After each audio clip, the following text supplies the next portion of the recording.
Right, so we had a look at that DVD before, and now we need to go find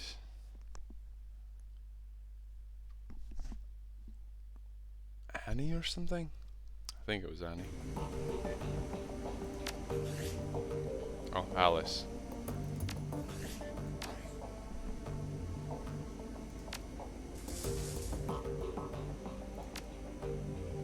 Yeah, with magic attacks.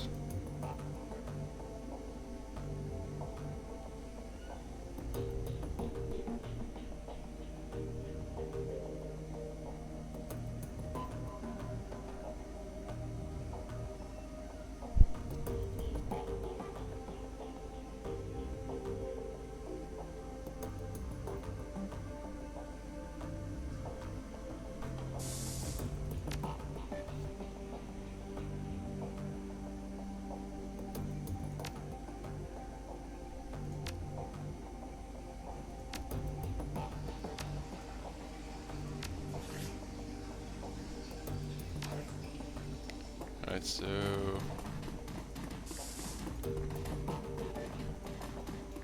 don't know, can we talk to anyone? Nah, everyone's just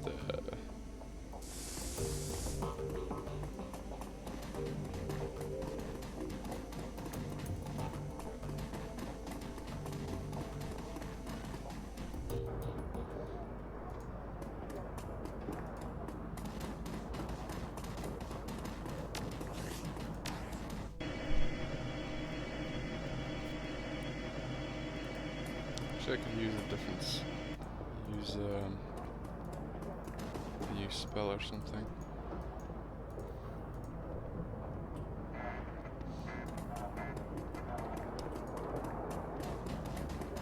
Maybe I can go find one.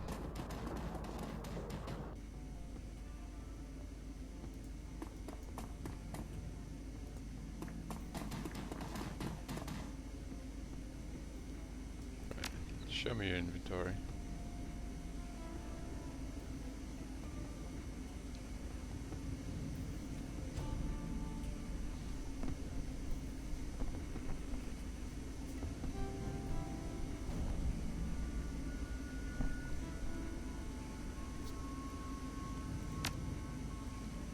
Right, just pure spells.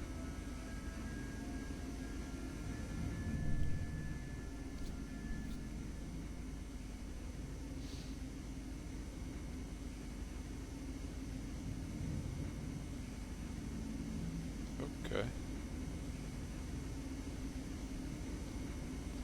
Let's get Mana Ball.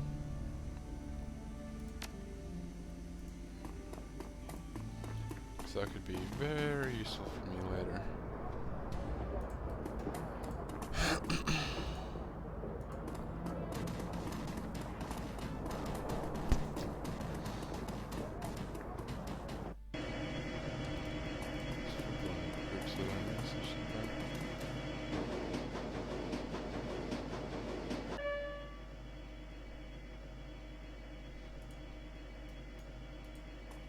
Right.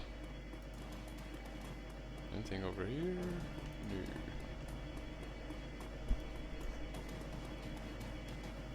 No. Arcade machine.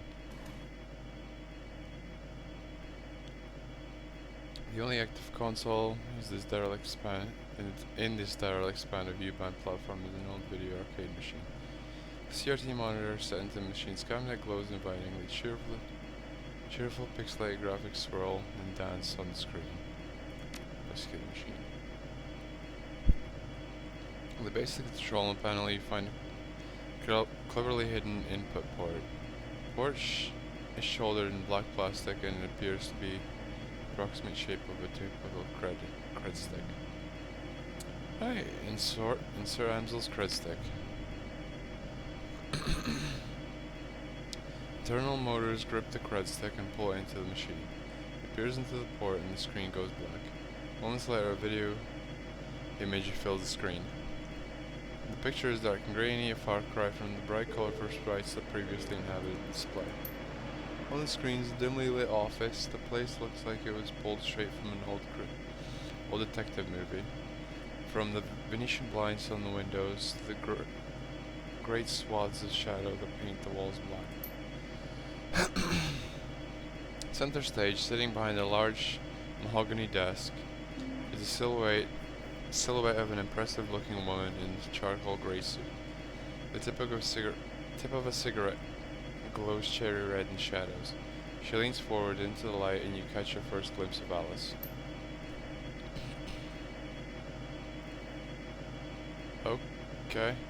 Her face is all hard planes and sculpted angles with high cheekbones and almond eyes. Her lips are painted frigid blue, but the look in her eyes is even colder.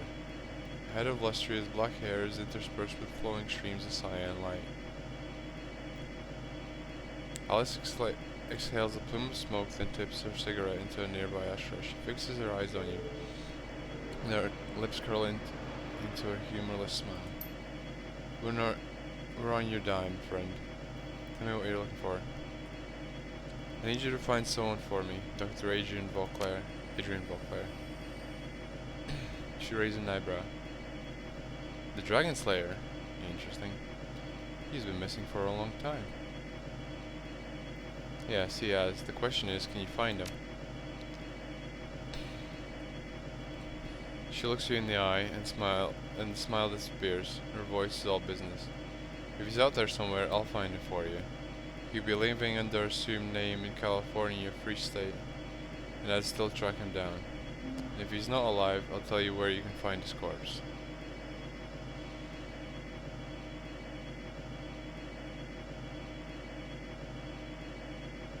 Alright, I'm satisfied. Let's talk about the job.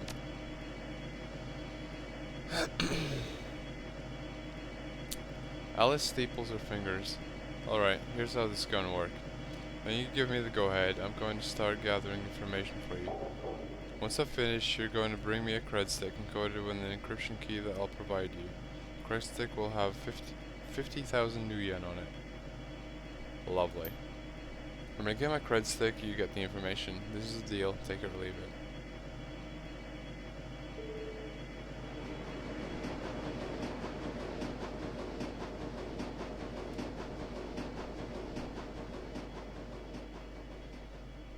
Alright, fine. Let's try and not piss her off. Alright, you got a deal. Okay, but remember, you say go and I go. Right. 2 seconds. I'm getting a call here.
Alright, sorry about that.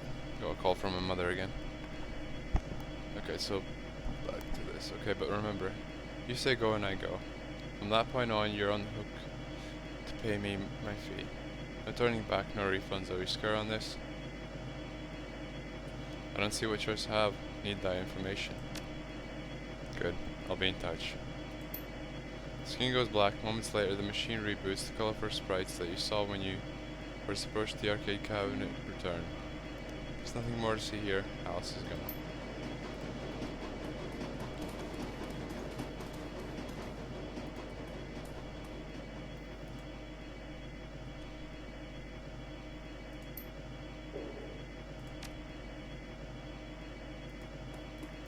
Okay, what's in here? Hyper. Set this to my stash. What do I even have in my...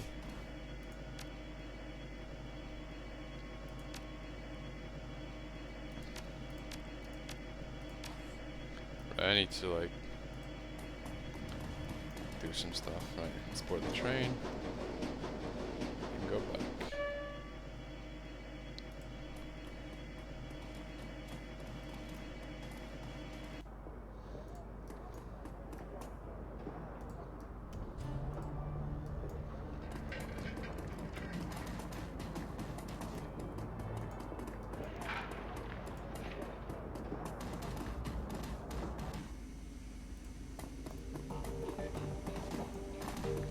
Blitz got to say. As you approach Blitz, he gives you an easy smile. Hey Chief, what's up? Any thoughts about the last one you'd like to share? Okay. So it's just that, no new dialogue? I need to manage some of my crap.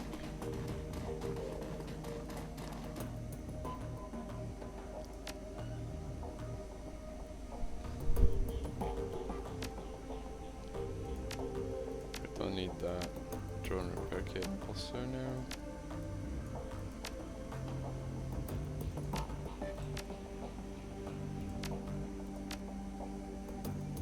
Yeah, I'm bad with grenades, so that's going in the stash then.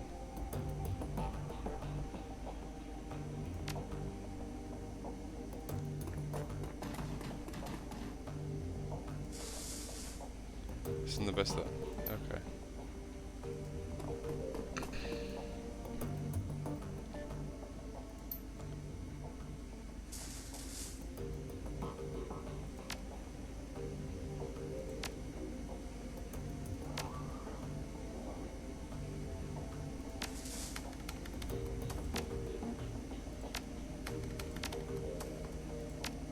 Nothing.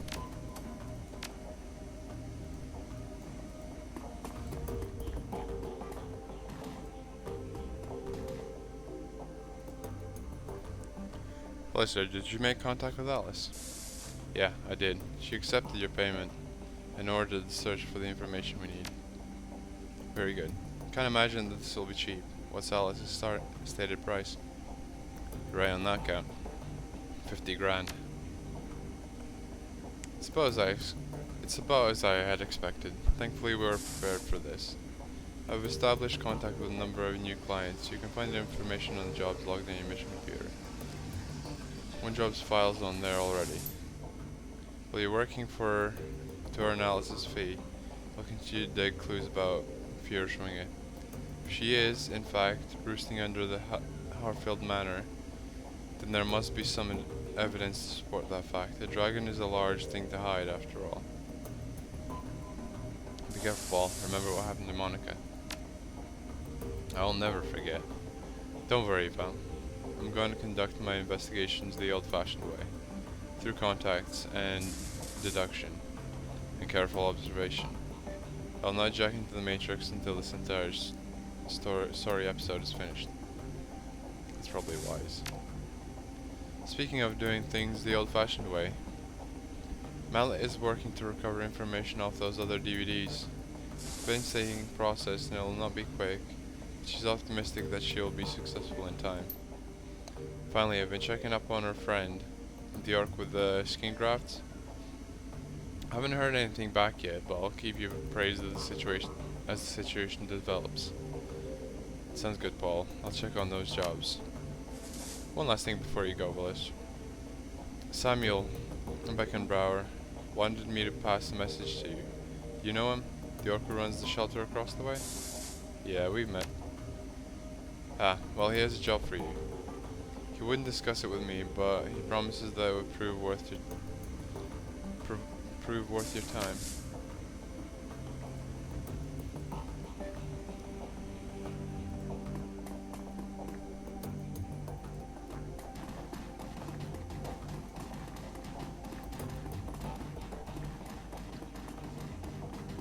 Right. So we'll meet him first. Hello there. Hello again, my friend, and what can I do for you? Heard that you wanted to talk about a job. Yeah, I do.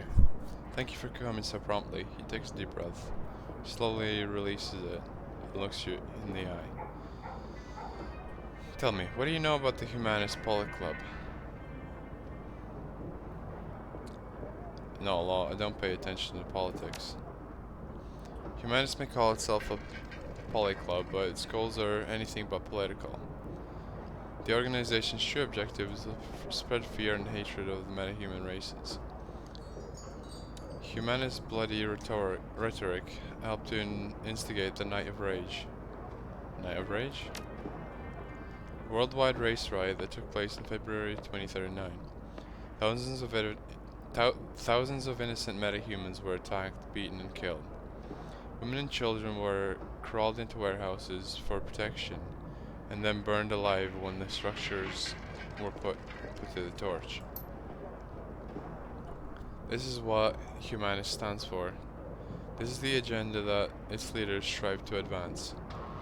They'll not be satisfied until all metahumans everywhere are driven from the face of the earth.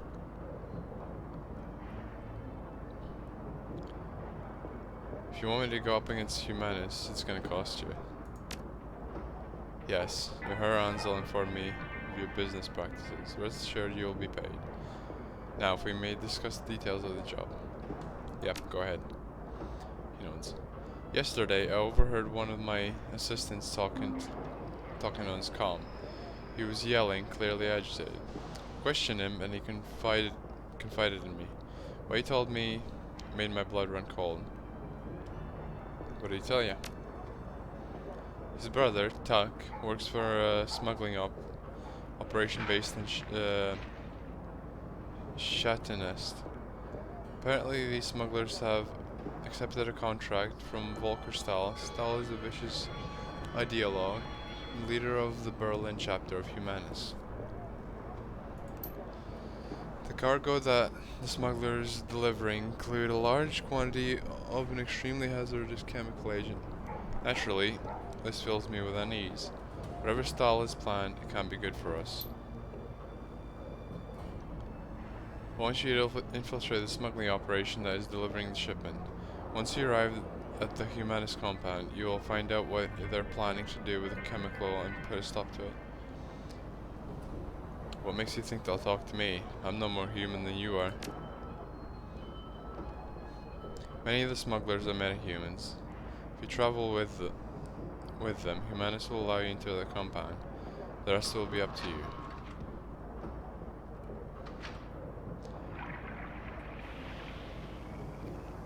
Why would Humanists deal with a metahuman-run operation? Presumably because they're the best option available. Stahl is nothing if not a pragmatist. He will work with metahumans when it suits him to do so. When he's finished with them, he'll discard them and move on.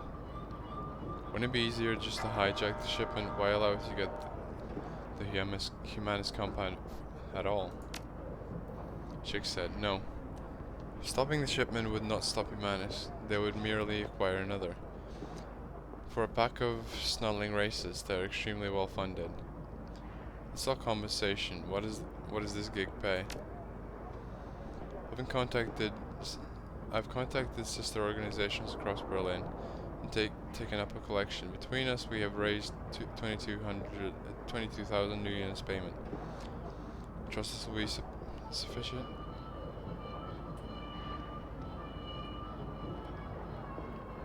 Alright, I'll do it. He nods. Excellent. I am relieved. I'll make the arrangements for your meeting with the smugglers. The leader is an elf who calls himself Maxim.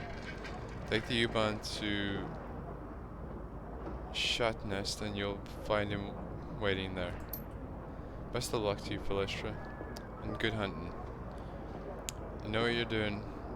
I know that you're doing a great thing for the metahumans of Berlin.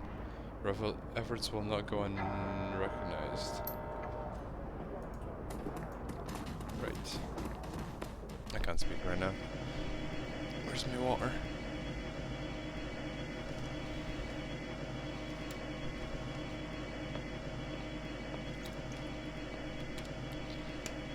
Oh.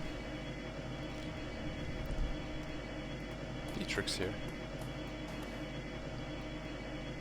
A lone figure stands in the U-Bahn station. Dietrich. He raises a bottle at your approach, then tosses it away. Figure I'd run into you here, boss. Want to be sure that I caught you before you headed off. Takes a deep breath and slowly releases it. Looks you dead in the eye. Philistra, we need to have a talk about this Humanist gig. Go ahead, Dietrich, I'm listening. Well, I've got a history with Humanist. I fought him back in 39 during the Night of Rage. Hell of a thing that was. I remember the terror, the senseless violence, the murder of children. Remember this little dwarf boy? They stuffed his body into the gutter, Philistra. I can still see his face, all bruised and broken. To this day, it makes my blood boil. Anyway, long story short, we beat him. Berlin's punks and anarchists all came together, and we stomped the living dreck out of those racist pigs. A lot of good people died that night, but we put down some of the bad ones too. Let me guess, you want to come on the Humanist run so you can finish the job? That's part of it, sure. That's not the whole story. I don't just want to come on this run, boss. I have to come. It's my nephew, Alexander. He signed on with Humanist, driven to it by his worthless sack of a dad. No doubt. I take it that his father, your brother, is a Humanist member too? Nah, that'd take a level of conviction, quality that he thoroughly lacks. My best guess is that he's treating Humanist as a boarding school. They feed and house their recruits, and that's money that he'd rather spend on himself, so he dumped his boy off on them. Never mind the fact they're fascist swine. Dietrich looks you in the eye. I've got to get Alexander out of there, Val, before it's too late. Those monsters are experts at warping young minds. It's how their disgusting ideology propagates. So I'm asking you, as a professional favor, let me come along on the run. I have to get into that compound, Val. I have to find Alexander. We have to turn him around before those animals make him do something unforgivable. Of course, Dietrich. Wouldn't keep you from something like this. Thanks, boss. Never doubted you'd bring me. Of course, you're too good of a woman for that. But it's good to hear it all the same. Alright, so assemble a team and travel. So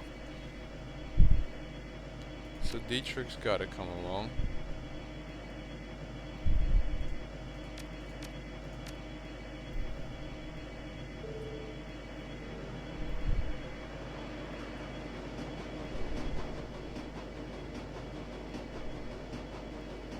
So we'll get Iger to come along. We need a decker, so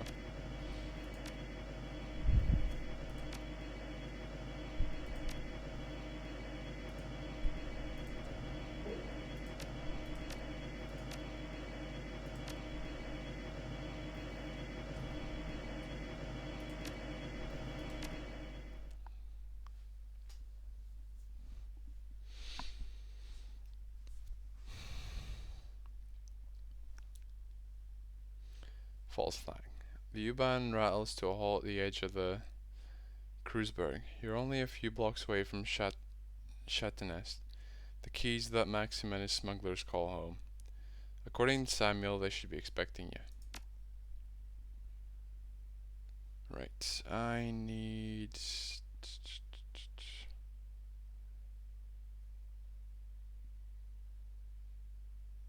Right, don't need that.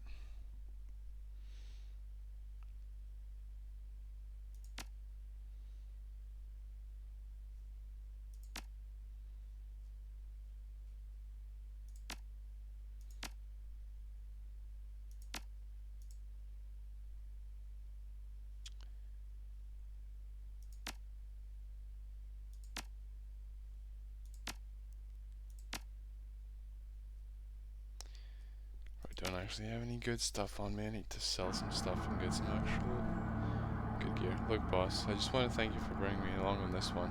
Means a lot. Don't sweat it. Even Shadowrunners have families.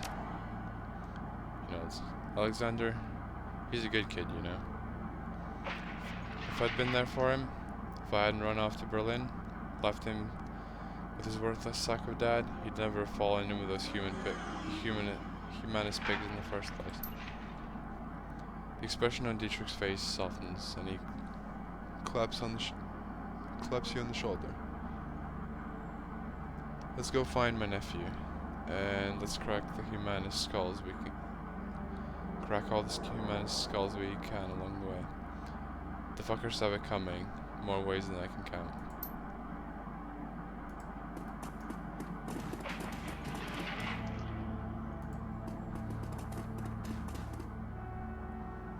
A matronly woman with a round face and kind eyes greets you. Her apron's caked with what looks like about a year's worth of grease. Guten Tag, what can I get you? Depends what you got. Well, today we have a soya-based currywurst for 5 new yen, or a soup and sandwich combo for 10. Good simple 6-year ribs food, perfect for a cold day like this. I'm good, thanks. The smile on her face is not reflected in her eyes. Good day to you then. Come back anytime.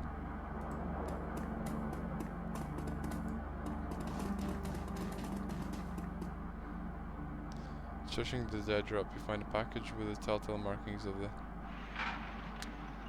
Shockwell and Reiter. Humanist. This is an open request for information on current past donors to the Humanist Poly Club. Identifying information such as home addresses and photographs is preferred. The presence of this hate group and its supporters will no longer be tolerated within our community. We will expose them to the harsh light of truth. The timely delivery of this information will be well rewarded. Freedom, equality, information. Shockwell and Reiter. Find the Humanist donor list. Keys gatekeeper. A rough-looking dwarf with a fire plug build holds out his hand as at your approach. Whoa there, Beanpole. I don't know where you think you're headed, but you should turn around and go back the way you came.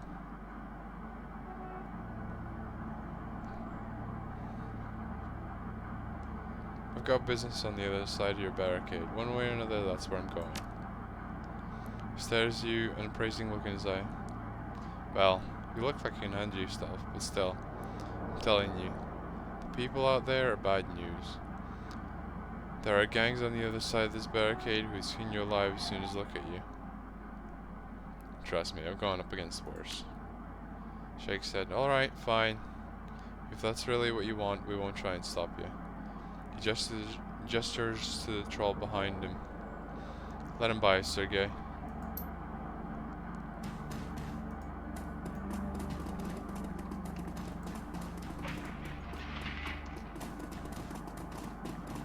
Shat nest. Okay.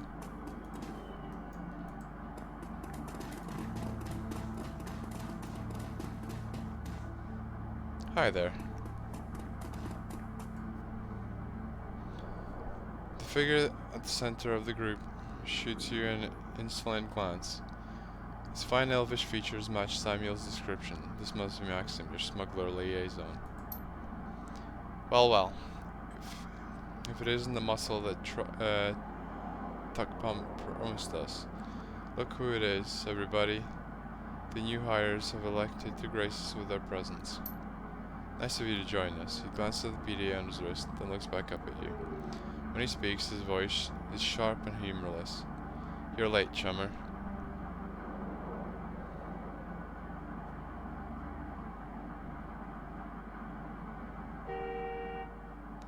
Yeah, sorry about that. I got held up at the wall.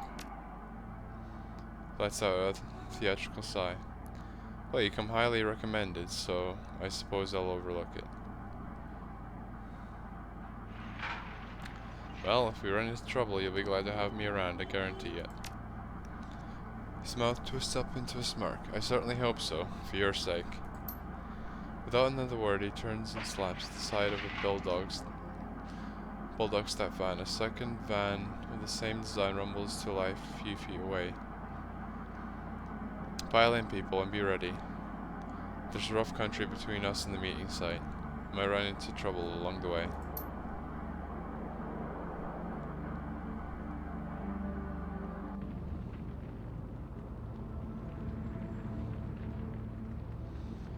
"20 minutes into your trip, the van comes to a screeching halt. Maxim presses his face to the passenger window. From the mix of anger and dread on his face, you can tell that he doesn't like what he sees.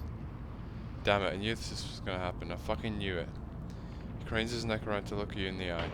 Everybody pile out of the van and get ready. Velistra, we're gonna need some muscle in a second. As you take your position outside the van, you hear a shrill voice bark out an order. A pair of portable gun turrets begin to self-calibrate in response. Sweeping your gaze over the gangers assembled before you, you identify the owner of the voice. A leathery woman with wild hair and a mirthless smile. She calls out again, her voice brimming with pride. Hello out there, welcome to Rambach territory. Maxim licks his lips, his eyes scanning over the gangers hastily assembled at the roadblock. This keys belongs to Surturf Slag. Has for months. You better clear out of our way before they show up and force you out. Surturf? Those tunnel rats? They're ancient history. Go ahead. Go ahead and call them if you don't believe me. Her face twists into an ugly smile. Scream as loud as you want. They won't hear you. We buried them last week. Maxim's expression turns stony, but his voice remains calm. Congratulations on your victory. You must have taken some losses in the fighting, though. I'm betting you're not 100%. Why don't you let us cross that bridge in peace? There's no need for any bloodshed today. You know what? You're absolutely right. We don't need to fight. You just pay us a small toll and we'll be more than happy to let you cross our bridge. I'm thinking, say, 500 new units per van?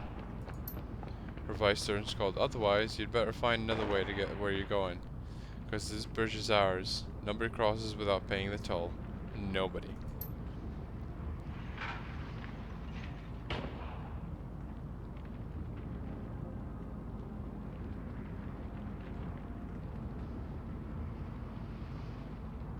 Maybe I was wrong. Maybe this does need to get violent. Maxim turns to you.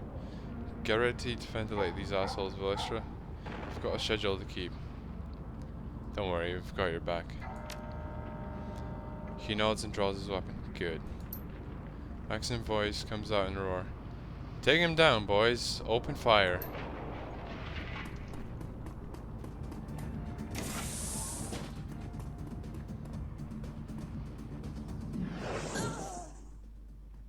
Seriously, already?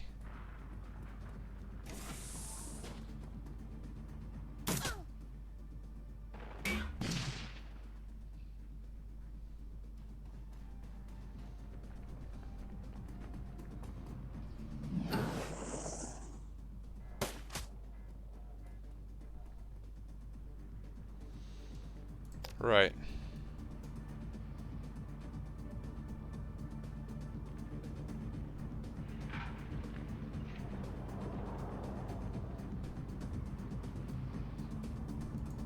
Well, let's try and get this done.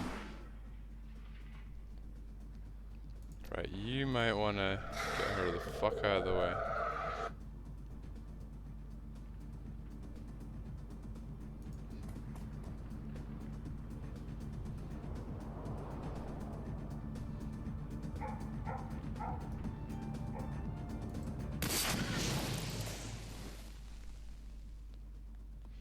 Nice shot.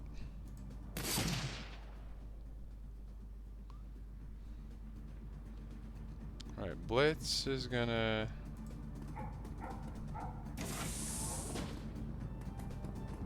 God damn it.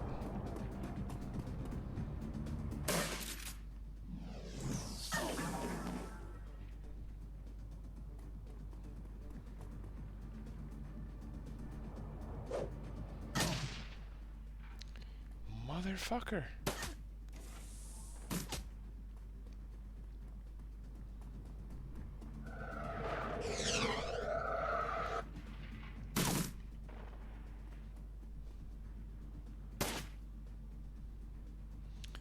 I need to get myself healed up here.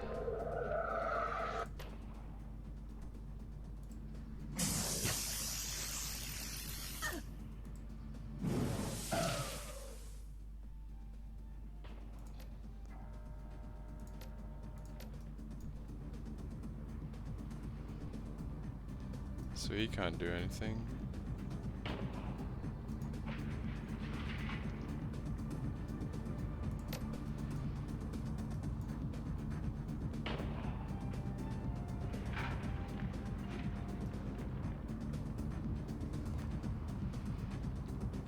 Right.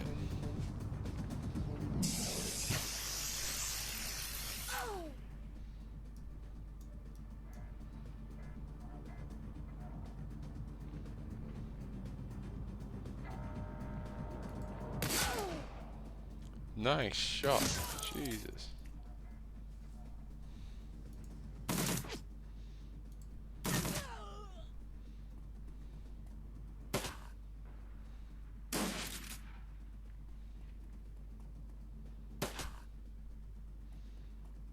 You motherfucker.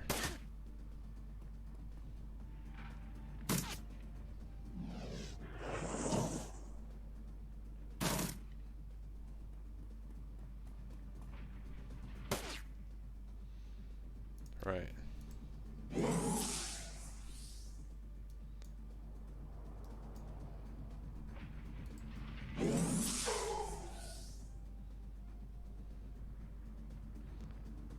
I want to get the hell out of here.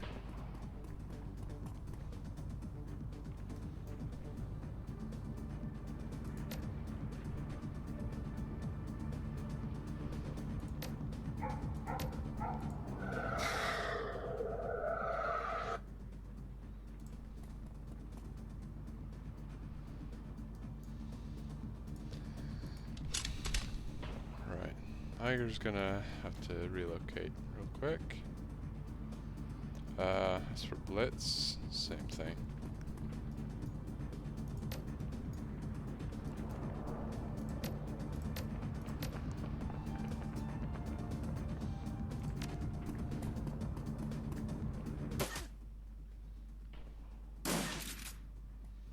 Damn. How did you even end up there, you dumb motherfucker?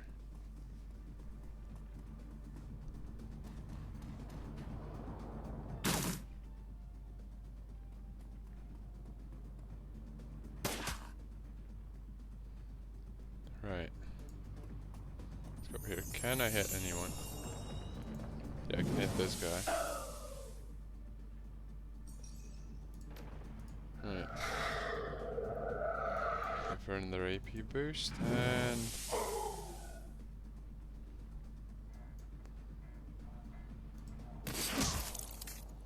Nice shot.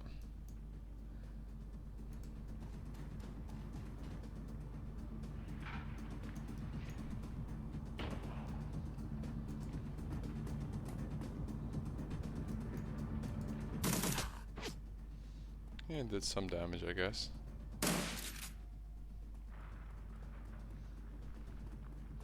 What the hell is this one doing over here?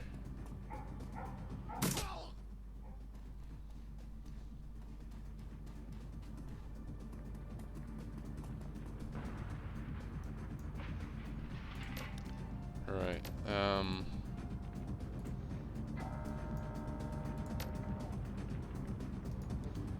right. So he's in the heavy cover.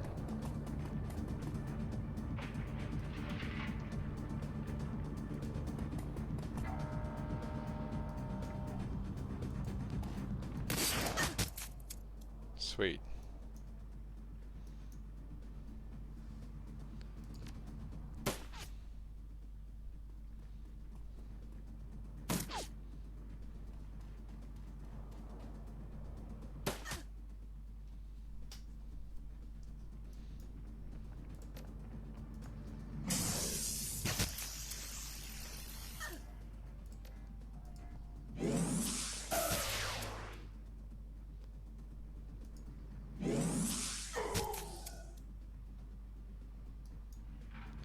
Right, limit the gangers. Keep Max alive. I got some karma. Can I get anything? I don't really think I can. Nah.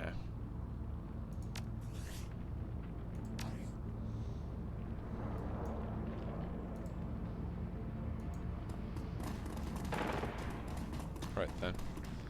Maxim wipes his face with a handkerchief. The cloth comes away with blood-soaked sweat. Well, that was unpleasant. All part of the job, though, eh?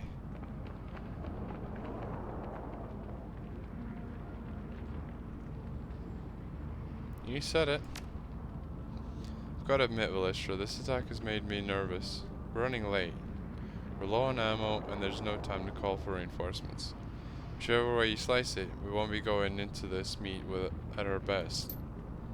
We roll up on the meeting site, be ready. We may need the element of surprise if negotiations go south.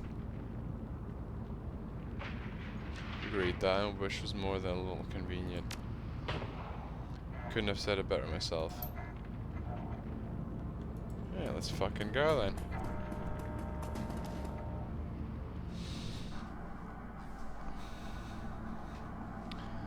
The courtyard of the Jimenez compound is strangely quiet. The only activity that you notice is the clatter of the mechanized gates as they rumble shut behind the vans. The bulldogs roll to a stop. You step out alongside Maxim and the rest of the smugglers. There are crates here, a lot of crates, all scattered in various stages of disorganization. It looks as though your delivery is just one of many that this branch of Humanus has received. The smugglers unload the cargo from their vans with practiced efficiency. The whole operation feels polished and professional, but you can tell that Maxim is nervous. You can see it in his eyes. Smugglers finish unloading the last of the crates, then take up positions around the van. Minutes pass, nobody comes to meet you. No welcoming party, Maxim shakes his head. This isn't a good sign. It's almost as if they didn't expect us to make it here. He nods. My thoughts exactly. This puts us in a bad spot, Velistra. I'm not sure what our next step is. We need some answers, and we need to get paid. I'm gonna go have a talk with them. What are you gonna do? Knock on the front door? What makes you think they'll even answer? You've done a pretty good job avoiding us so far. Leave that to me, friend. Dietrich jerks the thumb in the direction of the Humanus compound. They'll have a hard time avoiding us when I'm in there, kicking down doors and lighting fires. You've gotta be kidding me. That's a Humanus compound, pal. You go in there, you ain't gonna come back out. You wanna get paid, don't you?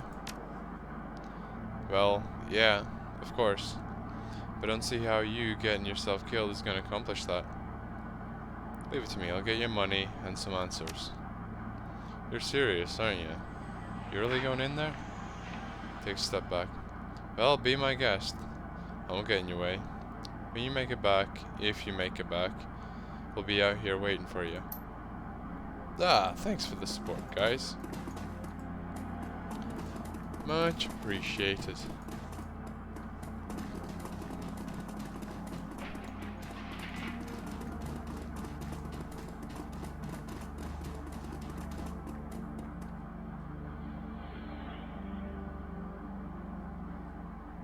That's something about Berlin. Yep. Well, let's go. False flying. The Humanus compound smells like a locker room and doesn't look much better. Calling the building run down would be an understatement. Paint is peeling off the cheap Duraplast walls, and the tiles on the floor are mired with decades worth of grime. It's an old ugly place, perfectly suited to the old ugly ideology being practiced here. You enter the compound, the information that Samuel Beckenbauer sent you here to find lies somewhere ahead.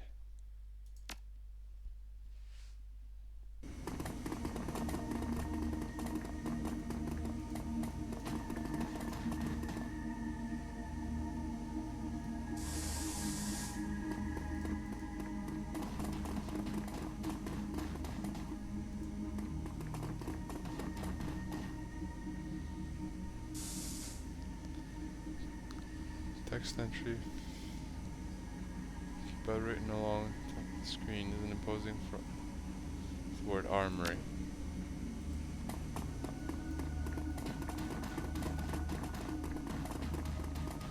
Let's quickly save.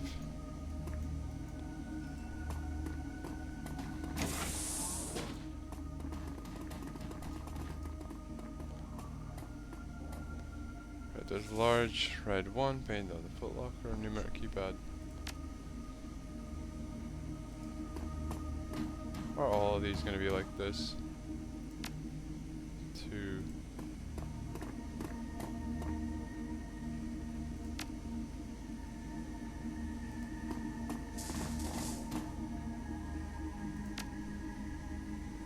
Yeah, I'm pretty sure all of these are going to be like that.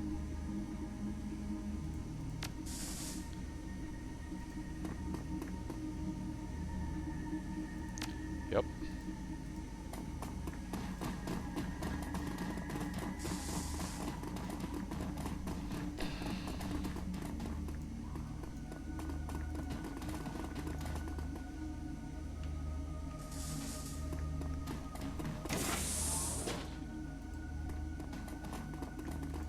There's a note.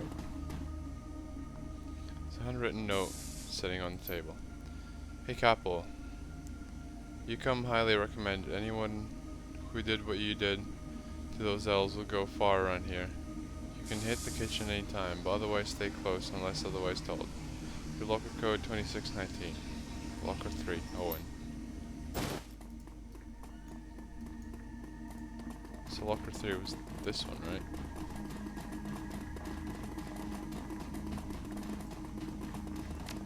Right. 2619.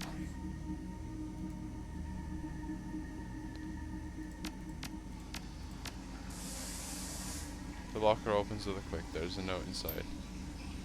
Crude Capel, your enthusiasm at the rally was more than commendable. Those prog bastards really got what was coming to them. Vulcan wants you to see right away.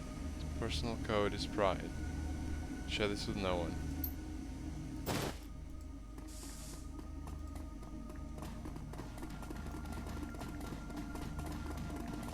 Right, let's try the code on the. So if I go pride. No.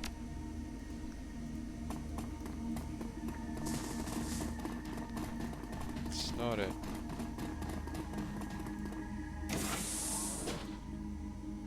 So there's a turret.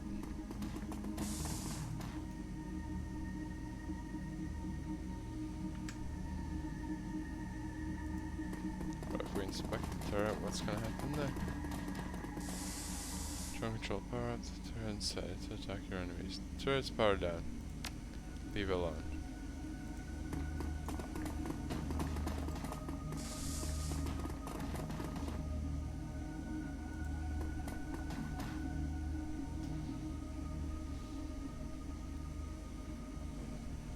Get my Decker to hack the terminal operation. Kind information download. You gain access to a list of humanist safe houses worth some new yen in the right hands.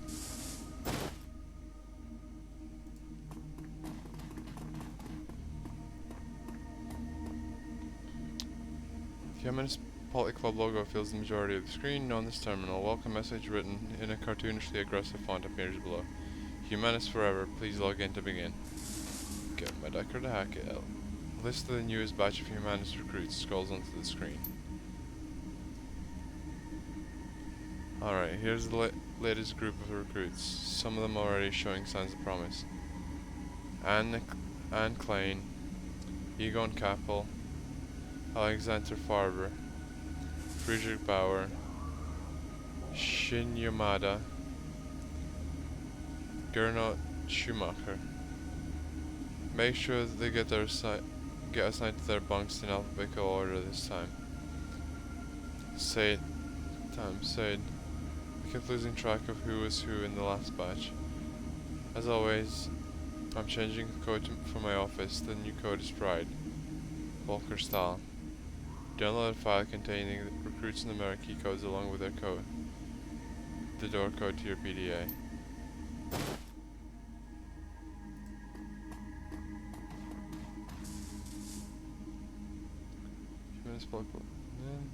Please log in to begin. Good. After a few minutes of sifting through account sheets, you'll find what you're looking for. A complete donor list for Berlin chapter of Humanis. Download list. Download list to PDA. There are quite a few well-known names on here, including a billionaire philanthropist and a children's trio show host. File cabinet. Let's see what's in here. The file cabinet is scrambled full of Humanist propaganda. Lead to first pamphlet. Human, you work hard, you play fair, and still you can't get ahead. But have you ever wondered why? The answer is simple. The elf is using the orc, and the troll as orc and troll is muscle against you. Think about it. When you turn on your studio after a hard day's work, what do you see? Pampered elf basking in the lap of luxury, squandering the money that you could be using to feed your children. When you walk through a dark alley on your way home from the market, what do you fear? The mongrel orc and the savage troll lying in wait to rob you of your hard-earned gains.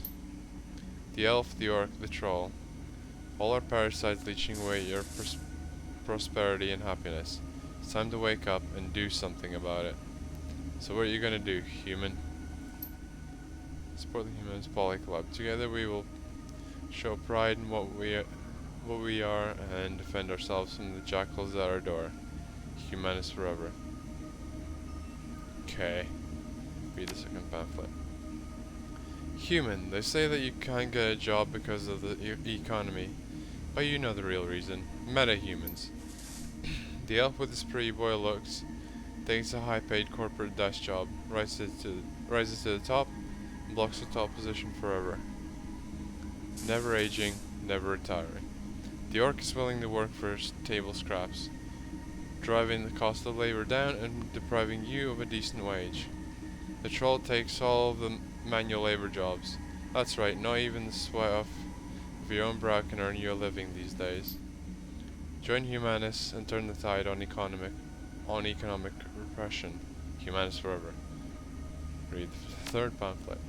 Human, ever wonder why dwarf shops are all family run? Free labor. Whose businesses suffer? You guessed it. We, the humans, wind up paying reduced sales and lost wages. Every day another dwarf-run store opens, and every time that happens, more dwarves flock to our neighborhoods, driving good, honest human businesses out. They say it's for community, they say it's for protection, but why can't they keep to their own neighborhoods? What are they hiding? Stand up for your people, stand up for what's right. Join the Humanist Poly Club. Humanist. Okay. Good bit of casual racism there.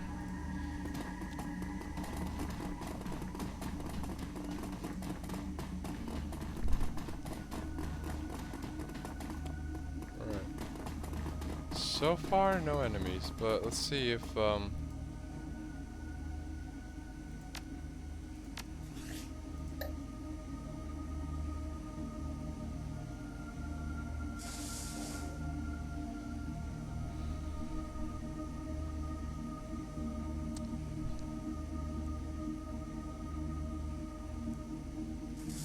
3706.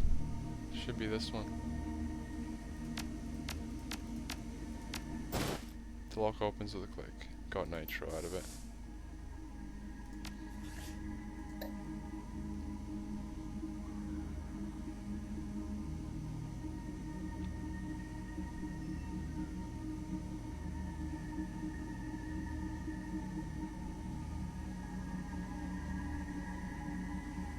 $14.09 should be the next one.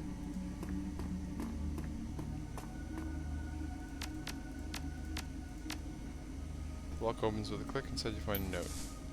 Alexander, you have seemed less than enthusiastic in our education sessions. Please understand that we are not a shelter, we are a factory. A factory that refines the dross of society, people like you, into strong, pure warriors for humanity. In the future, see to it that you are on time and well rested. If you drop the ball again, we're going to have a little talk about your future in this organization. Volker style. The issue snatches the note out of your hands. I knew it. Knew that Alexander wouldn't buy into their bullshit. He reads the note over again. His lips moving with syllables. Come on, boss. He's still here somewhere. There's still time. Right. Gotten that one. 4176 should be next. 6. The lock opens with a click. Strewn among a pile of dirty clothes, you find a cred stick.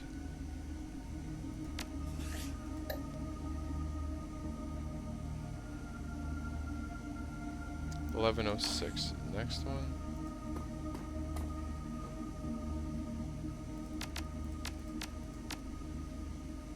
The lock opens with a click. Inside you find a note. Friedrich, I'm pleased with how well you're doing. To show my growing trust in you, I'm giving you a new assignment in addition to your trainee duties. Beginning tomorrow, I'd like you to tidy the armory. The access code is purity. See to it that you don't forget it. Tomorrow evening, I will expect to see a full inventory of the weapons in our arsenal by nightfall. With it, you will deliver me a requisitions order for the weapon of your choosing. Your pick, my boy. I'll leave it up to you. Congratulations, Friedrich. This honor is well deserved. Volker style. Okay, so last one, 2114. 2114. The locker opens with a click. It's empty. Great. Now let's get to the armory then.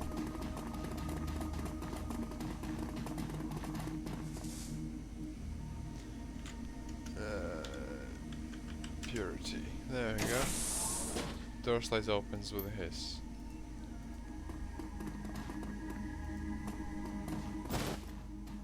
Advanced medkit, medical supplies, weapon rack.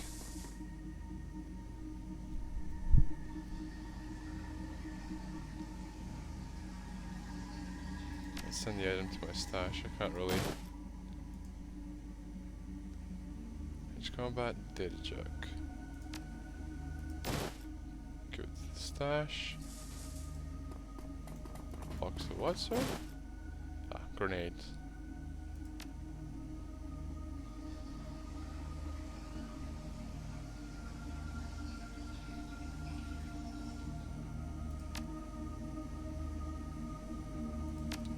Send that to my stash.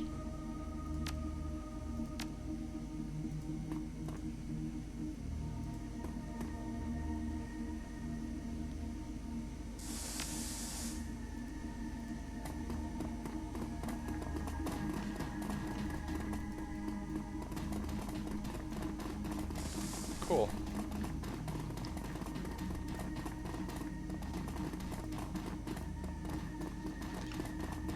So I managed to pretty much clean this place out then.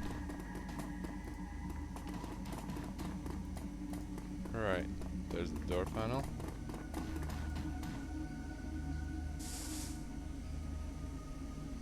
The Humanist Poly Club logo fills the majority of the screen. On the panel, a welcome message written in a cartoonishly aggressive font appears below. Enter the door code.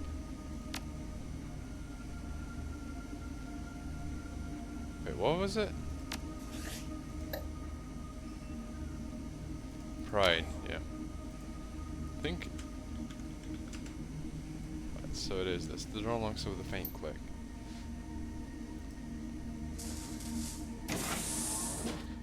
Why is the place empty completely? Right. Push false flag planning report. Hello there. A stocky man in a military surplus jacket enters the room. He's flanked on either side by a pair of young women. Their faces are masked by white handkerchiefs. Each of them carries an unholstered pistol. Lower your weapons, girls. We have a guest. Soldiers exchange glances, then lower their sidearms. They look at you. Their stares full of hatred and bile.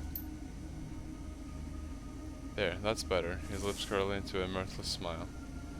I have shown you hospitality, Elf. Now it's time for you to return the favor, so tell me, why are you here?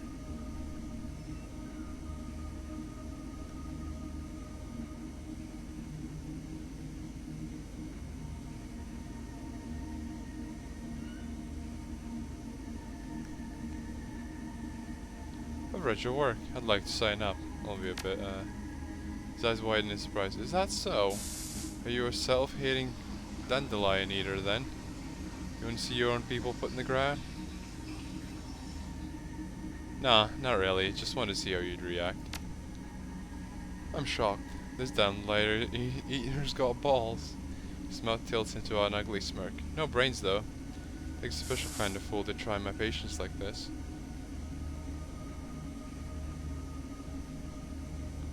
There's been a lot of cargo moving through here. Planning something big, Volker? He offers you a broad smile. It's going to be glorious, Elf. That gas that you hauled in for us, it's going to prove every word that we've been saying. The Trogs, the Halfers, the goddamn dandelion eaters. One whiff of this stuff, and they're gonna tear each other apart. And then they'll spill into the good human neighborhoods where we'll be waiting to stop them. You just watch and wait, mongrel. Stahl gives you a broad grin. It'll be a bloodbath.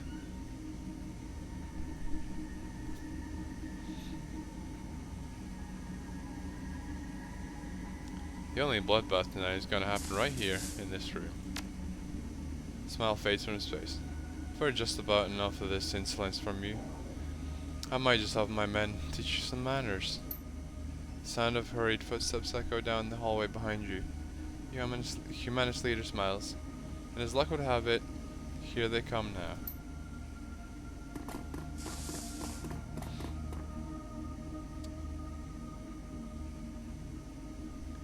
Dietrich's eyes go wide. He takes a step toward the nearest humanist gunman. Alexander! The youth blinks in surprise. He half lowers his weapon. Uncle Dietrich? Shoot him, Alexander. This man is an intruder and a traitor. Come here to do us harm. If you're gonna put a shell in someone, put it in style. He's a monster, Alex.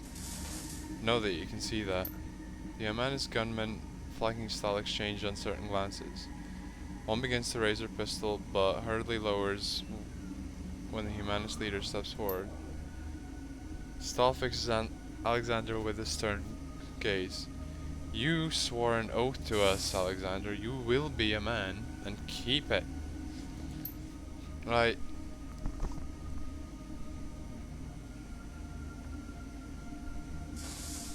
Listen to Dietrich, Alexander. He's a good man. Is he? Where the hell was he when my dad used to beat the shit out of me?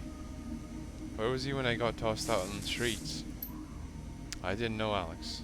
By the time I find out, the damage had already been done. Alexander, you will listen to me and obey your oath. I don't know. I don't know what to do.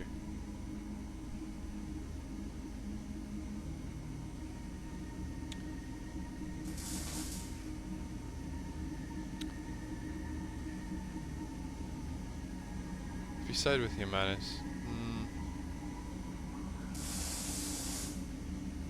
it's up to you, Alex, but you have to make a choice. If you betray your kind, you join these metal lovers. We We will put you down, boy. You hear that? We will kill you. Shakily, Alexander raises the rifle, levels it at Dietrich's head. Uncle Dietrich, I wait for Alexander to act. The barrel of the rifle trembles in Alex's arms. I'm sorry. Dietrich locks eyes with his nephew, his voice low and soft. Do what you have to do, Alex. It's your choice. Do it, you stupid boy. Do it!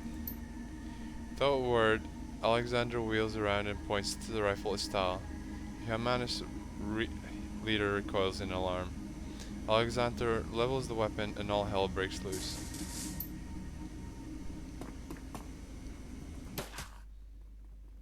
Oh, you motherfucker.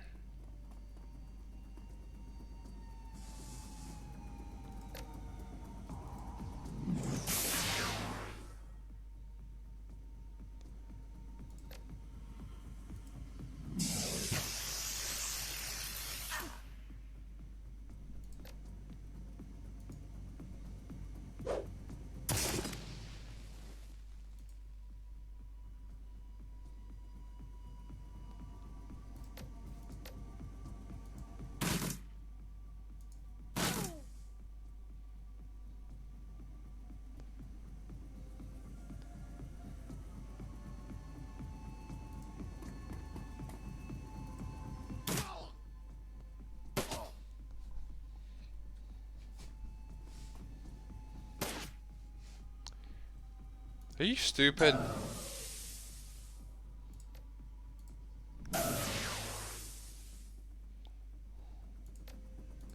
Alright, let's give you another shot of this motherfucking idiot. Whoops, wrong gun.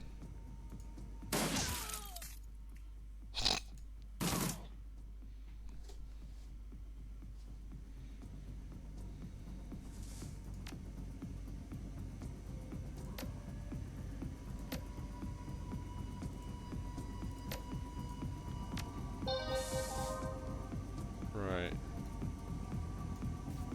So, what's next then?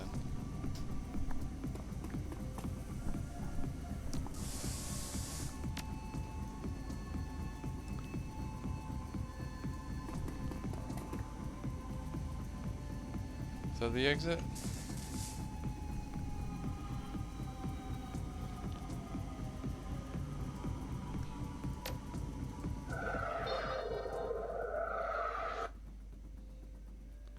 Right. Let's get everyone situated so that you don't come through that door can just...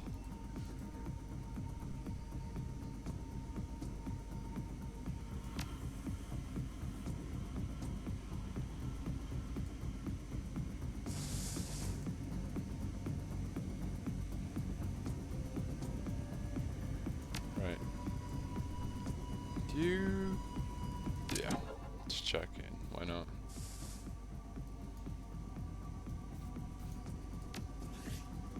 Just get Alexander to safety.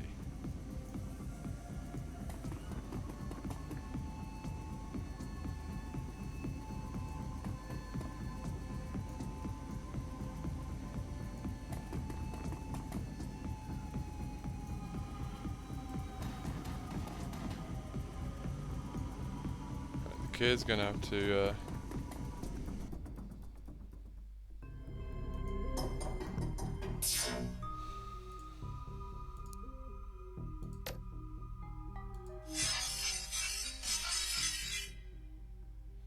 Right, let's get you,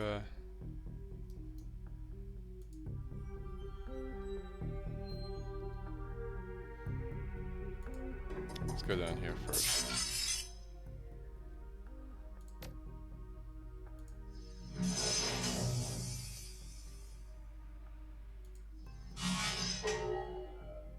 Right. Shit, that's gonna take two.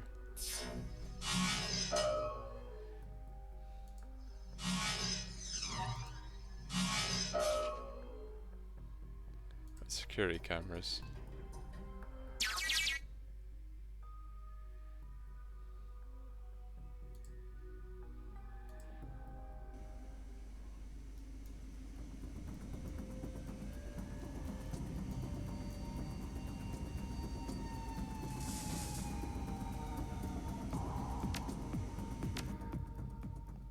to...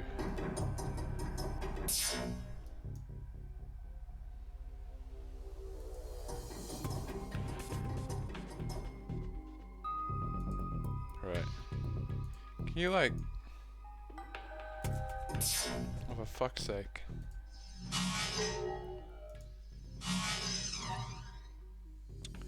Right. Get your damn ass moving.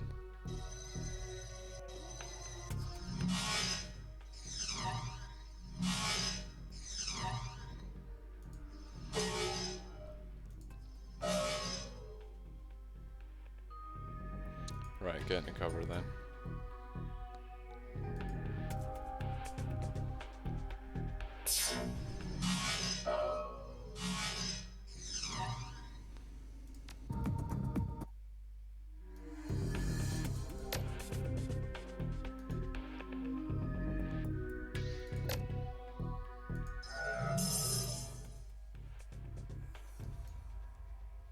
Right. Let's get you down here and...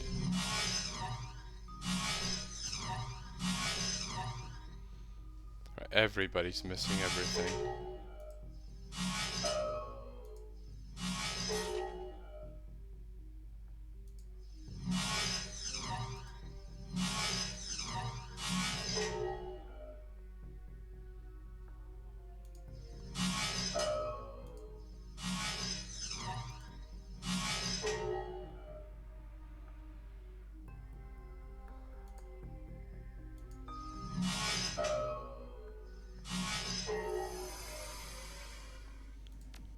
Everyone else is just gonna have to wait outside.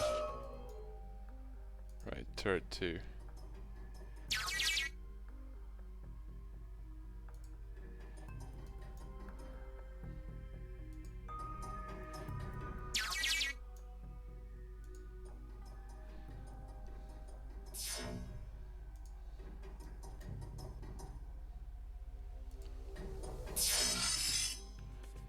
He's got no more programs to work with though.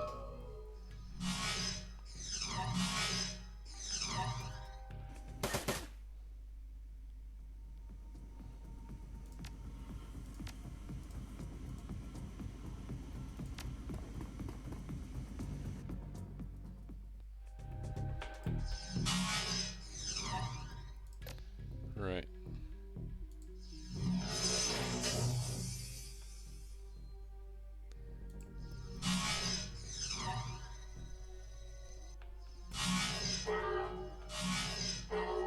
Shit.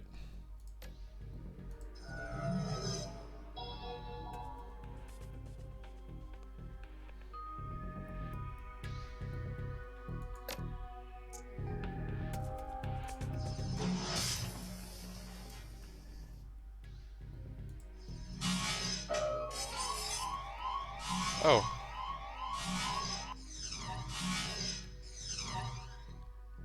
Crap.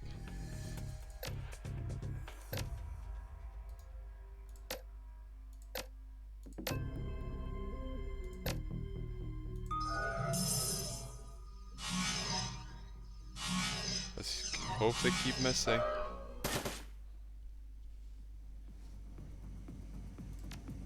Right.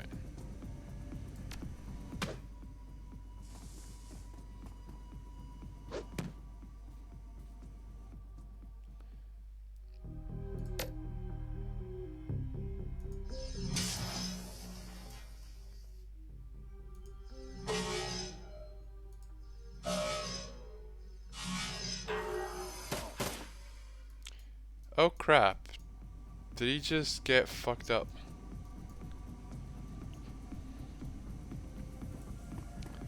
Right.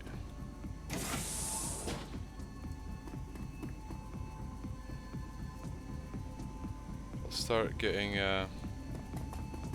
people moving up and shit.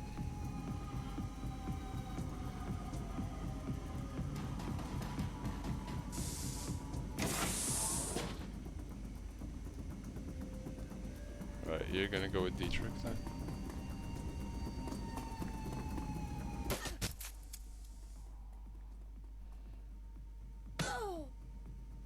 Really?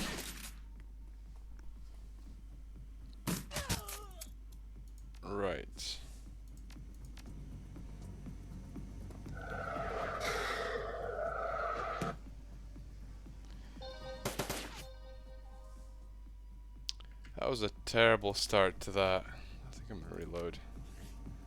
Load game. Autosave.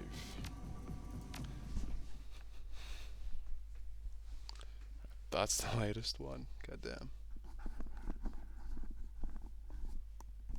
It's not the start of the very thing, is it?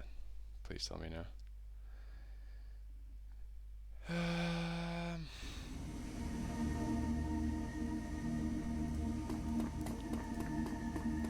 Okay, it's not the very start. Thank fuck.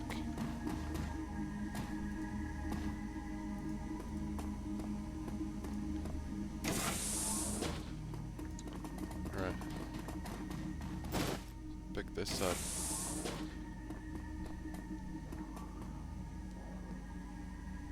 Right.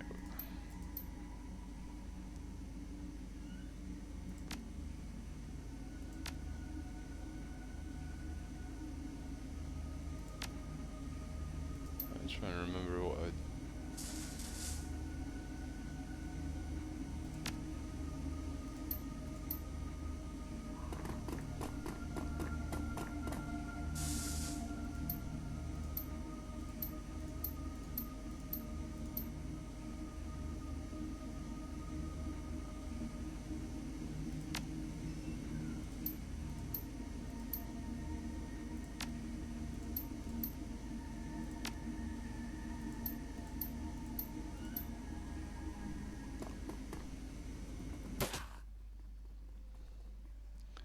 Right, so shit's happening the same way this time.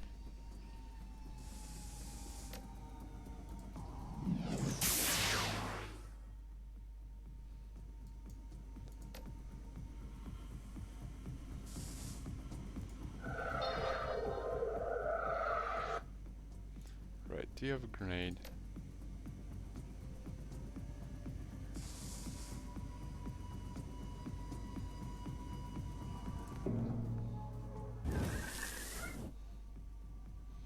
Yeah, let's do that.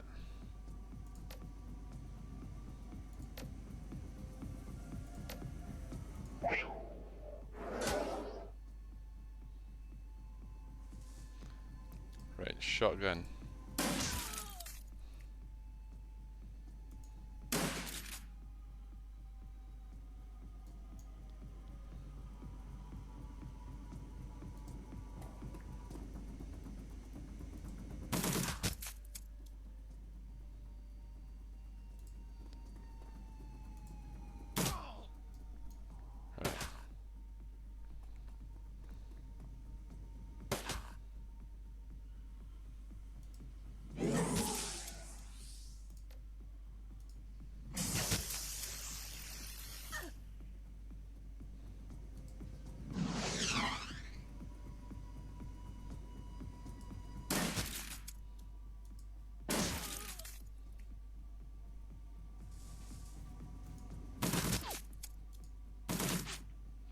God damn.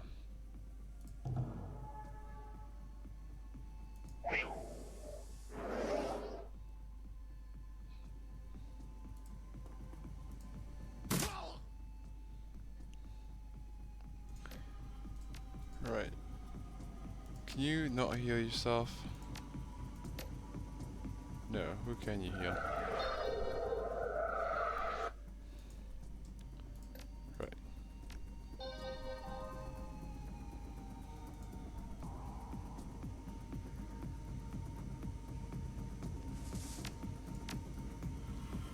Right, you're gonna have to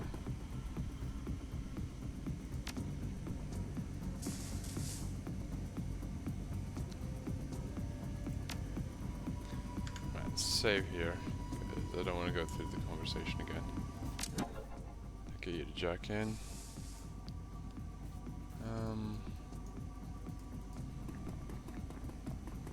Okay, let's get these guys set up for a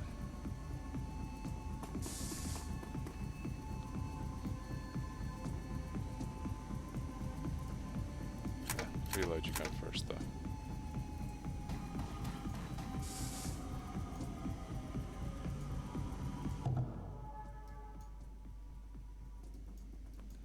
Right, you're gonna go here too.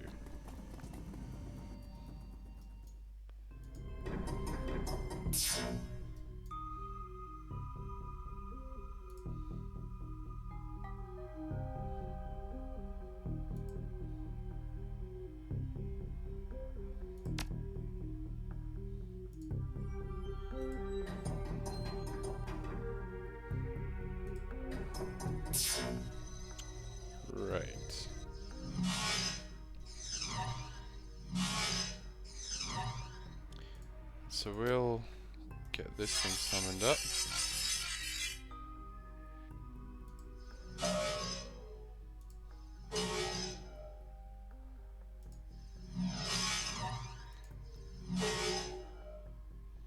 Stop missing a point blank range, goddammit.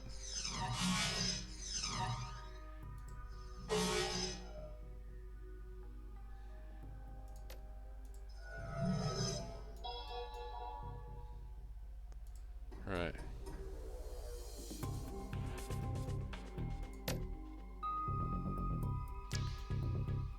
Right. Get in the cover then. Then do it.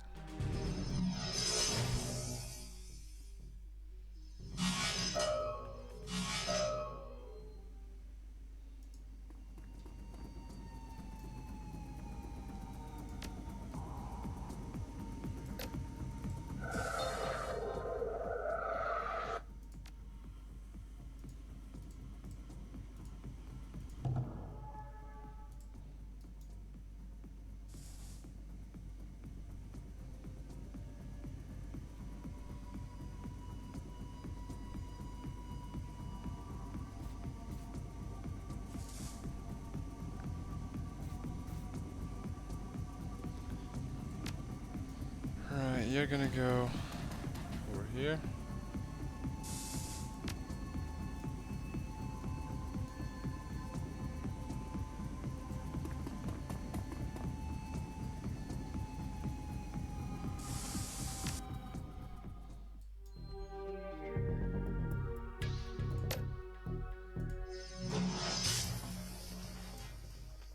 Right, he's gonna be screwed if he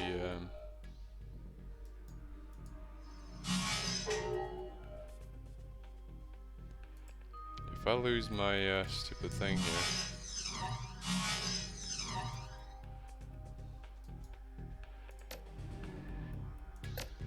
I'll do that after.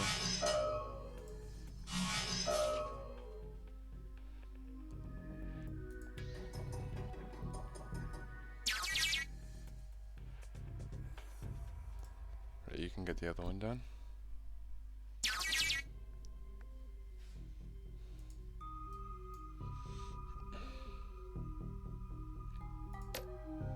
Right, get the alarm stayed down.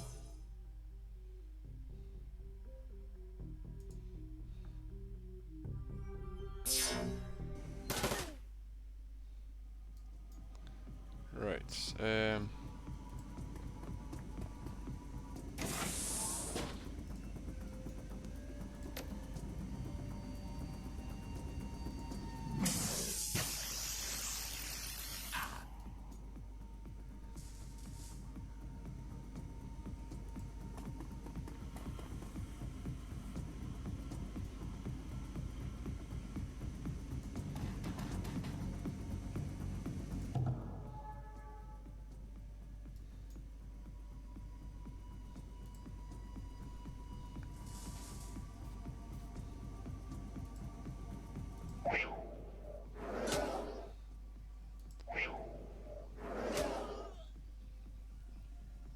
alright.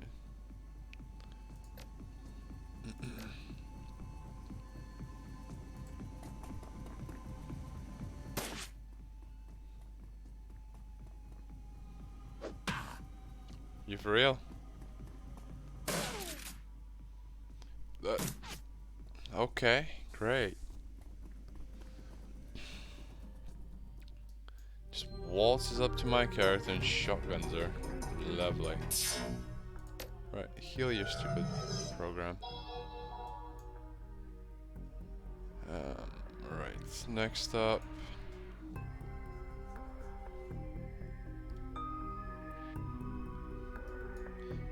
Wait, do I care about the cameras? I don't think I do.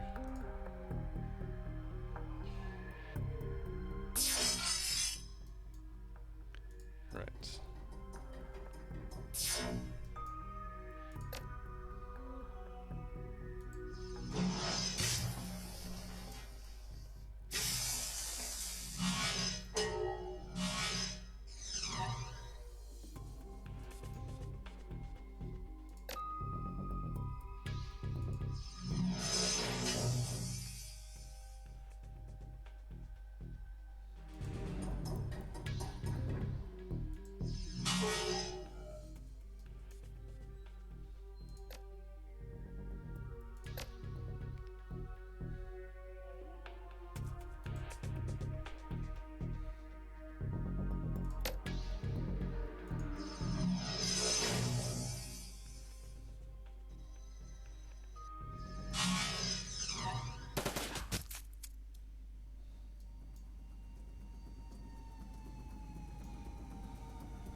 Right, first of all, get yourself healed up.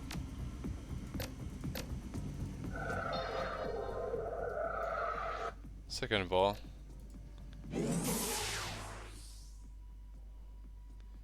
right, and you... I don't know.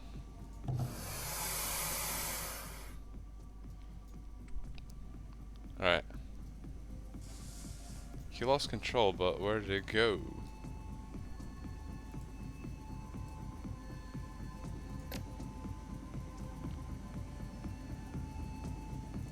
Right, you just go there then.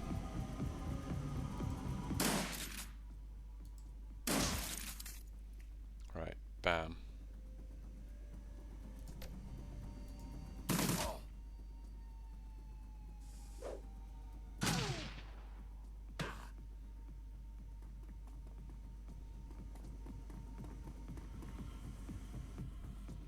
At least we've got the turrets on our side. Right, get this stupid thing healed up.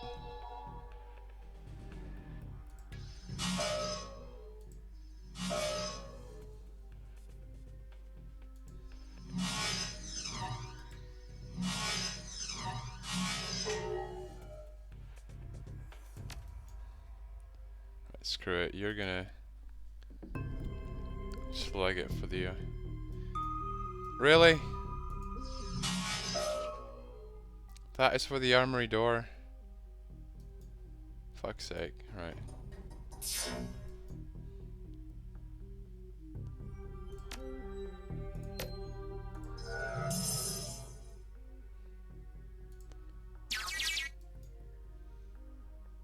I already had the armory doors. Oh, goddamn. Right, you can... I don't know. Some really terrible cover options, but alright.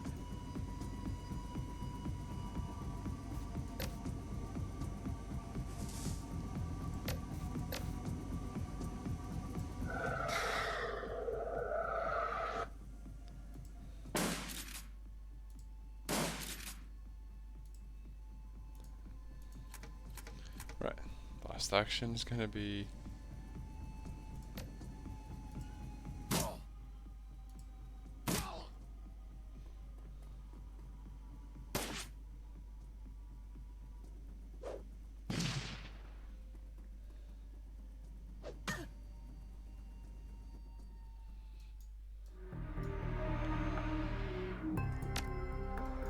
Right.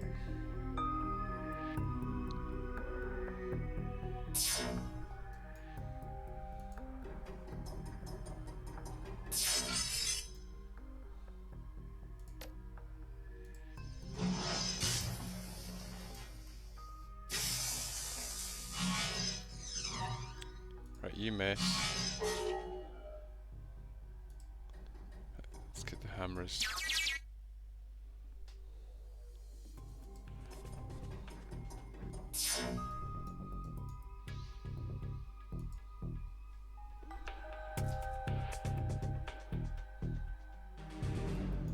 Let's get the heck out of here.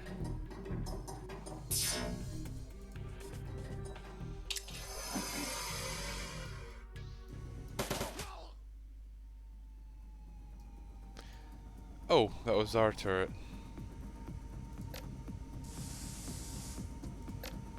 Right, if I move over here...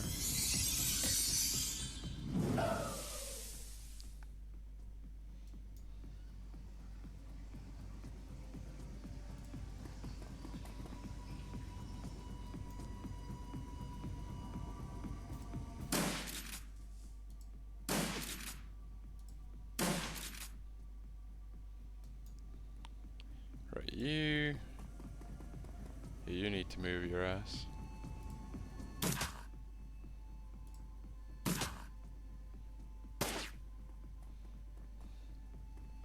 Damn, dude's a terrible shot.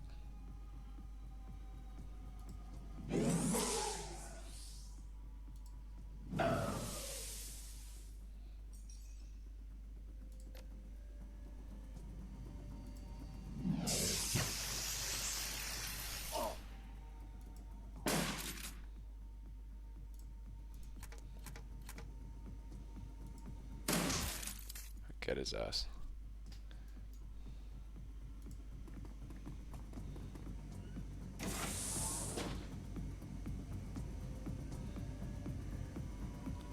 Alright.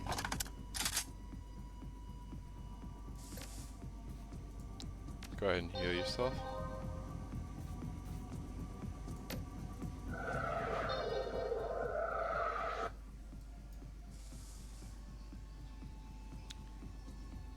Alright, let's get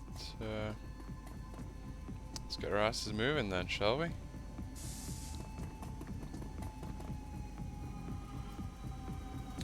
Right.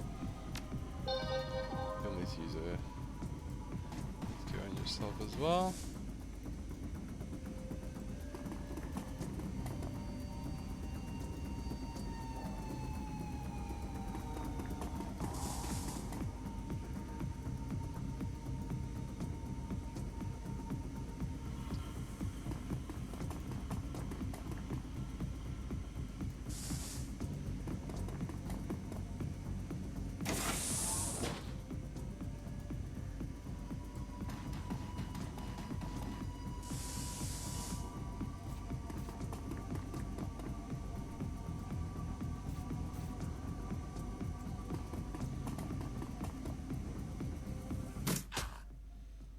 Oh, there's one down the freaking hall.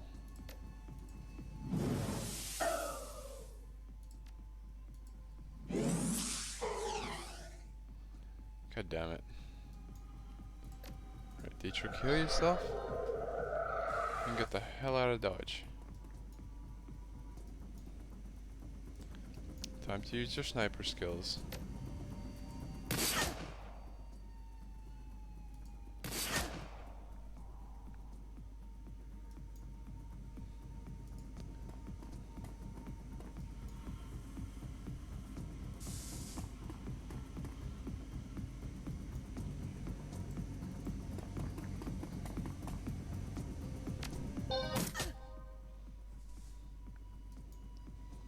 Hoi.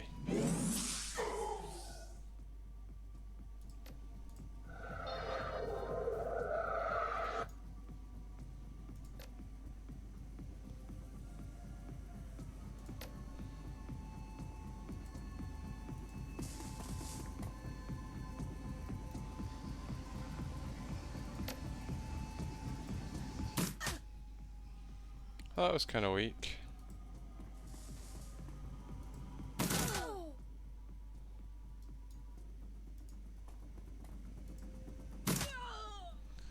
Good job.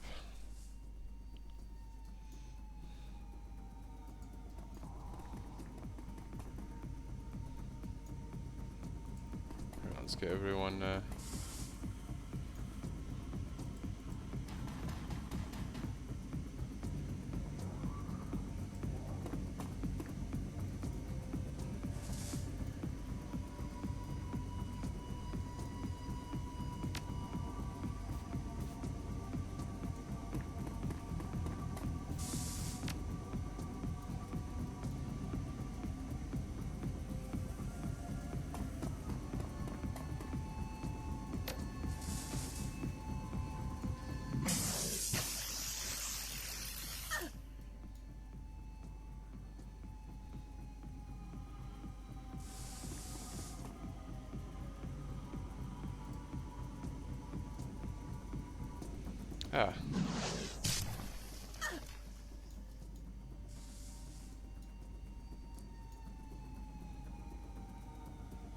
Right, you're unable to take a shot.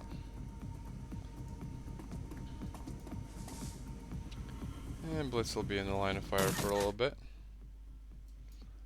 Right, get this guy out here. You motherfucker. Shit. You have gotta be kidding me. Right. Thank fuck I auto-saved. No, quick save. That was a bad idea. That was a really bad idea.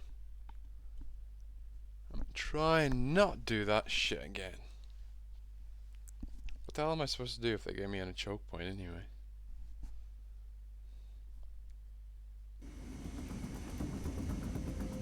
Right.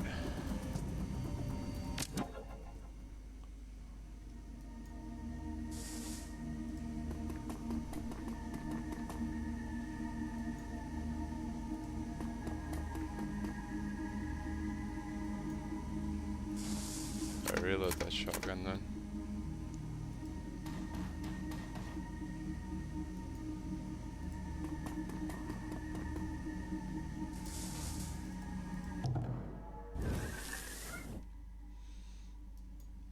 I need to start saving more often, goddamn. Right, the only thing I care about really is the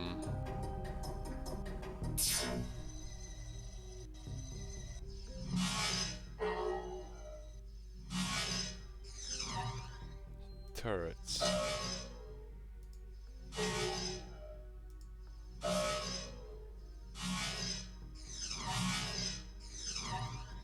Right. Let's go over here.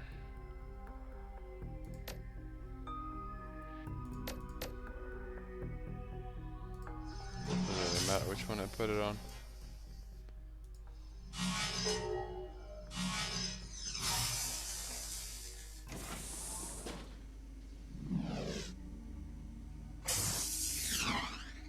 Wait, what?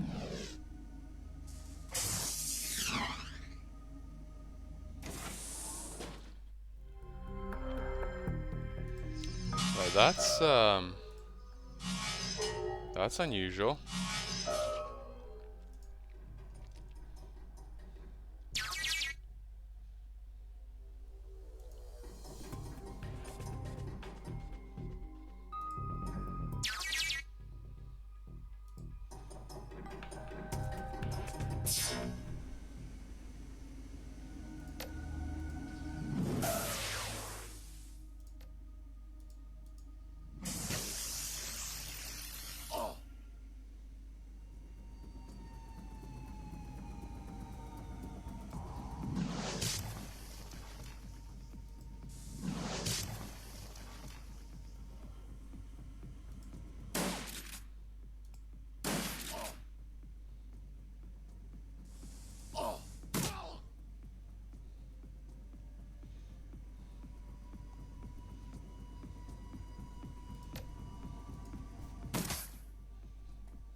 Wow, they're actually...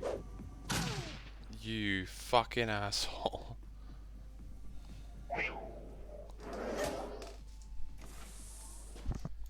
Well, safe to say shit hasn't gone my way so far. So, let's summon the attacker here.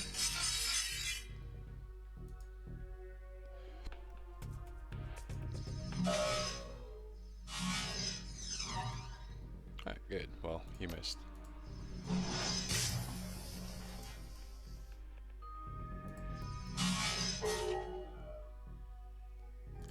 Right. You get the security cameras. Yeah, and I need to bug out.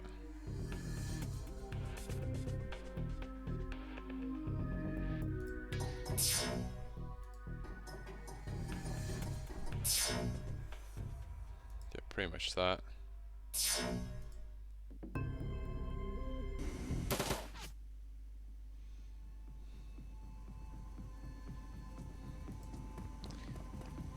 No, not what I intended to fucking do. I'm fucking shit at this, aren't I? Alright, get the hell out of there.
can't reach you with her.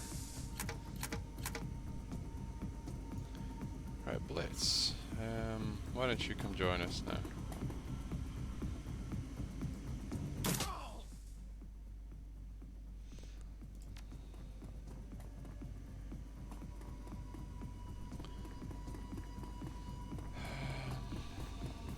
Lesson.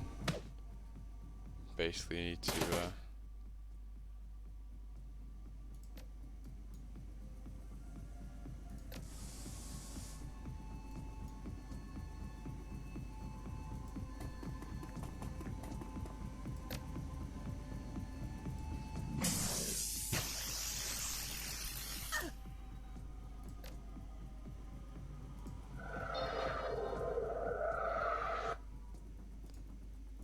okay, you don't have any medkits.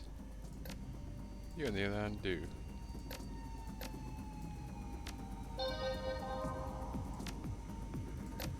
And you can go over here and heal Dietrich here.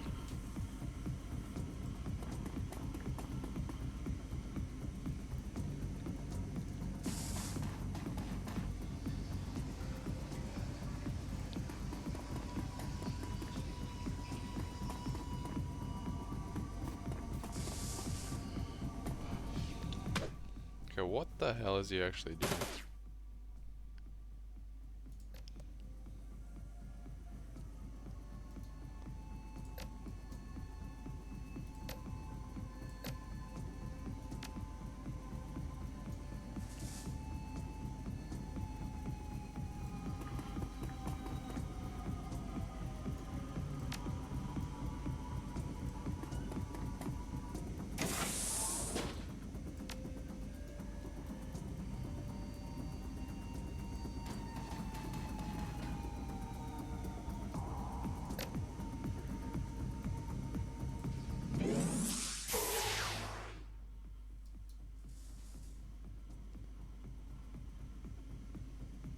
Come on.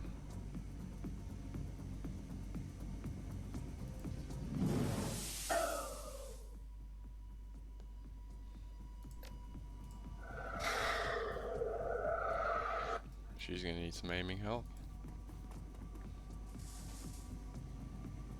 Hi. Hello there.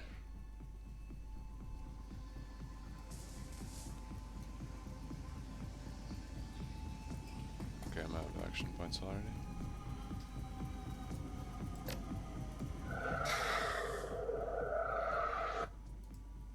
Let's get into some cover. Nice, that was me too.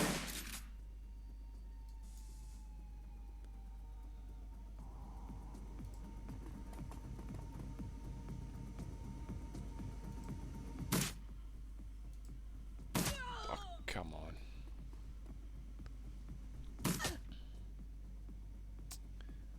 Oh, you motherfucker.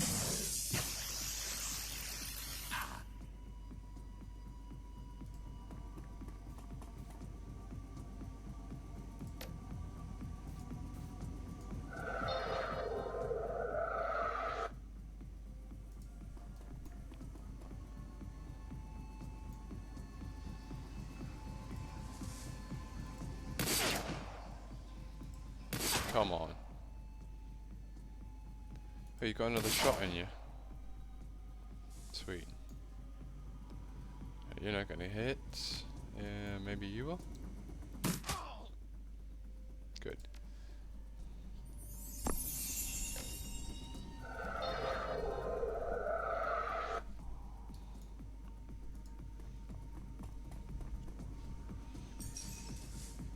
Right, let's get ourselves moved up.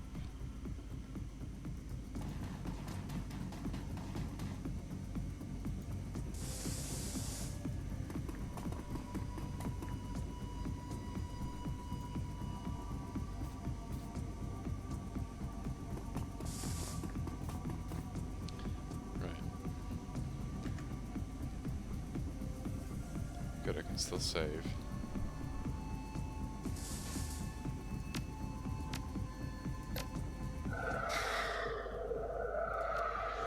Can you give her haste.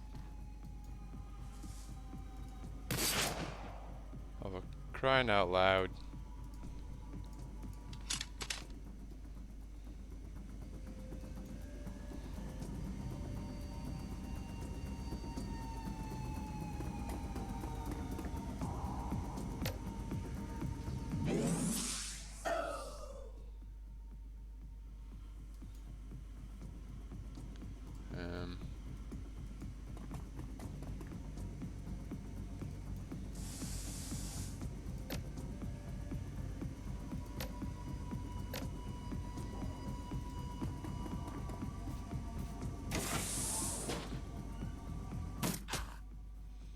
You son of a bitch.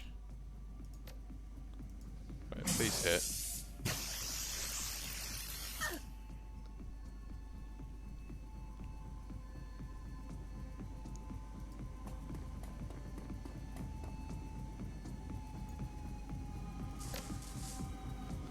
Right,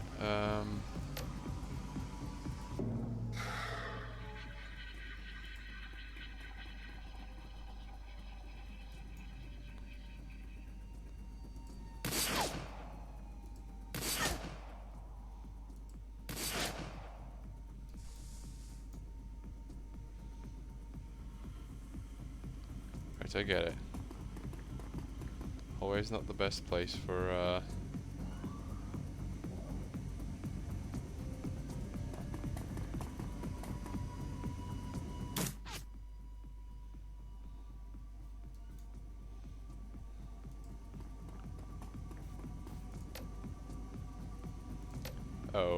okay.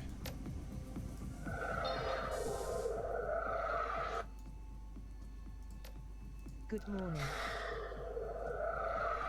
Ah, morning there. It's morning for you. It's like almost 8 p.m. for me.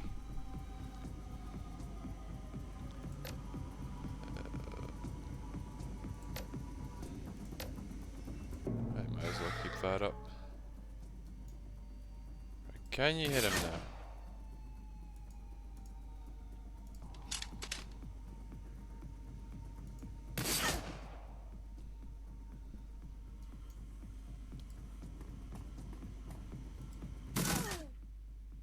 Right, good.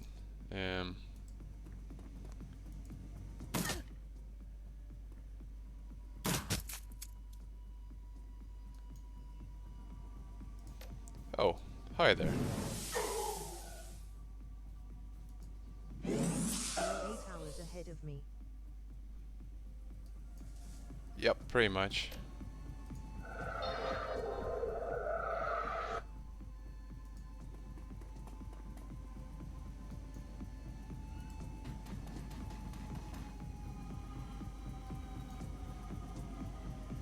Alright, this is the part where they start lobbing grenades at me.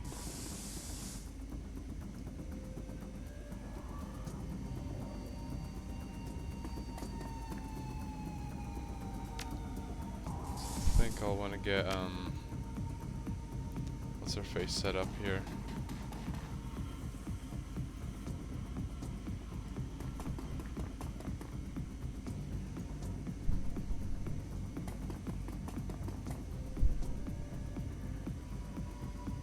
You can't Overwatch, neither can you.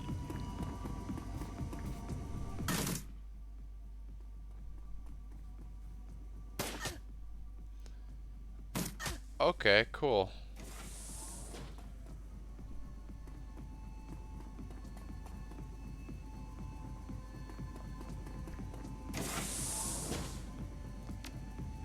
Great. So... good shot. But, yeah.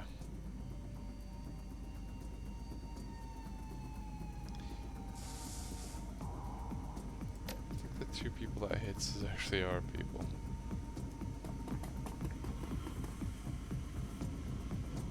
Right, let's get...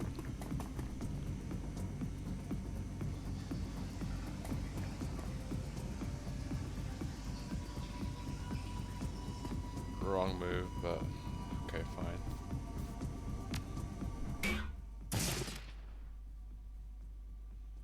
Really?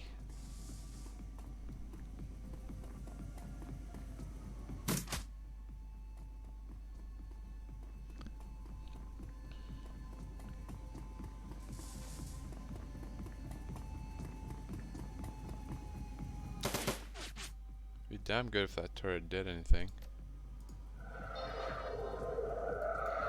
Right, who can I hit with this? Line of sight blocked.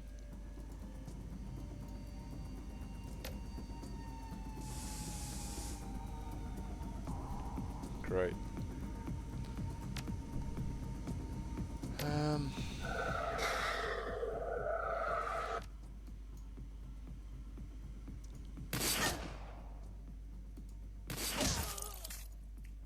Okay, that's one down.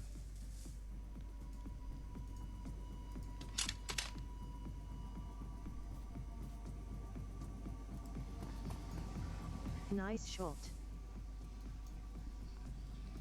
Yep.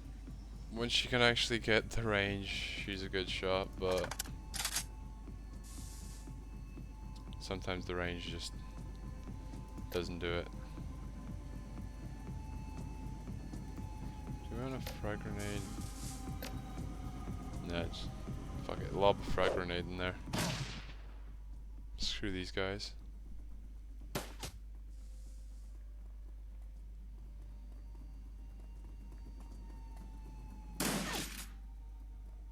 Okay.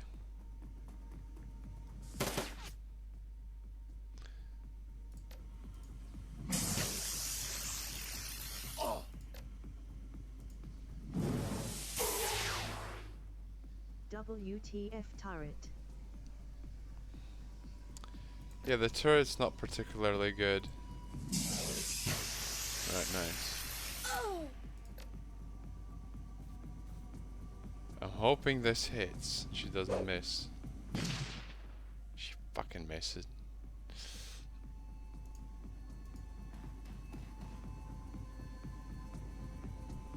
I fucking misclick. God damn it.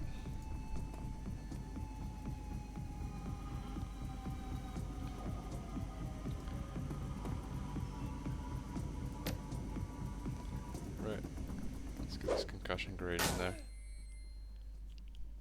So 2 people are stunned.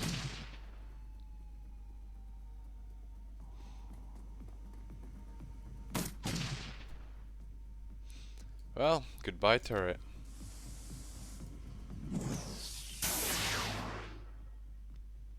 Nice. Right, heal up yourself and I guess give her an accuracy boost.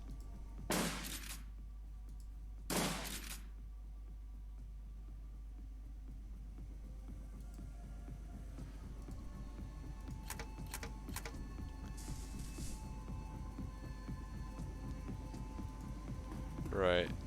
Hi there.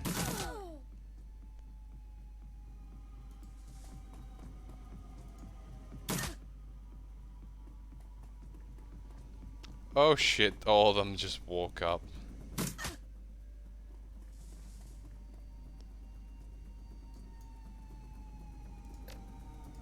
Okay.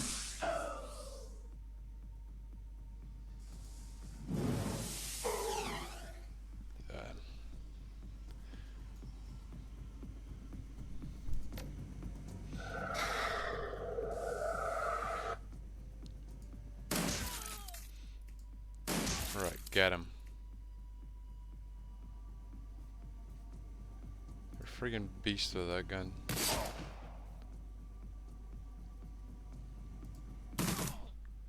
Nice. Oh, and we cleaned up as well. That's kind of fortunate.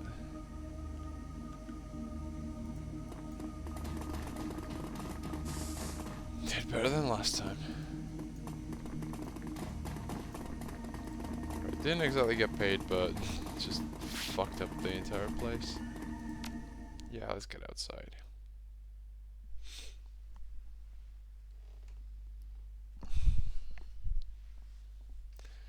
You burst through the door to the Humanist compound and into the crisp night air. You're not far from your extraction point. Time to go. Oh, don't tell me there's a bunch of them on the outside too.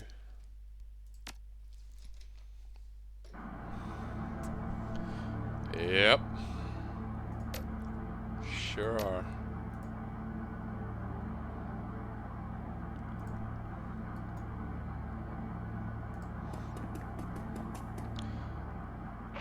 That was probably the dumbest thing I could do.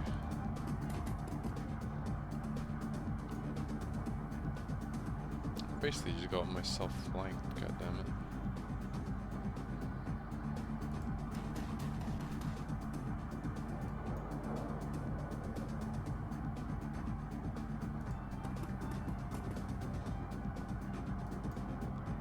Right. You're gonna go with Uncle then?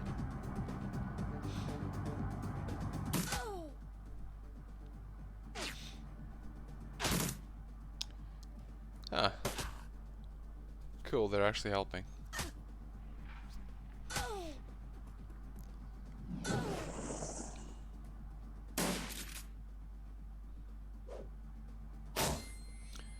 Oh, for fuck's sake.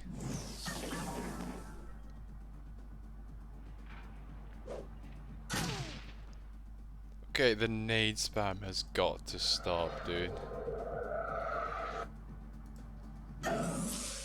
Son of a...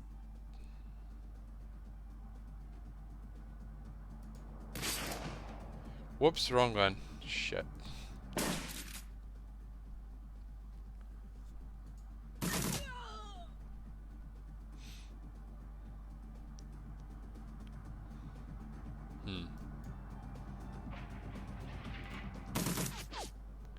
Nope.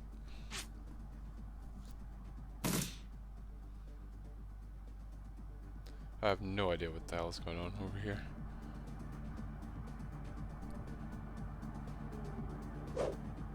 Again with a nade spam everywhere. Fucking assholes, dude.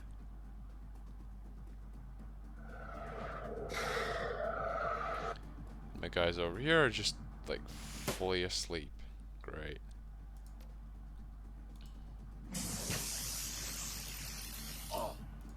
Right. At least I'm getting something done.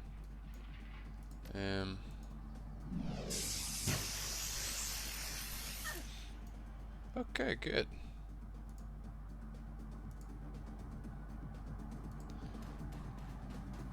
Let's just get up close and personal with this motherfucker.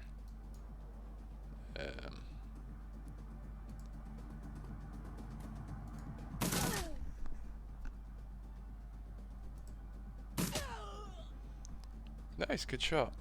Right. Get your ass healed then.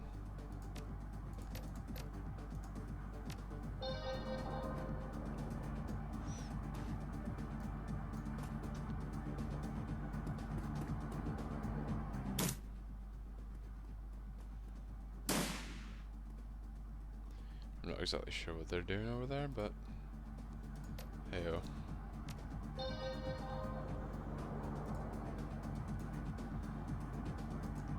Right. Time to get my ass over there and see what the hell's going on.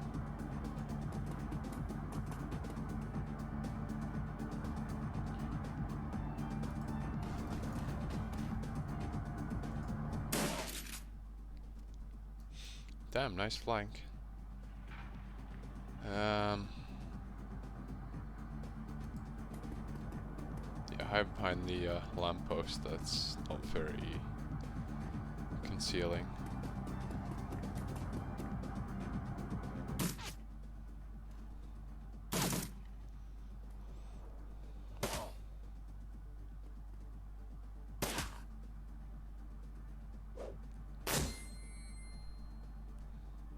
Well, that guy's a freaking dumbass.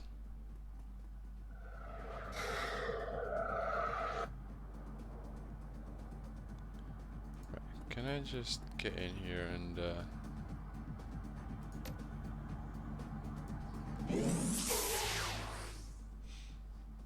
alright, some mage on mage action there.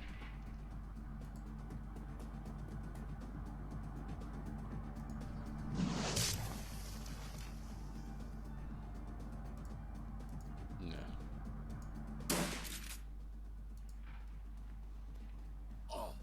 Why the balls did I do that?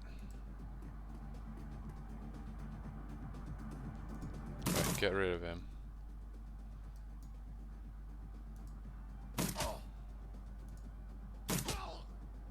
Sweet.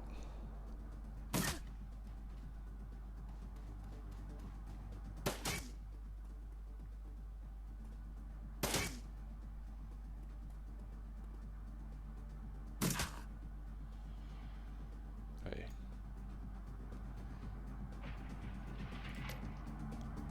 Not even sure who's an enemy anymore and who's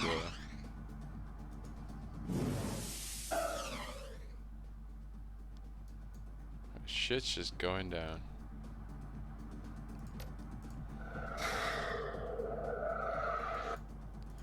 Right, Iger, get yourself freaking healed.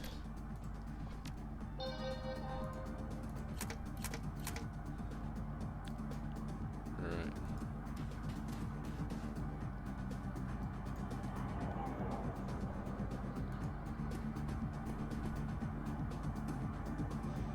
Alright, and Blitz is just gonna chill here.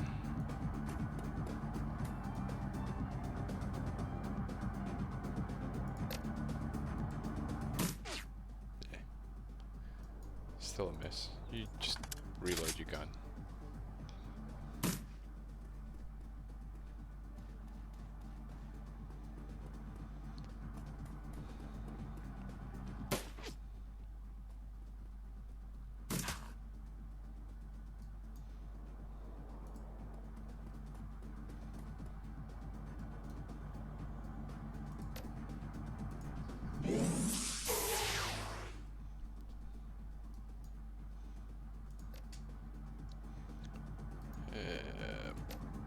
Not gonna happen.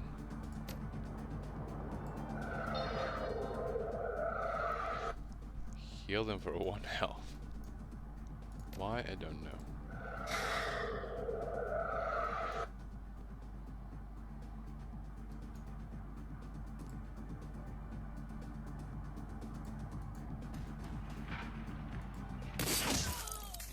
Sweet, nice shot.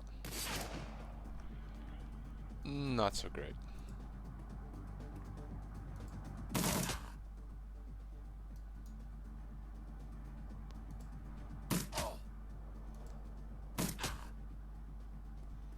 A couple decent shots off the little kid. Little kid, not really, but that guy.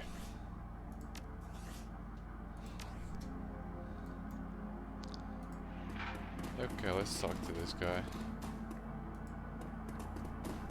So what's up? Maxon looks up at the sound of your approach. If he's surprised to see you, he doesn't show it. Crazy night, huh? Pulls a flask from his jacket pocket and takes a long swig, then looks you in the eye. I hope that this was worth the trouble. Any luck finding our money in there?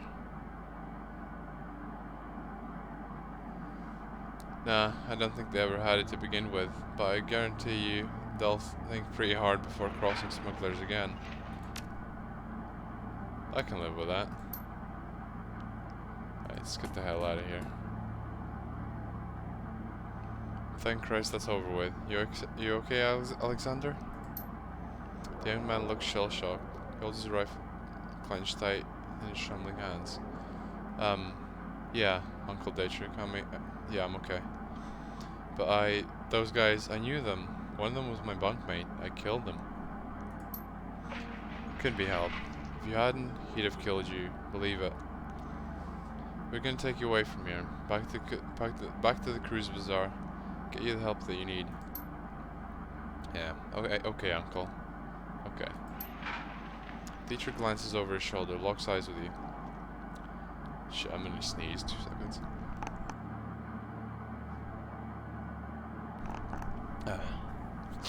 Alright.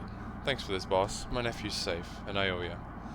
One other thing. The Dragon Slayer's happy too. We just did a ballsy thing. Protected my family, and gave a monster a bloody nose in the process. Glad to hear that he approves. You should be. When the Dragon Slayer is pleased, he tends to be generous with his rewards. I can feel the power coursing through me, boss. I don't know what form it'll take yet, but it's there, and soon enough I'll be able to use it. I don't mean to break this up, but we need to get moving. Kid, you're with us. The rest of you, pile into that other van. You can continue having your moment when you get back to Shatanist. Jeez, these names. Yeah, let's get back.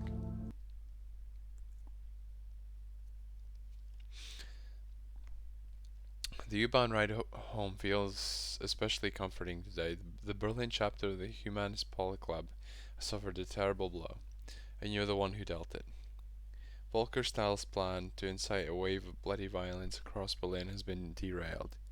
It isn't often that a Shadowrunner gets to prevent an atrocity on the job. Yeah. Not even a trick.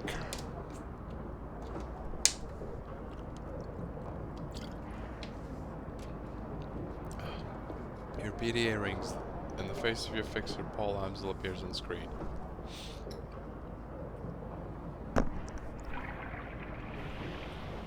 Alright. Felicia, I have new information to discuss about the estate. Please come as soon as you can. Okay, but first...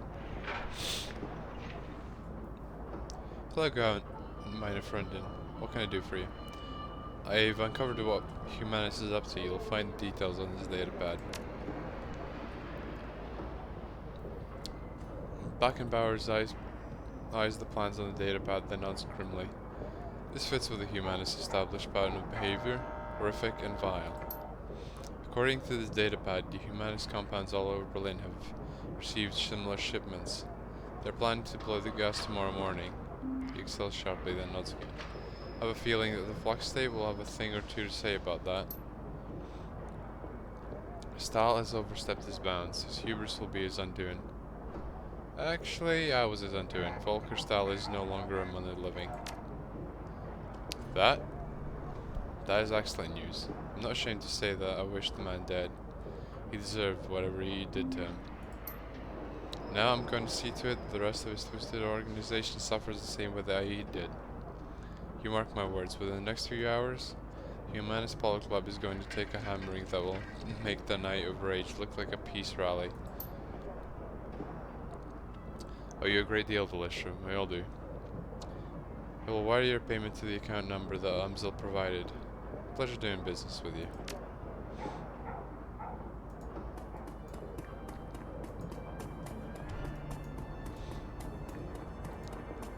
Right,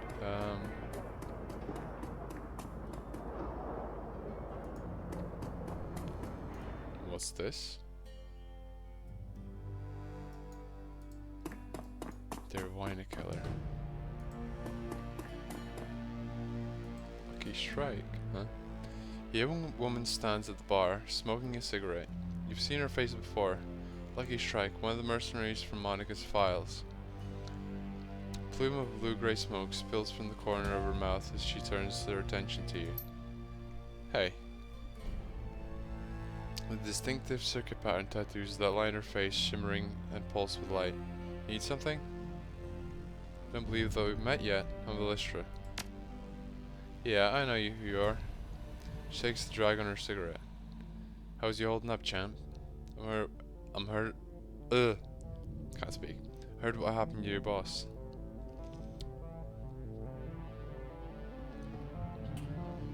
She had a name, you know. Sure, she had a lot of things. Control over the entire keys for one. Can't say that I was a fan.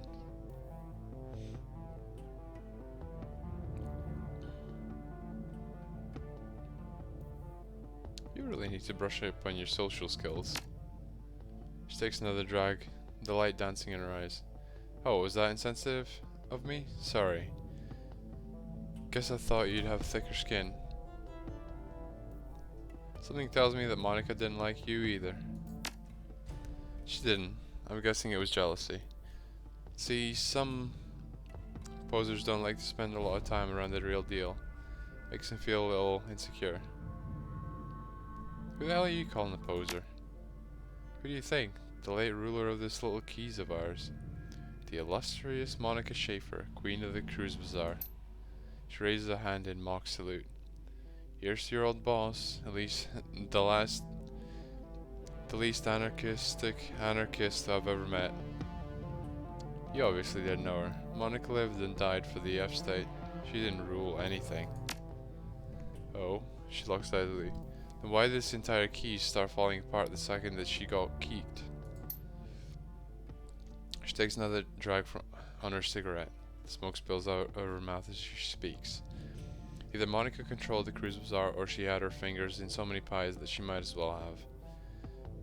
Comes out to the same thing either way.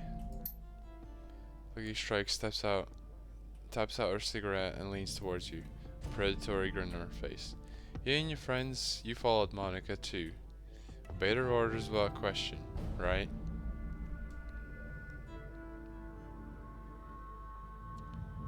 She was our leader. Of course I listened to her. I've got a newsflash for you, friend. Here in Berlin, teams don't have leaders. The very idea of a team leader runs counter to the spirit of this place. For such a rabid anarchist, your friend seemed awfully comfortable being in power. Kind of a contradiction in terms, don't you think?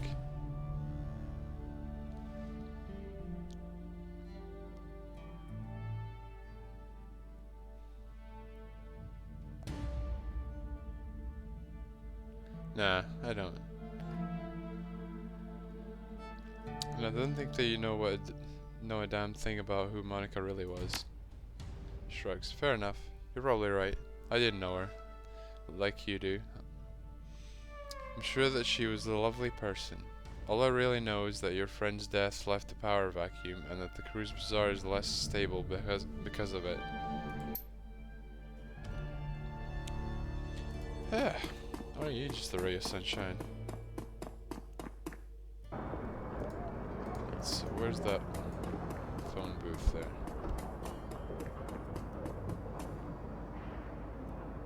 Deliver the Humanistone release. The machine accepts data. The data upload and only a few moments later a certified credit stick is spat out of the coin slot. The phone's old LCDs. Readout displays the text. Freedom, equality, information. Shocking well writer. Okay.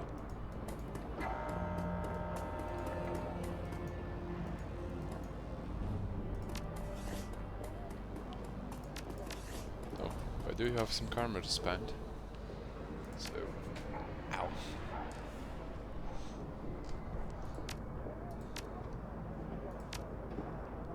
Ley lines visible through FOW.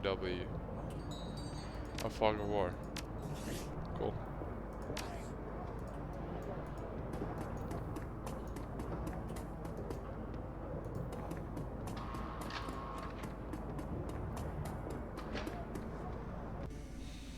Alright then.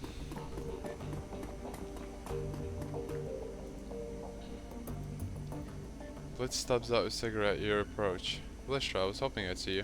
Do you have another run lined up for us yet? I'm strapped for cash.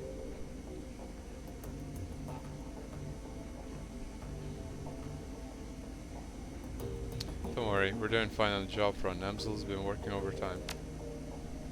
Oh, thank God. And thank you, Chief. Thank Paul too, come to think of it. So, did you have a question for me, or was this a social call? Just checking in on you. Money problems aside, you doing okay? Not too bad, Chief. Not bad at all. It's downright cozy in here.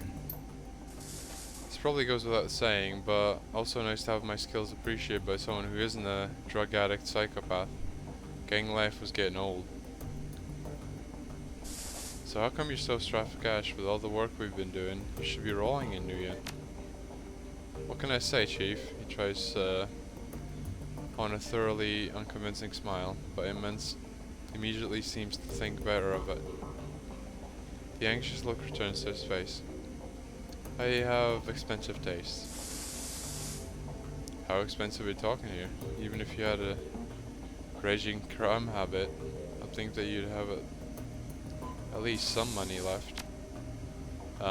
Expensive. Truth be told, I'm in debt. Debt? To who? Hesitates before responding. When he does, his voice carries an edge of annoyance. No offense, but this is getting a little too personal, Chief. My debts are none of your business.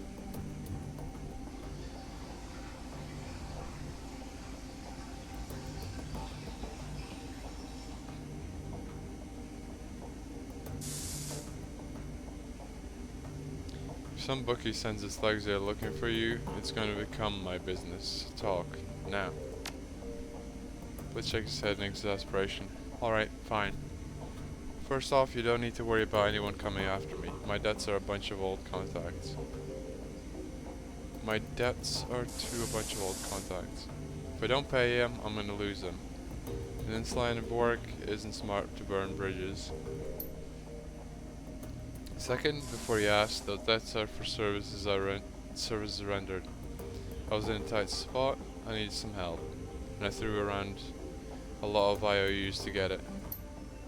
Third and finally, the trouble I was in involved the girl. I'll tell you about it if you ask me to, but we're verging deep into personal feelings territory. So if you don't want to hear me sob over my ex-girlfriend, we'll drop the subject now. So it's up to you, Chief. You really want to go down this road, or shall we keep the relationship professional?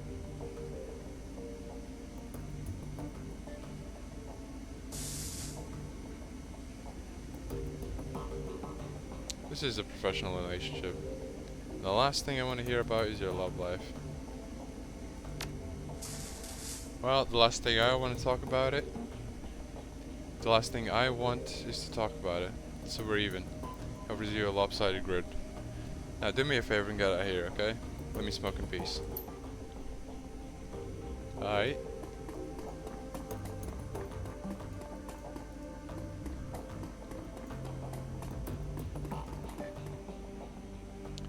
Look down and see a pair of bright eyes into his scruffy face.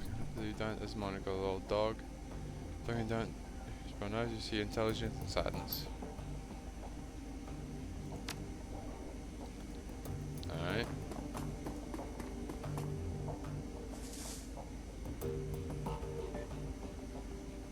Load the second DVD.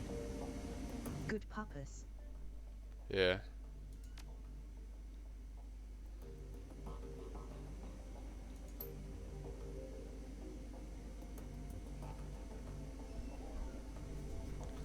Alright, as I said in my last recording, I've been having trouble finding hard facts on Führerschwinge, so I thought I'd open things up a bit.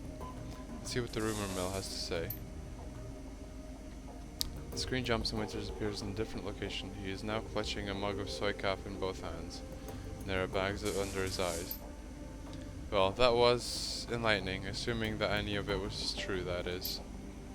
So, for the past 5 hours, I've been poking around some of the crazier fringe theories related to dragons in the SOX. As a reminder, the SOX is an irradiated wasteland between France and Germany. It got zoned off back in 08 after the Gatnom-Gau reactor meltdown. Anyway, there are all kinds of rumors floating around about the place. I've heard stories about walled city in there that operates and survives on a survival of the fittest, kill or be killed basis. Sort of a nightmare version of Berlin. All of the anarchy, but none of the stability that the upstate provides. The radiation poisoning, cancer, and mana pollution are just the icing on the cake. So when Adrian helped the Luftwaffe shoot Führerschwinge down, she crashed into the SOX. That much is well known. What isn't as well known are all of the modern day myths that have arisen about her since. Tonight I've heard an earful. I chatted up a girl who claimed to be a ghost rat. As a smuggler that operates in the SOX, she told me about a dragon cult called the Disciples of the Cleaning Fire. Apparently these cultists worship some sort of radioactive ghost dragon. Could be Führerschwinge, or it could be nothing. but it's worth digging into all the same. Another thing that my little ghost rat told me, the popular rumor in the SOX is the Fuhrschwinger's astral form was, I guess you'd say, mutated by all of that background radiation. Some of the glowpunks out there say that she's shed her body like an old coat. Others say that she's trapped, doomed to languish as an intangible radioactive ghost. I don't know much. I don't know how much credence to give any of this. After all, I don't have any proof that my ghost rat is even a ghost rat. She might be, but then she could also be run-of-the-mill glowpunk. Or maybe she's just yanking my chain.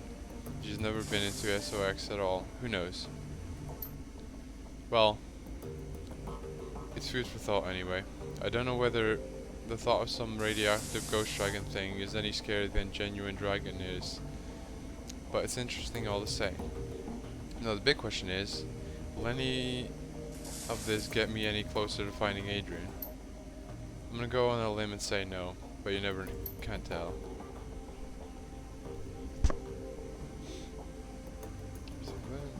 Returns. Play track 2. The screen goes black from on green. Just a minute. The timestamp on the video reads 2054 1112. Alright, let's continue thinking outside the box. After the Dragonfall, the Grey Dragon Kaltenstein came flying into the SOX to rescue the Firewing. But he was driven off, some say killed, by Lofwyr and Nebelher. So what if there's another dragon involved in all of this? Winters grabs a thick, leather-bound tome from a shelf behind him, licks a finger, and begins to leaf through it. Alright, so let's run down a list of major dragons that could be helping her. First, there's the Golden Worm, Lofwyr, the CEO of Saderkrupp, and quite possibly the single most dangerous being on Earth. Lofwyr is a local boy, so he'd be in a position to help Fuhrschwingen. He certainly has the financial capability to help her. He could send a small army into the SOX if he wanted to. So, he's definitely got the means, but I can't see how he'd have the motive. He actively prevented the Firewing's rescue back in 2012, after all. Same thing is true for Nebelher, so let's scratch both of them off the list. Flips page frowning. We've got Aiden, the Great Sirush. He's operating out of Turkey by all accounts. He's not a fan of Lofwyr. They're actively competing for territory in the Middle East.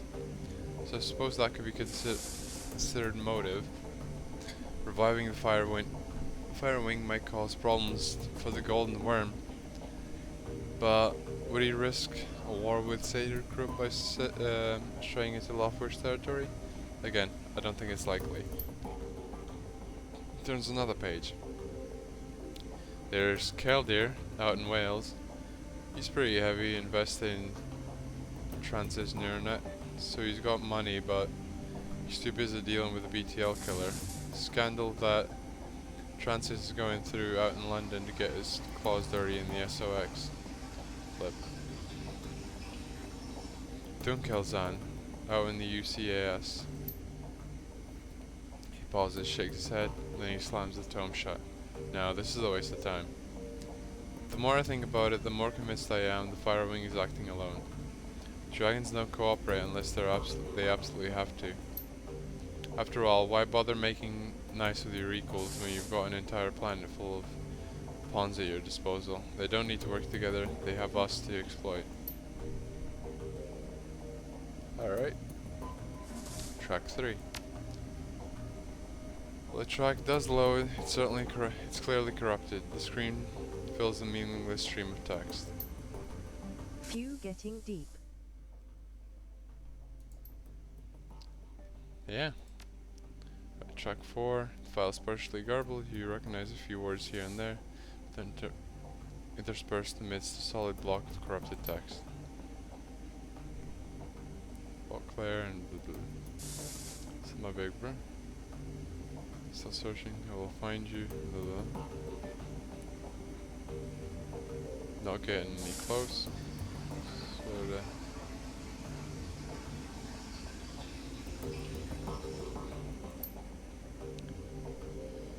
Text disappears and you find yourself back in the menu.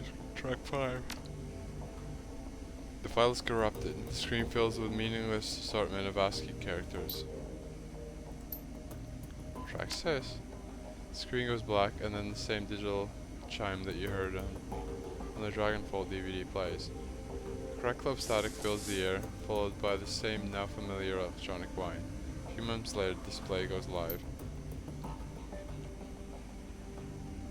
Volklair looks haggard. His eyes are heavily bagged and bloodshot, and his hair is mussed. He holds a cigarette in an unsteady hand. Hermie, it's me. I can't sleep. I don't know where you are. Out having fun, no doubt. Maybe flirting with one of those unattainable beauties that you're always chasing. Tries on a smile, but it quickly disappears. Takes a drag on a cigarette. That's good. Won't you live a pleasant, normal life? After all, one of us should. Walklater rubs his eyes. I can still smell the smoke, Hermie. It's almost a year later, and I can still taste the stench of burning corpses. When I sleep, I can hear the sirens and screams. There's no sound in this world as horrible as a burned victim's screams. The doctors would call this PTSD, I'm sure.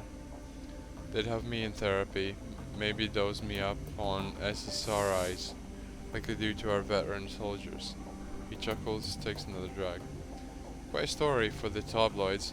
The great dragon slayer Adrian Volklair, mentally incapable of wrestling with his own demons. He shakes his head. No therapy for me, and certainly no medication. I have a reputation to live up to, however poorly deserved it is, and however little I want it. He pauses, stubs out a cigarette. Dragon's still alive, Hermie, of that I'm certain. One day I will find her, and then perhaps I'll be able to sleep through the night. Display goes black in the background, wine fades away. A moment later, you find yourself deposited back at the menu screen. Power down the DVD player and step away. Alright. Let's see what Dietrich's got to say. Oh, there. You really came through for me, boss. You ever need anything from me, anything at all, then you call on me. I'll come running. How's Alex holding up? He's a good kid, that nephew of mine. Give him some time and it'll shake Stahl's programming. It might take a while, but it'll adjust to life here in the cruise bazaar. In the meantime, I've found a good home for him. Samuel's agreed to take him in. Is that wise? Samuel's employees have no love for humanus. Most of them don't even like humans. Best thing for the kid will be to learn through immersion. If he stays with Samuel's group, he'll have no choice but to interact with metahumans. Soon enough he'll learn that they're no different than anyone else. First few days will be rough, no question, but I'll make it through and come out on the other side a better man for it. He seems like a tough kid. I don't doubt that you're right. Dietrich claps you on the shoulder. You're a good woman, boss. On to other things. Remember what I was telling you back before we climbed into the van? Yeah, you were saying that Dragon Slayer was happy. That you'd been given a reward? That's right. Thanks to our, let's not mince words, heroic actions back in that swine pit, the Dragon Slayer has seen fit to grant me his favor. Grins wider. Now I know what that means. Why I can do with it. Well, don't keep me in suspense. He gestures the ground near his feet. This. As you watch the spot in Dietrich's pointing at, it begins to glow. Lines of force spread out in this scintillating web, and a feeling of raw power suffuses your body. I've just torn open a channel between myself and the Dragon Slayer. That power that you feel, his power pouring through the ether and into that spot, if you're familiar with ley lines, it's the same basic concept. I consecrate a patch of ground, and as long as I stand in that spot, all of my magic gets stronger. Crosses his arms over his chest. Not bad, huh? What about another major shaman? Did someone else benefit from one of those channels too? He shrugs. Don't see why not. Like I said, it's basically a ley line. As long as you're on the Dragon Slayer's good side, don't see why why you couldn't use it. My idol, he isn't stingy with his gifts. Anyway, boss, I want to keep fiddling with this, learning to properly control it, and I'm sure that you've got things to do as well. You take care of whatever else that needs doing. And by our next run, I'll be ready to use this. Sounds good. Take care, Dietrich. You too, boss. Right. Let's talk to Iger then. As you approach, Iger turns to face you. Her rifle has been field stripped and is lying in pieces on a sheet of butcher paper. Arranged in a neat row along the edge of the paper are bottles of copper solvent, board cleaner, and lighter fluid. Our fearless leader returns. What do you need? Any thoughts about that last run? After all the moral ambiguity that we've been wading through, hitting Humanus was incredibly satisfying. What they had planned, it makes my blood boil just thinking about it. See through the thought of Stahl lying dead on the ground brings a smile on my face. Hope that he enjoys rotting in hell. Hey, Iger, are we good now? Depends on what you mean when you say good. Won't question your competence again, not in front of the others at least. I'm still not gonna lie, I still have concerns about you, Valestra.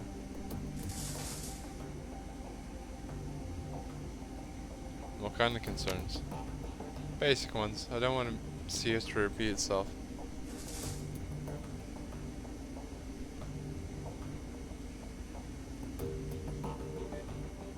What history are you talking about?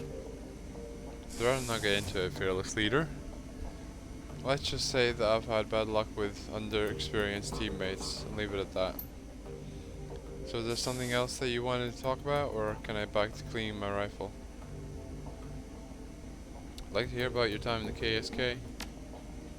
Shakes head. Nah, I'm not in the habit of sharing war stories with Lishram. Not with people who have never served. Why, do you think I wouldn't understand? No, it isn't that. You've been under fire before, you'd get it. But I don't share war stories with civilians. You may be a Shadowrunner, but you were never a soldier. It doesn't have to be a war story. Just want a better idea of who I'm running with. She looks you in the eye for a moment, evaluating. Finally she shrugs. Alright, Valestra, you win. I owe everything to my time in the KSK, from my street name on down. So, you tell me, what do you want to know, and we'll see where things goes. Tell me how you got your street name. Back when I was on basic training, a fellow recruit made a vulgar joke at my expense. He said that reminded him of the north face of the Eiger in the Bernese Alps. Huge and beautiful, but dangerous to climb. His tone left little doubt as to what sort of climbing he had in mind. I think that he was trying to proposition me in his clumsy way, poking me in front of the other recruits to try to provoke a reaction. She shrugs. Anyway, he got one. I broke 3 ribs and the name stuck. Remind me not to proposition you. Fran crosses her face. Either you're trying to be cute, or you've completely missed the point. Neither would surprise me. I didn't break his ribs because he propositioned me, Valestra. I'm not a goddamn savage. Put that recruit down because he demeaned me. And he did it in front of our peers.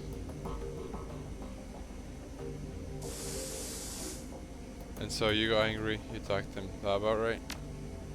Yeah, it is. And I had a damn good reason to be angry. If you can't see that, you're even more clueless than I thought. One way or another, I was getting saddled with the name Eiger. As soon as that idiot made his little joke, it was a foregone conclusion. My only choice in the matter was whether it happened under his terms or under mine. If I hadn't broken that twit's ribs, the name Eiger would have meant a difficult sexual conquest. To a whole barracks full of recruits. That's why it would have been to them from that point on. Thanks to what I did, my my new name meant the troll who doesn't take shit from anyone instead. Tell me, Alicia, which would you rather be?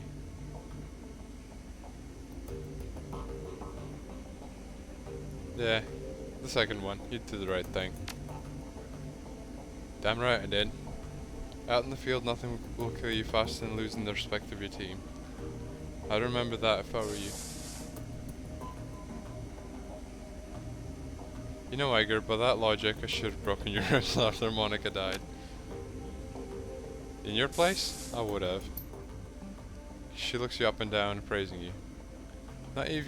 Not that you've succeeded if you tried, but in terms of saving face, Feisty. it would have done wonders.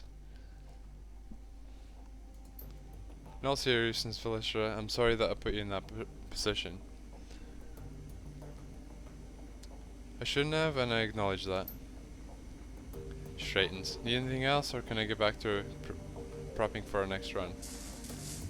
Tell me about your team. Fair enough. Guess that you've earned it. There were 8 of us, 2 commando squads, working together in a single unit. Schmidt and Lang were combat deckers. Wolf was our rigger and combat engineer. Fisher handled demolitions. Braun was a medic, and the rest of us Metzger, Kruger, and myself were weapon experts. Our mission was extraterritorial, technically illegal, but important enough to justify the risk.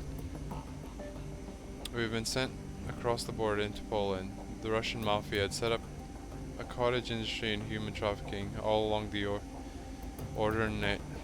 nice line, and it was our job to disrupt it. Go on. We were a good team, experienced. We went through a lot together, and we chalked up a lot of kills. In our way, I'd like to think that we did some good.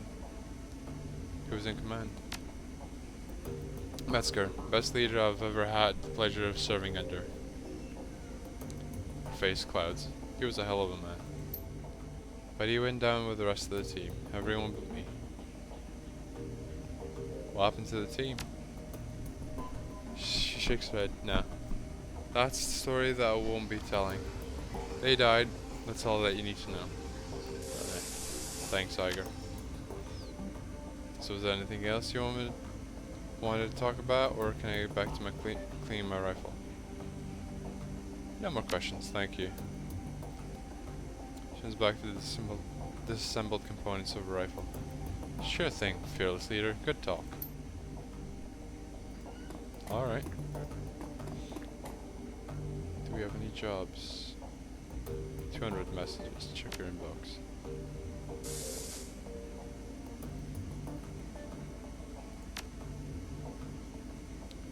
In the jobs directory.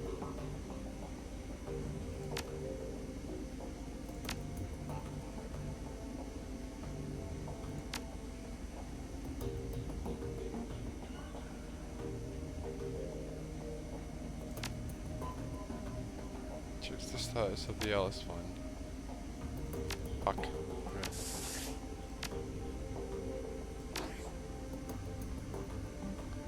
Open the jobs directory. Claim payment for the Humanist data steal. Your summit. You submit the job is finished and await your client's response. A few months later, a message pops on the screen. Samuel Brackenbauer to Militia. Here's your payment as promised. Brackenbauer. A moment later, a second image pops into your inbox. Your payment details.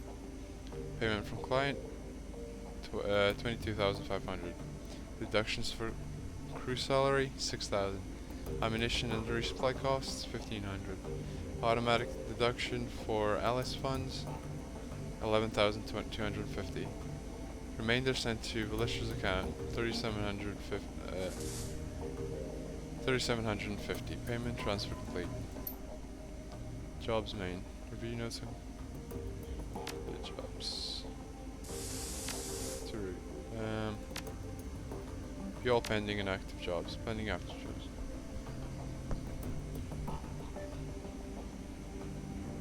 So there's a couple of jobs I can do. That's good. Alright, I'll talk to Glory.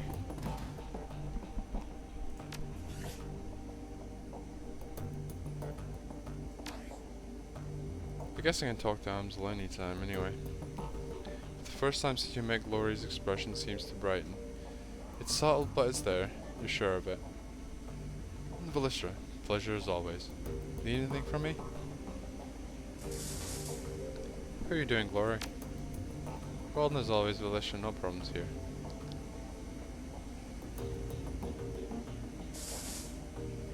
Any thoughts about that last run? I have no strong feelings about the run one way or the other. Humanus is of course a horrible organization, but then so is every other target we've run against.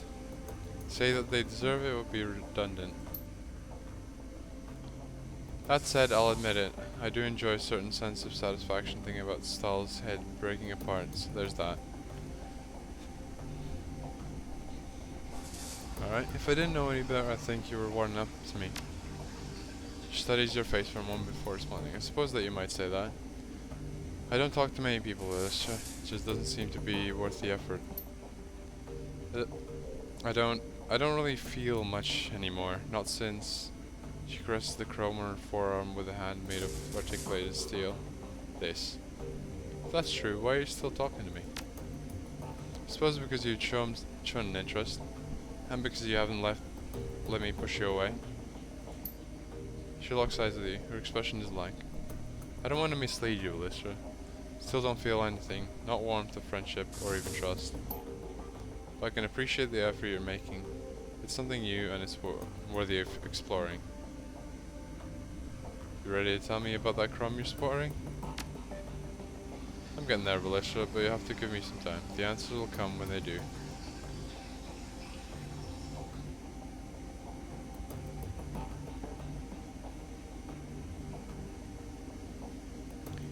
You said that things went bad when you turned 14. I'd like to keep talking about that.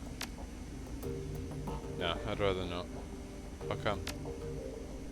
Because I don't see a reason to. The memories are unpleasant, and dragging them up doesn't have any real purpose.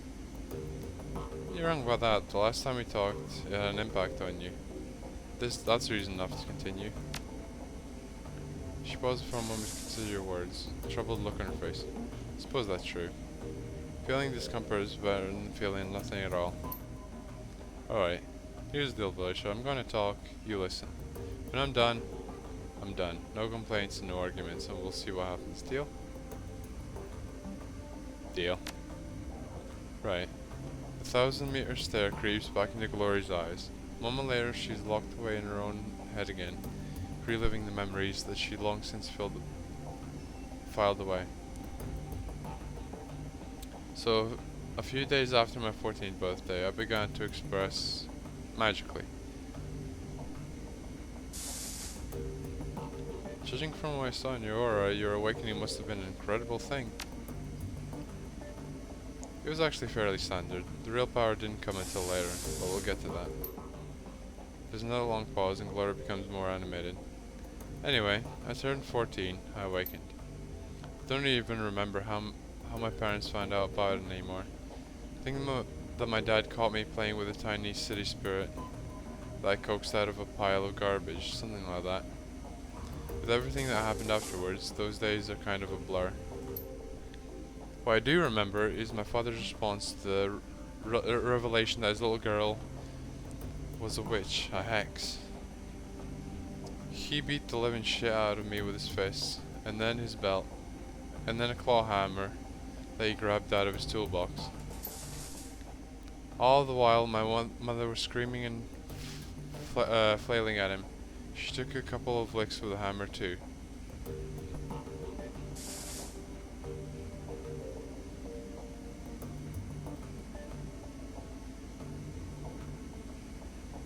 I'd very much like to murder your father. It's a common sentiment, believe me, but I appreciate the thought. So finally, after what felt like an hour, Dad stopped tuning me up with a hammer.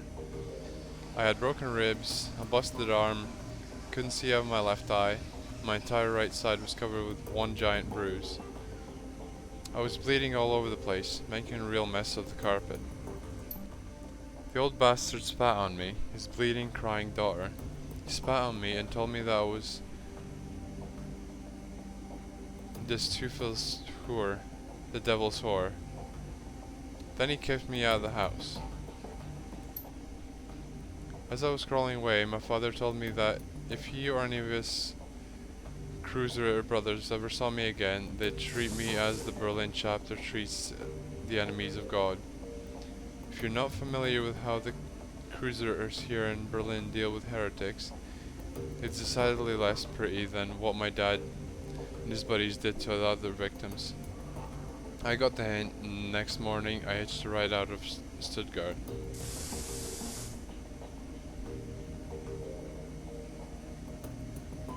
You're a human girl, presumably with an ID. Why didn't you go to hospital? Oh, I did, but not in Stuttgart. If I went to a local hospital with the kind of injuries that Dad gave me, there'd be questions. And I couldn't afford to stay in town any longer than I had to. Even if my dad wouldn't wind up getting arrested for beating me, the rest of the local cruisers would have found me, and I'd have wound up skinned alive and thrown into the Neckar. I wound up in Tübingen. Figured it'd be a safe enough place to find medical attention, and maybe to call home. It's not far from Stuttgart, but it has a huge student community that I figured I could blend into. And the university there has a decent magic department. My ride dropped me off at the university hospital, and they patched me up pretty good. Had some questions for me about how I got so beaten up, but I lied and told them that I'd been mugged, which played nicely into my complete lack of cash, credit, and identification. Glory pauses for a moment and looks down at the floor, then fixes her eyes on you. She is visibly tense. We're gonna fast forward through the next few years. I was I was a kid on the streets. I got by as best I could, doing whatever I had to do. The rest we can leave up to your imagination. Good?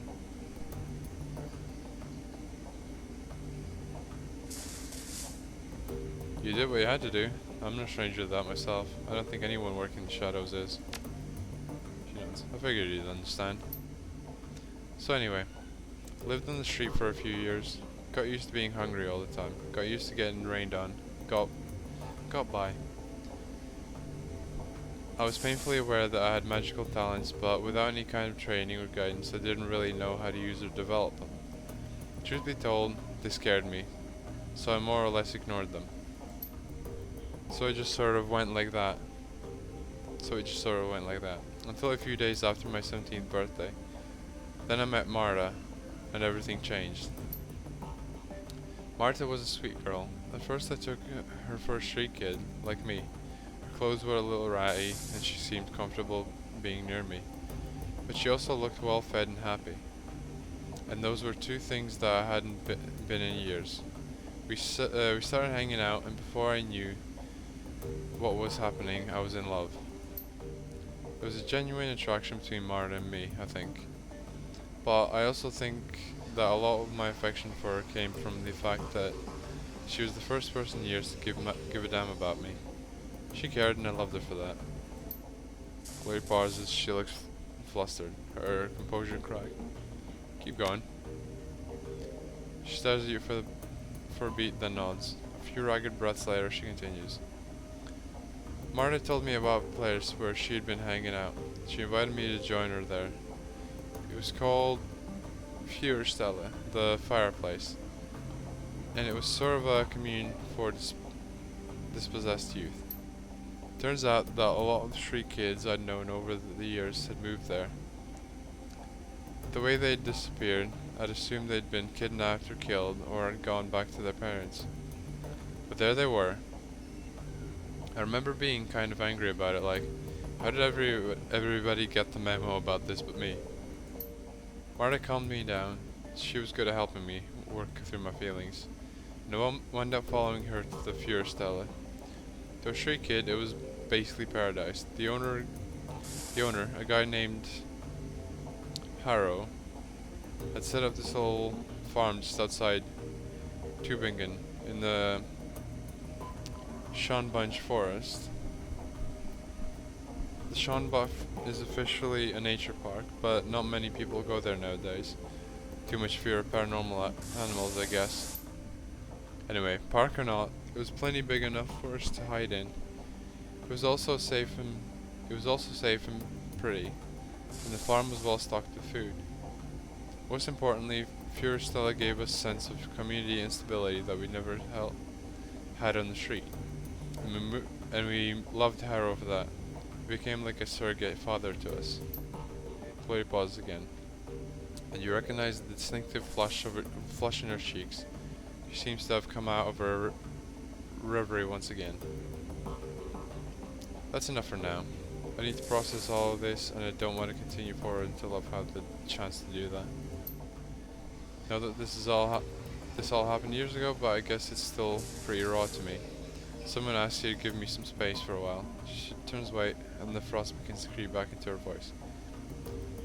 We can pick up later.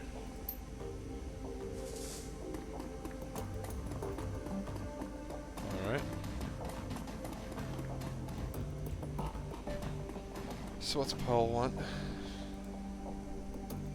Lystra, welcome back. I have news for you. In your absence, I've been looking into Harfeld Manor. Whatever Feuerschwing is up to, it's both large scale and well funded. We've uncovered a money trail leading from holding companies all over the world to an offshore fund with a dummy address. From there, all of that freshly laundered money flows directly into the Harfeld estate.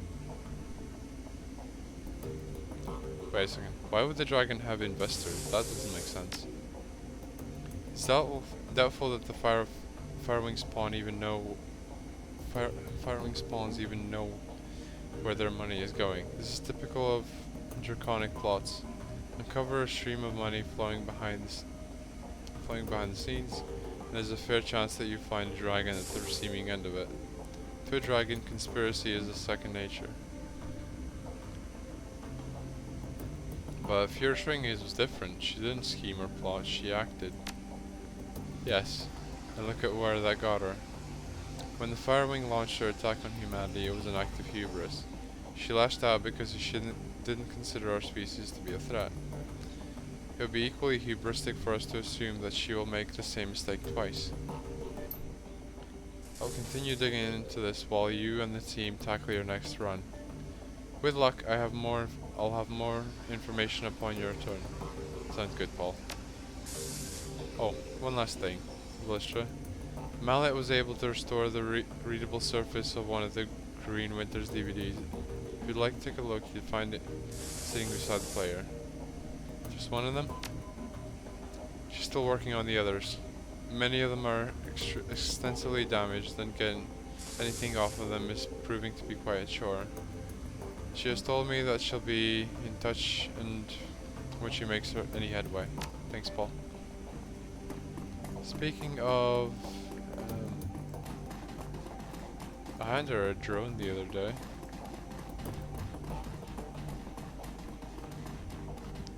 Let's see if she's done anything with that. So, got that drone fixed yet? I do, just finished before you arrived. There's a complication though. What is it?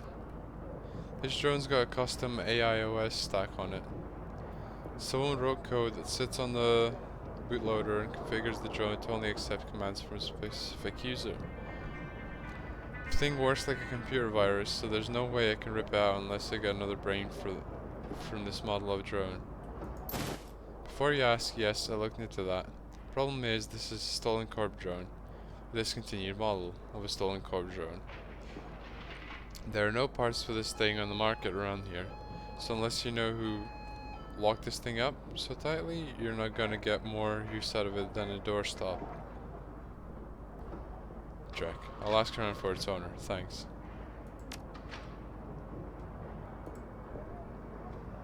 Right.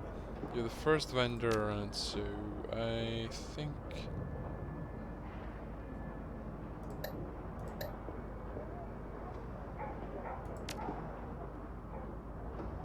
The Mossberg I can give to... that.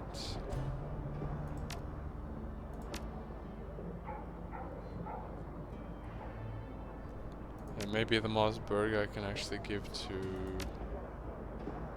what's her face?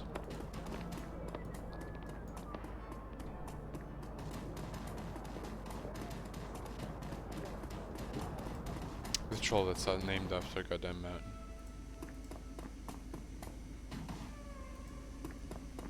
Alright, Algernon. Show me what you got. Most basic spell. Every mage knows and all says already.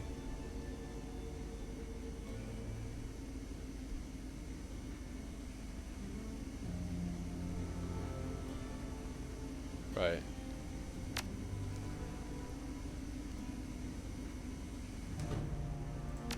Wonder who owned the drone. Yep.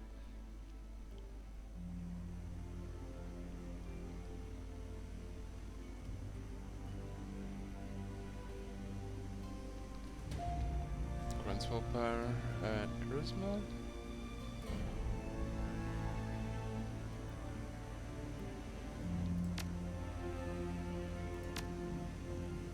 Right.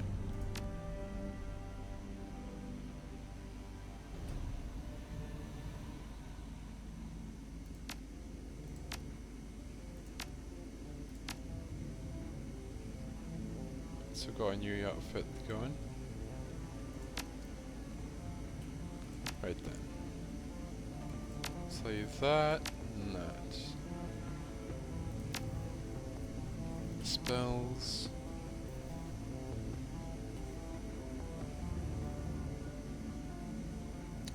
There's -1 AP and outgoing -1 AP the last rounds.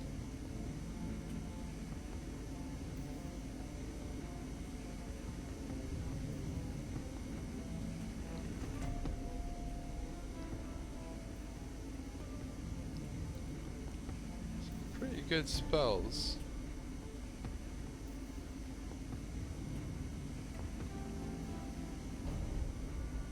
Right, so I do actually need intelligence somehow. Damn. But it's like intelligence 3, 4. Which is pierces up to 3 armor.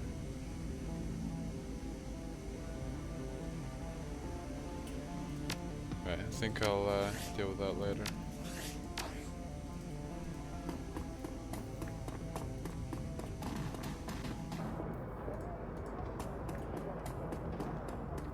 Does Kami have anything to say? Come on. She looks up from calm-eyedly blowing a gum bubble and quickly pop in it. Hello again. I hear you've been busy. Gossip travels fast, doesn't it? It's not gossip, it's work. Survival, really. Aren't there child labor holes around here? Kami puffs up indignantly and you realize how young she must really be. She shouldn't be out of her teens yet. What does that mean? Jail, I only meant that it can be a hard life for a kid. She grows quiet for a moment, briefly looking down at her shoes before looking at you. Straight in the eye. Yeah, it can be, but it's better than some other lives. Alta gave me a good job, and I'm super grateful for it. Which reminds me, I should get back to it. See you later. She lazily tips an invisible hat to you before returning to the comm at her wrist. I wonder if Alta's got anything for me, if he's just gonna offer me some coffee or something. The Turk flashes his wry smile and winks at you knowingly. I'm told you've been quite busy of late. A wonder of the shadows. The street rats tell me that. Likes you, LOL. Oh, the dog, yeah. The Turk flashes his wry smile and winks at you knowingly. I'm told that you've been quite busy of late. A wonder of the shadows. My street rats tell me that business is picking up. Is that the woman who has taken over from Monica Burakazi? Who does it look like? Your rotundity? The Pope from the Vatican? Give her a soy calf, a big one, and put it on my account. I like the cut of her jib. A large soy calf? My, you are the generous one. Goldschmidt. Are you sure you can afford such a gesture? Fat man frowns. Not a scone. And a scone, I was going to say. And a scone as well. I think it's too good for her. As you desire, oh ample one. The Turk whispers. The man is a moron, but he eats his weight in baklava and pastries, so who am I to care? Now, what is it you would like? Should people ever look into that surveillance device on your data tap? The Turk beams at you. Indeed they did, Honor defend him. Indeed they did. It was most fortunate that you discovered it. Seems there was a group that wished to destabilize the cruise bazaar to create a vacuum that they could fill with their political ambitions. But now they can't. More like they won't. We traced the signal to its source. The issue has been resolved. Thank you for your help, Effendim. The cruise bazaar owes you. Cruise bazaar. I can't speak.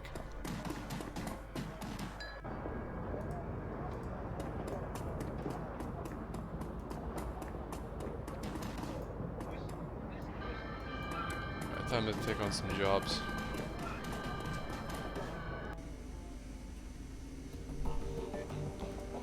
There's probably a ton more people to speak to, but yeah, I want to get some combat going. Earn a bit more cash and hopefully... Right.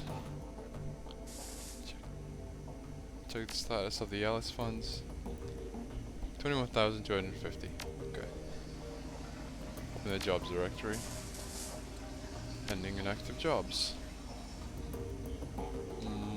Mark 6 prototype extraction. Or pharma cleanup job. Hamzel's face winks onto the screen. Here you'll find the complete transcript of my conversation with Herr Folks, a potential client. The job seems to be relatively straightforward, and the payout is reasonable. One word of caution before you proceed. There are aspects of this run that you might find morally troubling. Be sure to read and understand the specifics of the job before accepting. If you accept, you'll be expected to carry out the requirements of the job in full. After reading the transcript, you might choose whether or not to accept the job. If you respond in the affirmative, our client will be notified and I will take all necessary preparations for the run. Guest. Haramzel? Yes, I'm here. To whom am I speaking? You may call me Herr Fuchs. Very well. Please describe the work that you would like to have done. Straight to the point. I like that. Very well. I would like to retain your team's services to clean up a mess. Go on. My employers dispatched a team of operatives to conduct a quiet operation at a local Sharing Pharma AG lab. Unfortunately, they botched the job. The team was eliminated, but we have reliable information that one of the operatives has been taken captive. If this rogue agent were to spill information leading back to my employers, it would lead to a corporate war. A great many lives could be lost. My employers would like nothing more than to prevent such a tragic turn of events. Ah, I see. And you wish to retain my team's services to tie up loose ends? Exactly. The captive operative is a rigger by the name of Thorvald Enstad. We need him neutralized before he can inform on us to his captors. As Enstad and his team have already put the facility on high alert, stealth will not be an option. Your team will need to shoot its way in, eliminate Enstad, and exit the facility. A straightforward enough task, and well within my team's capabilities. What are you offering in terms of pay? Fuck! I double tapped accidentally. text field appears, a single line of text pops into the center of the screen, taking its place. Accept job, yes or no? Yeah, fine. Run accepted, client notification sent. Farm cleanup job.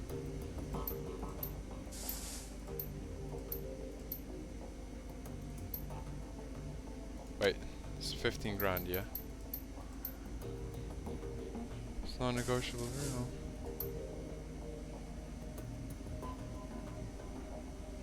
Right. I'm assuming the other job's gonna be there when I return from this one, so...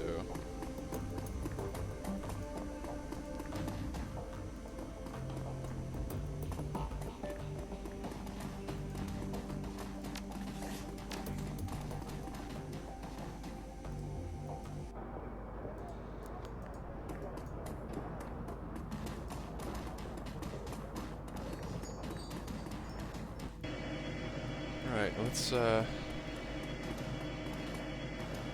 get to it, I guess. Assemble the team and travel to the farm laboratory complex.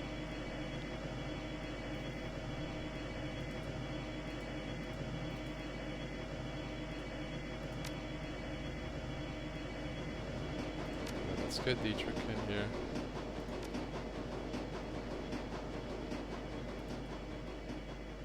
And let's get Blitz in on it.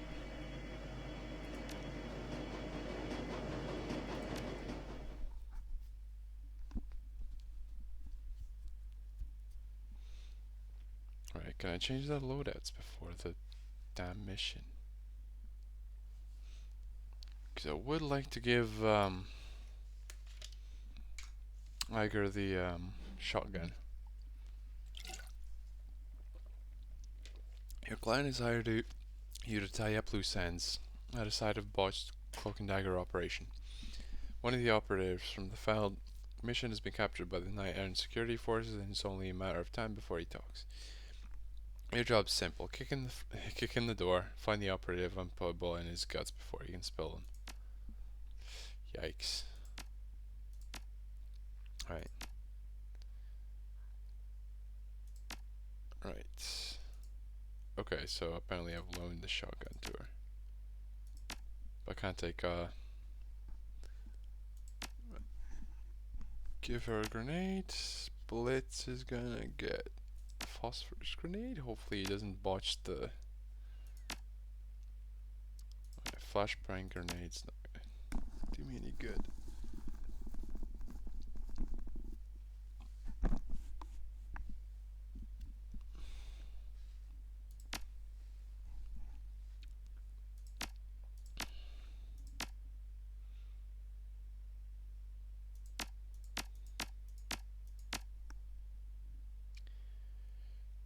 Alright, might as well grab a fucking grenade.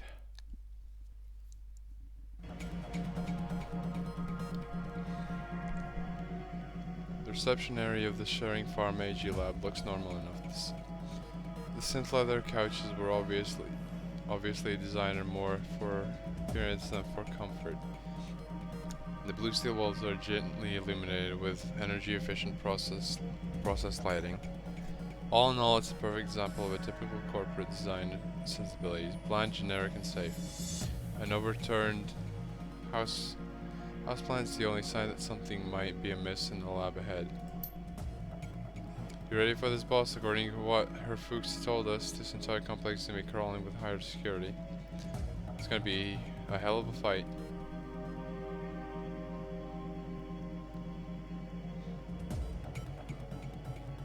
We can handle it. Get ready, people.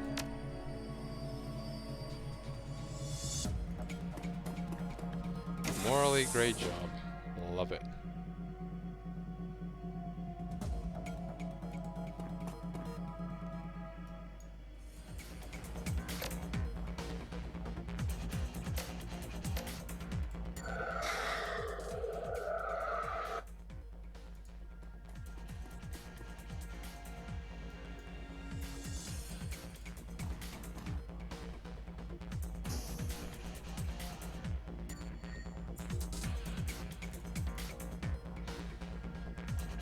Oh, get another call again. 2 seconds.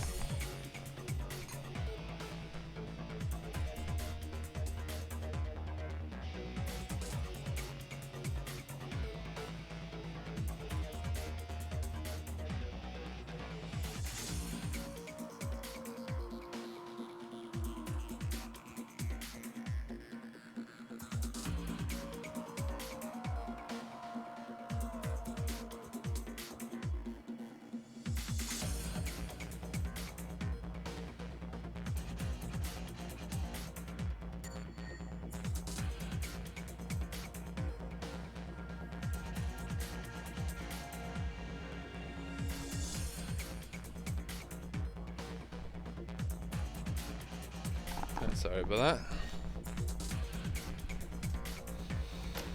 Getting no beast tonight for some reason. Right, good shot finally. Right, you get in there. Blast. Okay.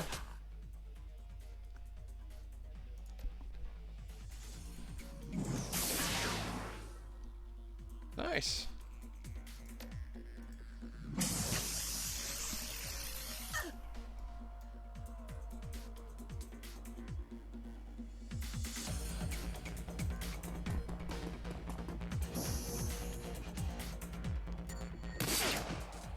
Alright, nothing.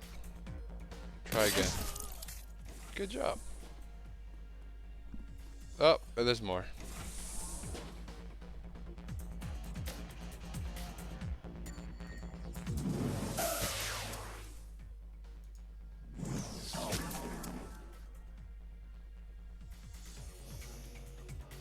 Oh.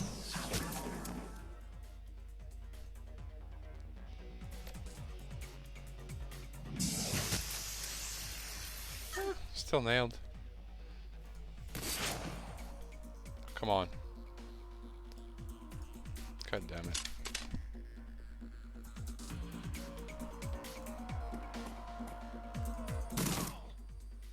Guys, he's down.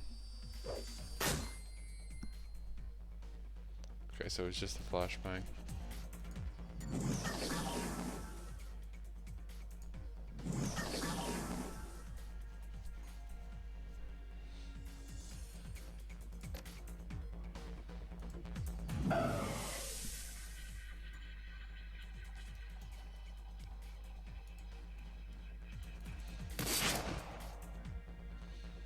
Right.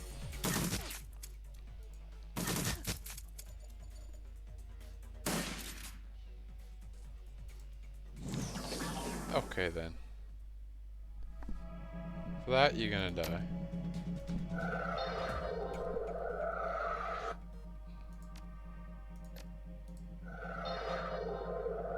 Get your ass healed up, and yeah, let's get you working then.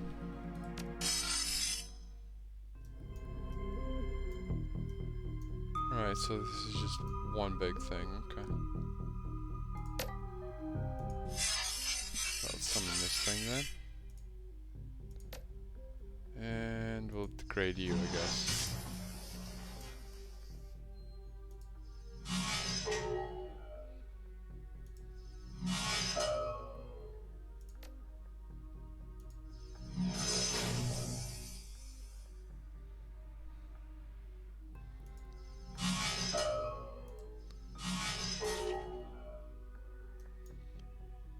Right, let's get the cover here. And you're gonna be testing the waters, I guess.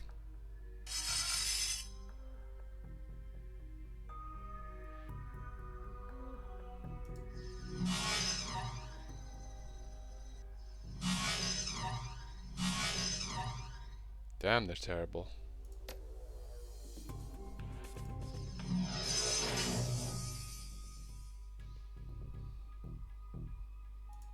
Erosion.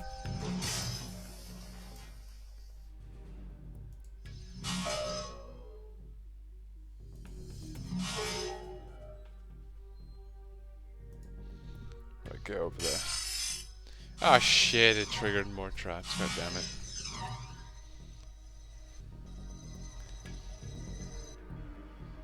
Right, not the greatest time. Oh, hi there.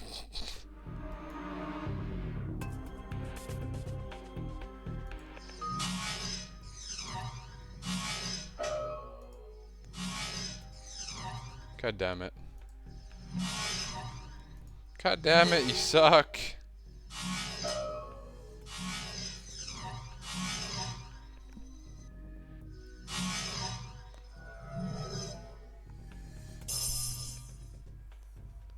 Alright, let's get this thing back into cover.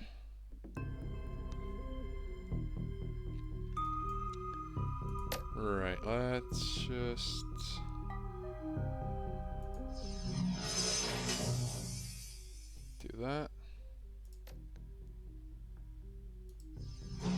upgrade you. Oh, never mind.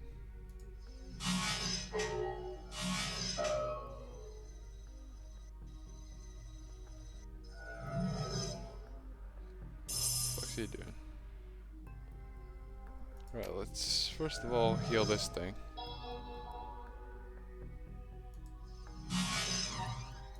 Oh, come on. Hit, damn it, hit.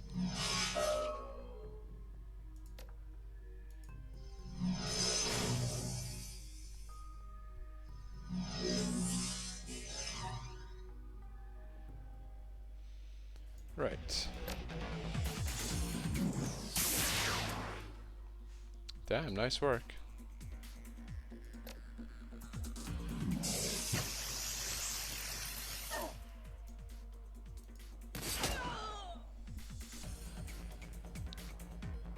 Nice shot.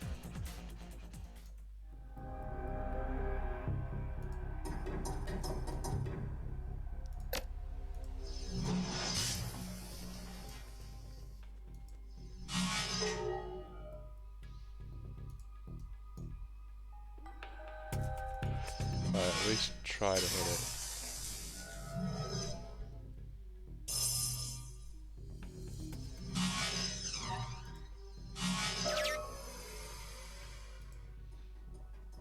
Finally.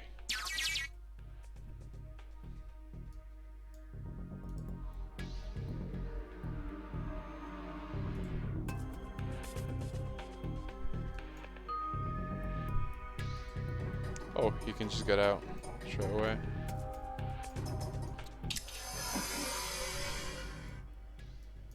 Oh, the security cameras actually reveal all the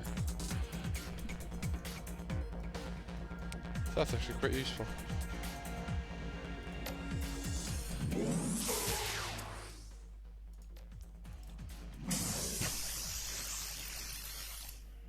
So he just lies down and dies.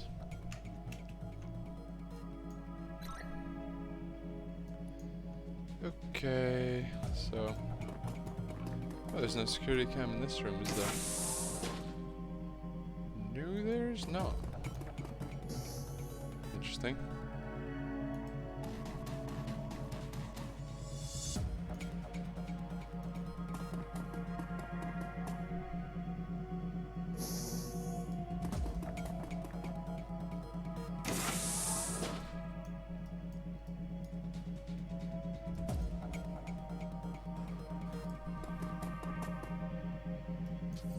Right.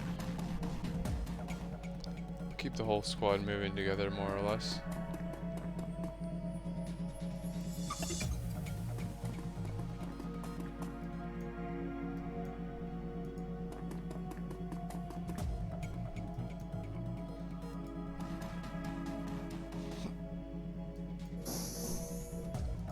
Right.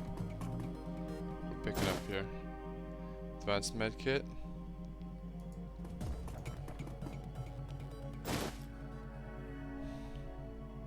Of course my character just randomly gets drugs.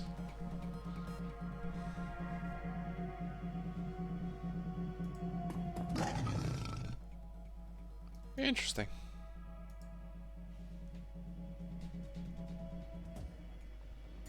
Right, so we'll just take the Mossberg and cover.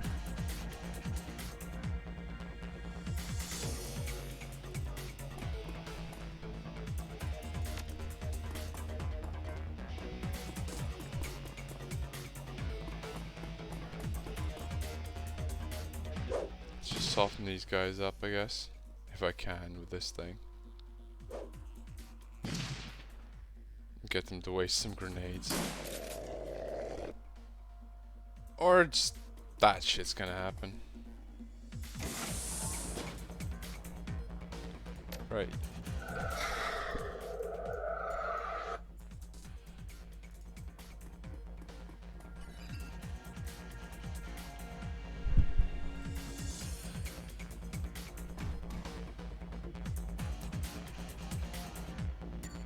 What's the chance to hit? Yeah, doesn't matter. Come on. Okay, you're up.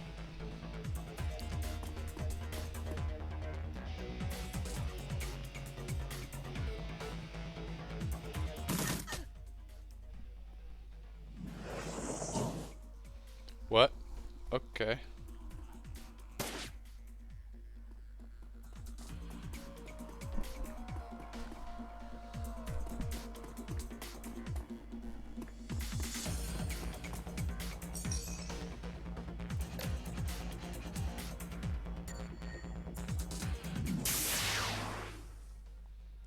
Okay, I did damage to myself a little bit in there. Getting a cover over here.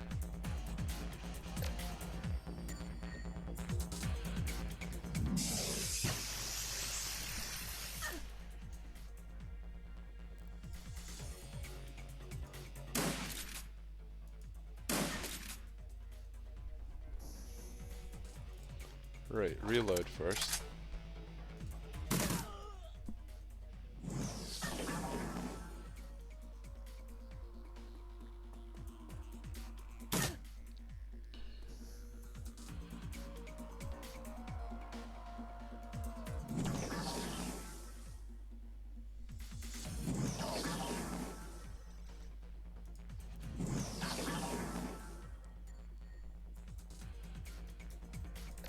Right. Get her healed up.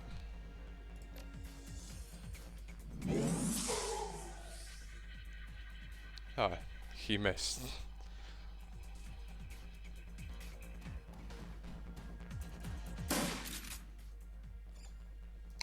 You missed an 89%er, dude. Shit, look what happened to him.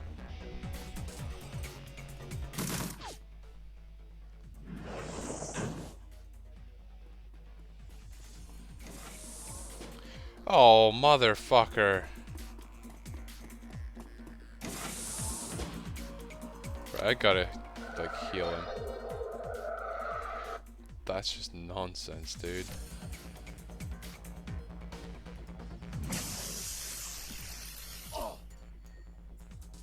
Okay.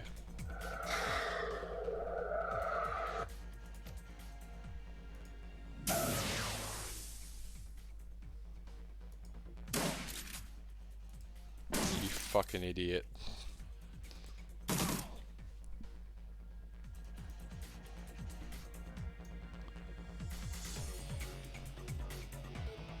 This dude quite literally just walked right in front of a fucking troll with a shotgun.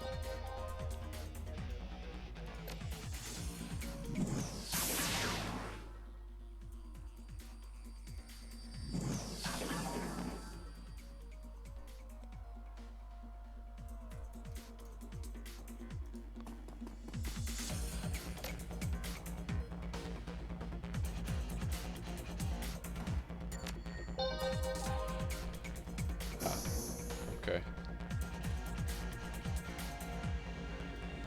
I messed up a little.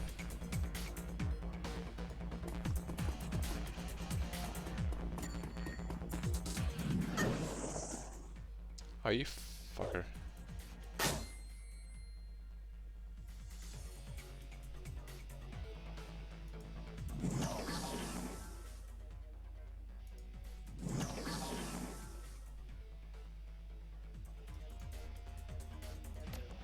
Right.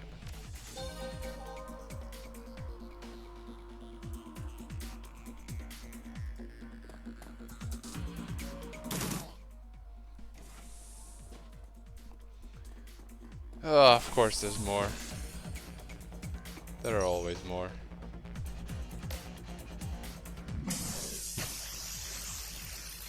She lost 2 AP.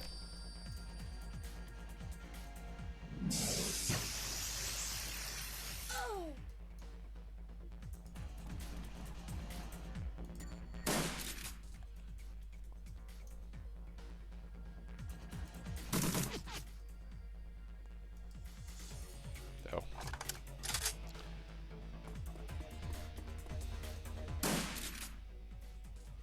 This is a fucking shit show.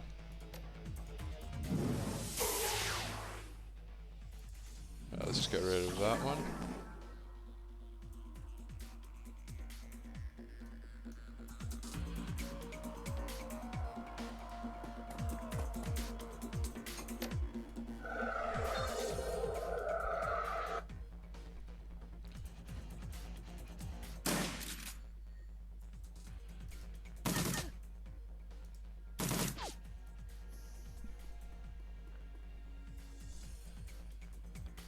Okay. Let's go over here and just do that, I suppose. The body on the table looks like a janitor. His chest and stomach appear to have been brutally torn open.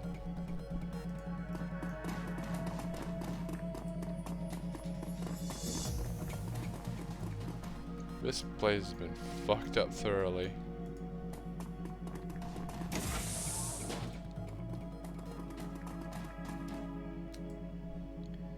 The body on this operating table has been torn into pieces. The dual arms of an auto surgeon sure are the obvious culprits. Are the obvious culprits, rather.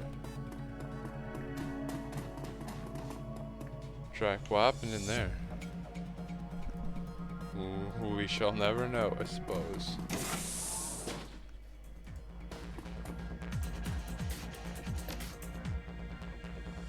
Right, needs to just...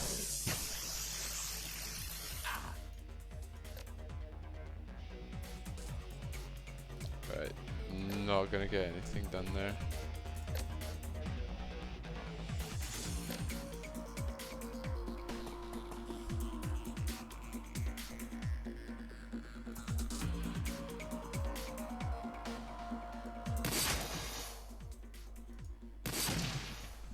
Nice. Some good shots coming out from her.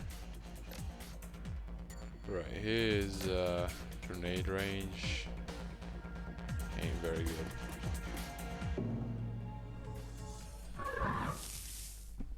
Oh, lovely.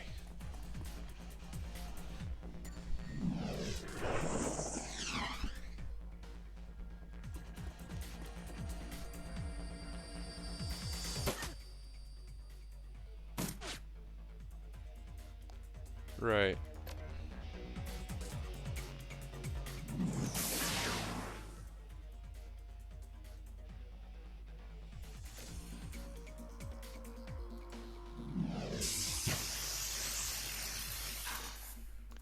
Nice, that disabled that thing completely.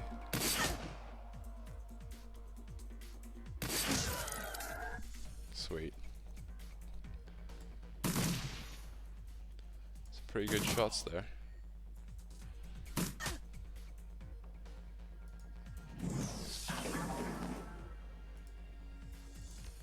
Right, hold on.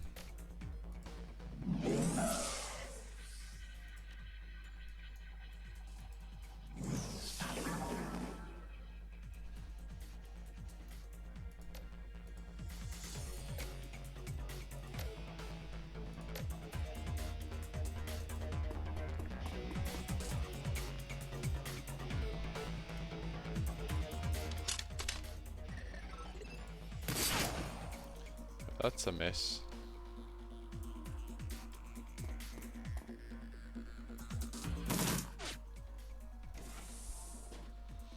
Oh shit, and there's more.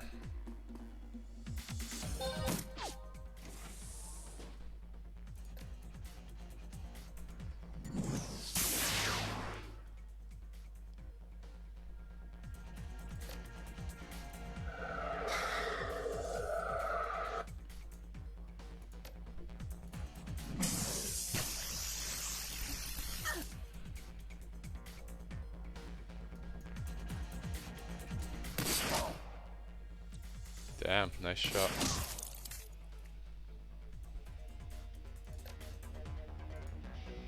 Right, don't miss, please.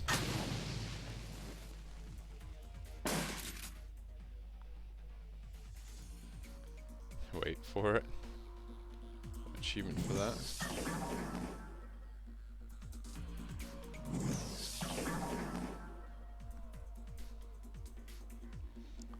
Right, got him.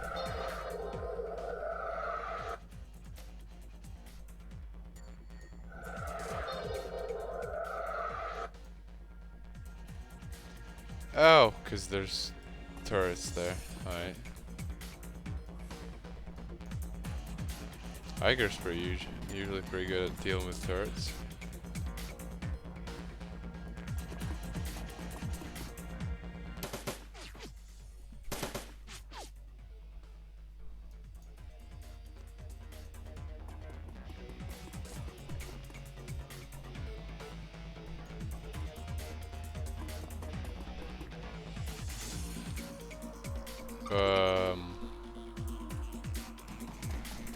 Right.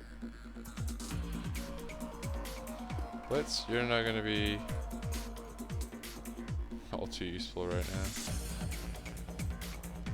Mark target.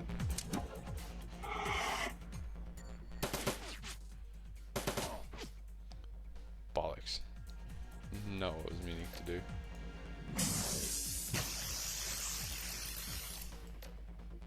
Okay.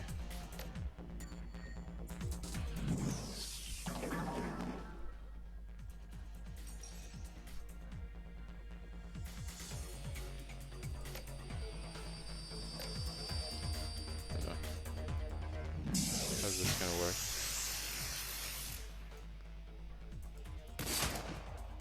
Right, I need you to pull something incredible out of your eyes. Yeah, not gonna work.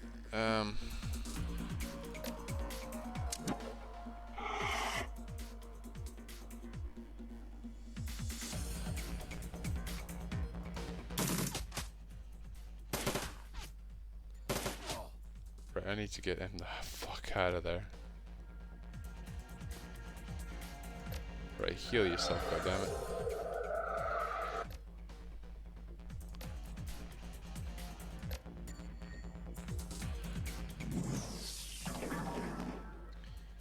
Yeah, that didn't do shit.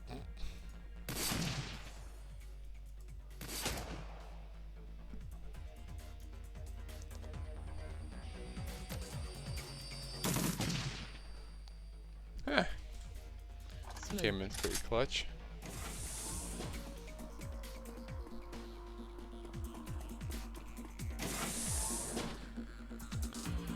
Okay, there's more dudes.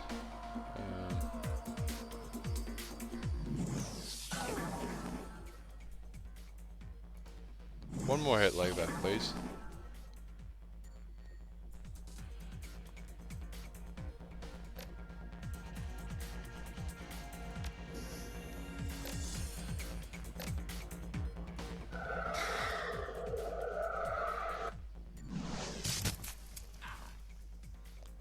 Right, you've got 85%. Nice, 99.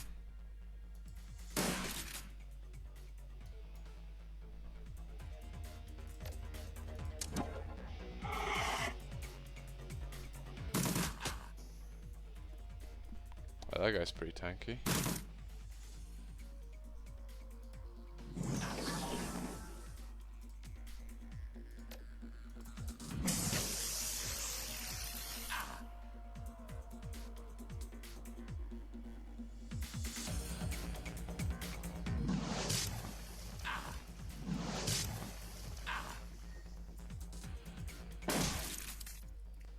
Okay, good job.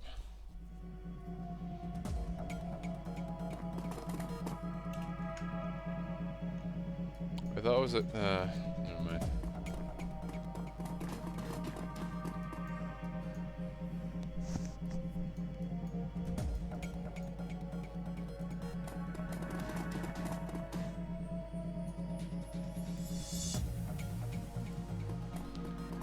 Guess we're taking the elevator down. Or up, I'm not really sure which is which. Pile of corpses, the bodies are all dressed in high quality ballistic armor.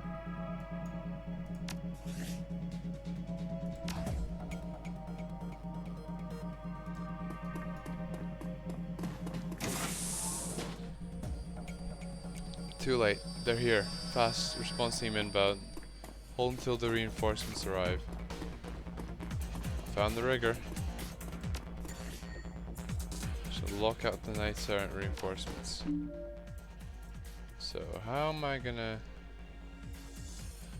Right, quick. You cast that on him and you just get over here.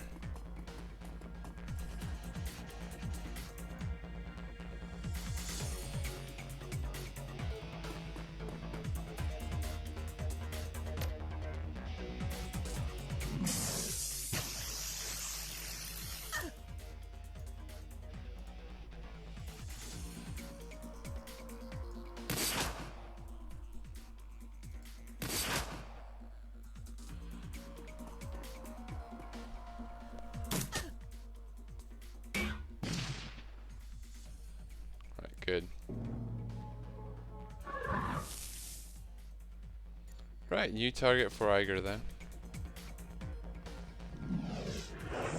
I was never big into AP damage when I played. Seems like a good strategy though for my next playthrough.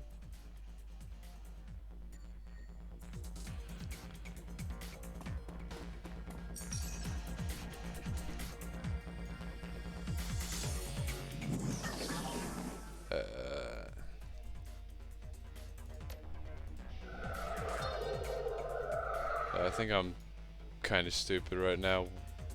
Forgot what AP damage even was. Got this thing killed. Sweet. Great fucking shot too.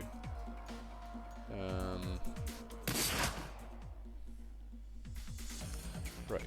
Get this fucking thing hacked quick. Oh, you motherfucker. Nailed it. Right. Right, so let's get this guy some friends, shall we?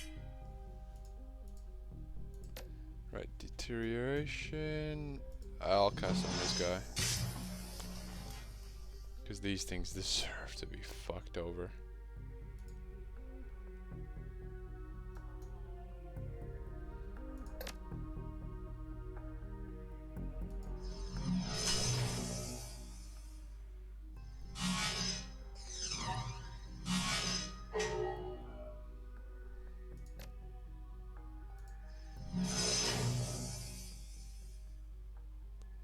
Right, so let's kill you and you.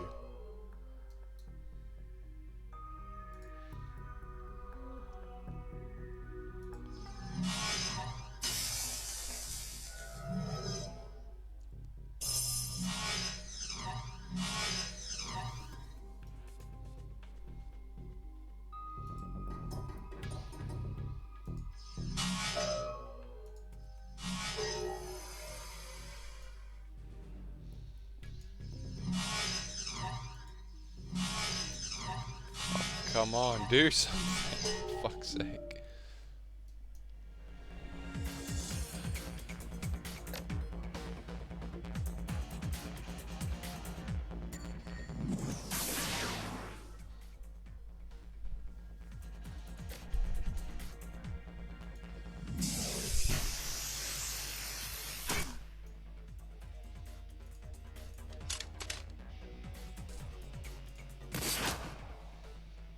Come on.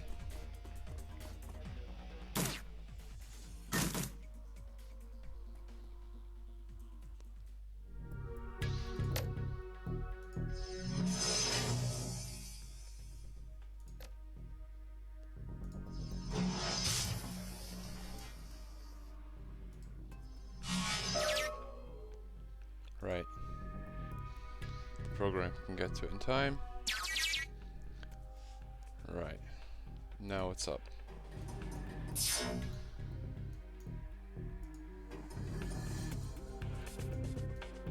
Yeah, there's pay data here too. Alright, let's get this stupid program out of here too.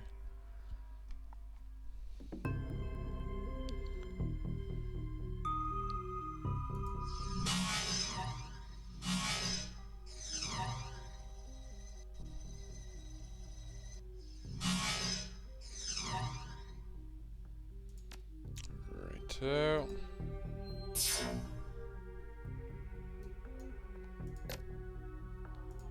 Oh, fuck. Right. Need you to heal that.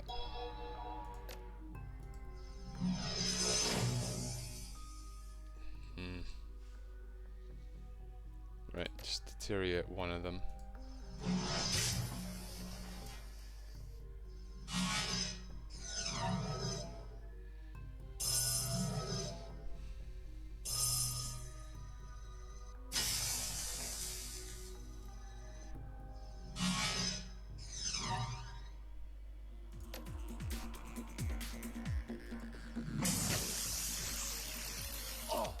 Nice, good.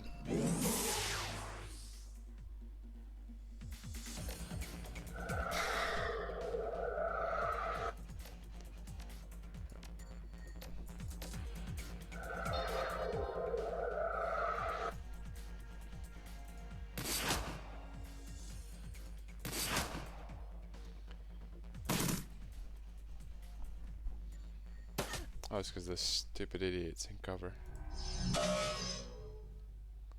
Oh, wait.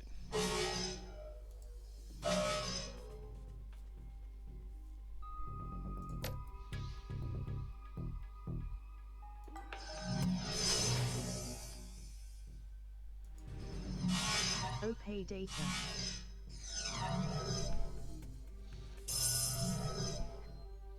Yeah, at least something's gonna come of it. Oh, let's get this thing deteriorated so we can get some. Yikes, might as well just move up then.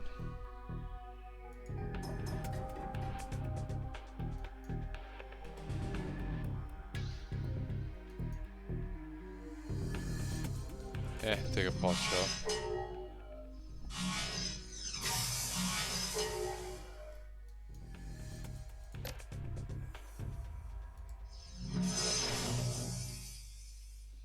Yeah. At least the hills still hit something.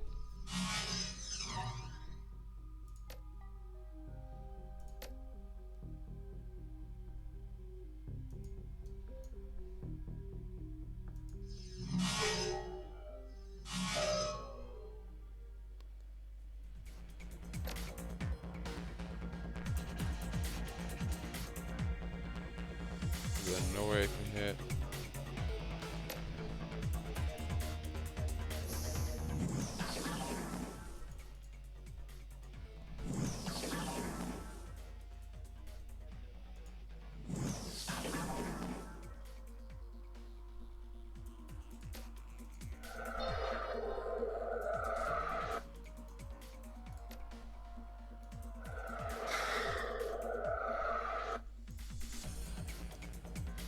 Right, get rid of this guy. Oh, and you're out of ammo. God damn it.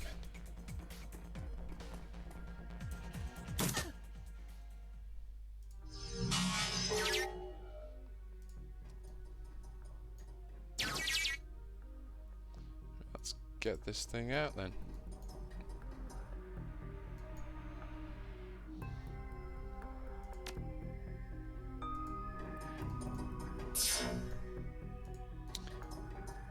Let's get the hell out of here.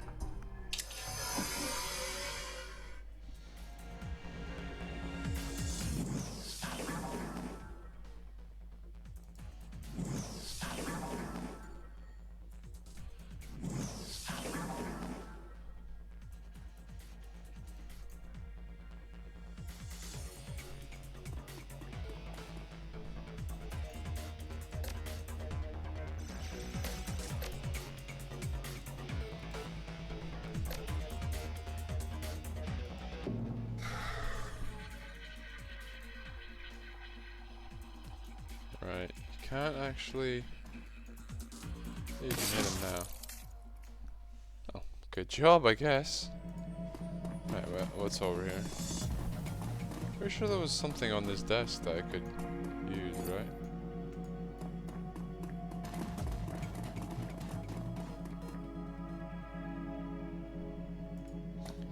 Holding self-controls. From the description that your client gave you, this must be your target, the rigger. Torvald Enstad. You can see him waving and pounding on the plastic of the cell door, but from where you're standing the scene's eerily silent.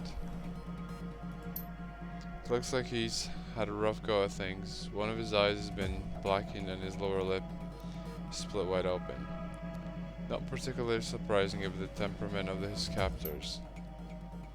The only incongruous element of is his outfit. He's a decker.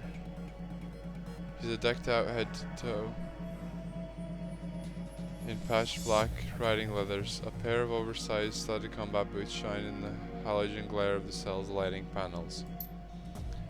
From his style of dress, it's obvious that this dwarf is not a corporate employee. He's a Shadowrunner. Isn't some corporate goon boss. Look at him. He's one of us. Iger's Iger eyes him narrowly. You have to kill him, Dietrich. It's the job. The client never said he was one of us, though. Bastard kept that from us. That doesn't change. Yes, Iger, I get it. The job's still the job. He shakes his head solemnly, but that doesn't mean that I have to like it.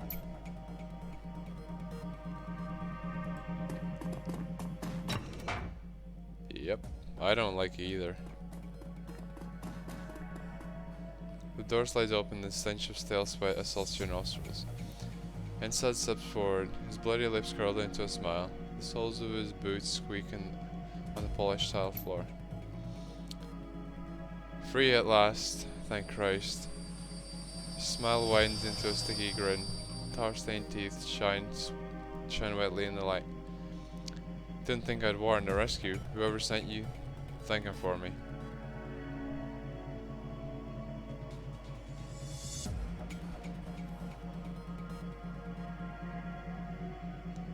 Afraid you're wrong about that. I was sent here to tie up loose ends, namely you.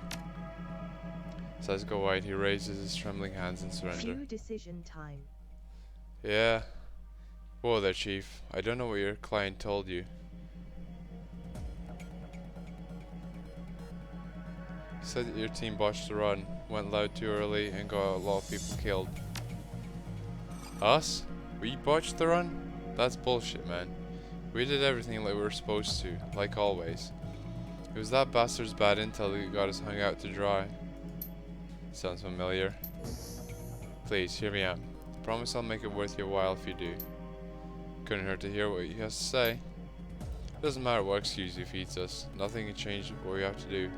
Contract's the contract, Illustra. His hands clasp in front of him in a sign of supplication. You can see the terror in his eyes. Go ahead, talk. Alright, okay. So, we go in, right? Me and my team. And we're doing just what the client told us to. Well, the bastard forgot to mention that Pharma had night errant security contract for the place. He told us that there would be little if any resistance. So imagine our surprise when a KE response team kicked in the door and loaded on us. Quit trying to shift the blame. Adapting to unanticipated situations is part of a Shadowrunner's job description. Oh, for Christ's sake. What were we supposed to do? Thanks to Fuchs' bad intel, we left all the heavy ordnance at home. No collateral damage, he told us. Funny how little KE seemed to share this concern. It took them all of 2 seconds before they started lobbing grenades at us. You know where I'm coming from, pal? I can see in your eyes. You've been on jobs that went south before. The only difference between you and me is that you were lucky enough not to get caught. Look, I can see that you're skeptical, I get that. Can't blame you for it either. You don't know me from Adam. But I know one thing that you will understand. I'd like to offer you a trade. I've got a little toy hidden away. Managed to stash it before those night errant pukes took me. My own design. Totally one of a kind. I call it Pain Inducer. Grade A fun for the runner who has everything. And I guarantee that you'll never find another. You let me live and it's all yours. I'll put a fucking ribbon on it for you. Then I'll disappear and never bother any of you again. Scout's honor. Even if we consider going off mission. She shoots you a significant glance. Which we wouldn't. She turns back to Einstein, staring him down. Did you honestly think that we'd sacrifice our professional integrity and 15,000 new yen payday for a trinket? You know, it's like 15, huh? I can match that. You let me live, and I'll pay your wage, plus the inducer. Hell, you could even tell your client I'm dead and bill him to double your earnings. What do you think about that?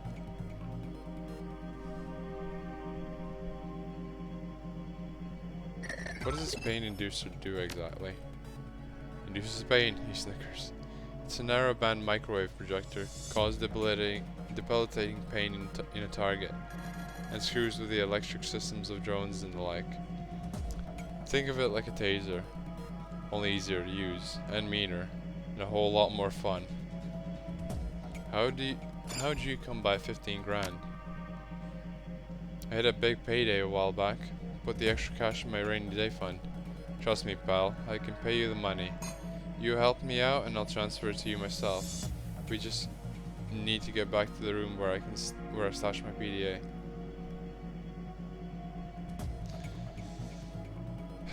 Alright, deal. Let's get you out of here. You better not fuck me over, you little dwarf. You won't regret it, friend. Promise. Hagar holds her tongue, but her body language speaks volumes. Tight lips, rigid pose, slight color in her pale cheeks. You've done it before. She's furious. You've seen it before. She's furious. Yeah, I get it.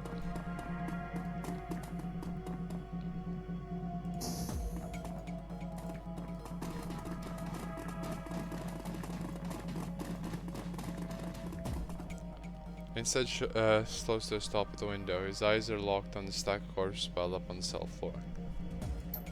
My old team. Sorry, sons of bitches. Bet they never thought I'd be the last man standing. Why not? I'm usually right in the thick of the action. Easy to get shot under those circumstances. If I'd been downstairs when Katie smashed in, I'd be in that pile with them.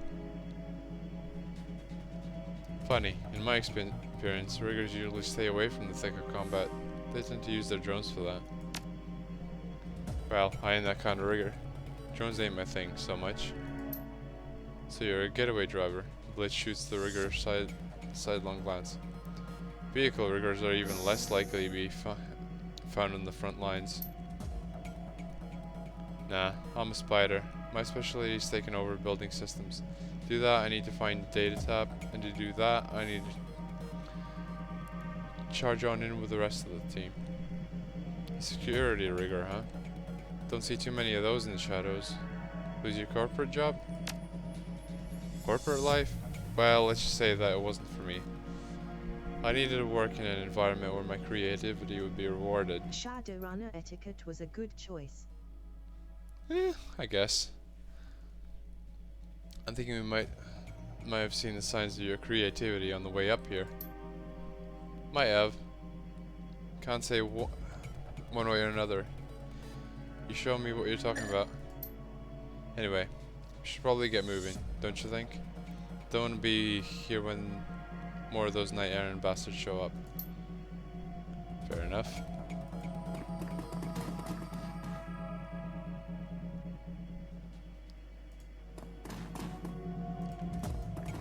Right, so...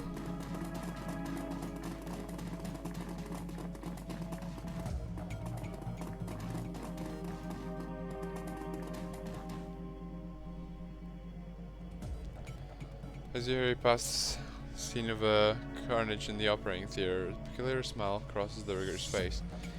He slows to a stop, then points at the dismembered body on the other side of the glass. You said you were a spider, right? Is this your handiwork? He looks you dead in the eye, and for a moment his expression remains unchanged. Then his smile broadens, and the stream of giggles come pouring out of him. Okay, yeah, you caught me.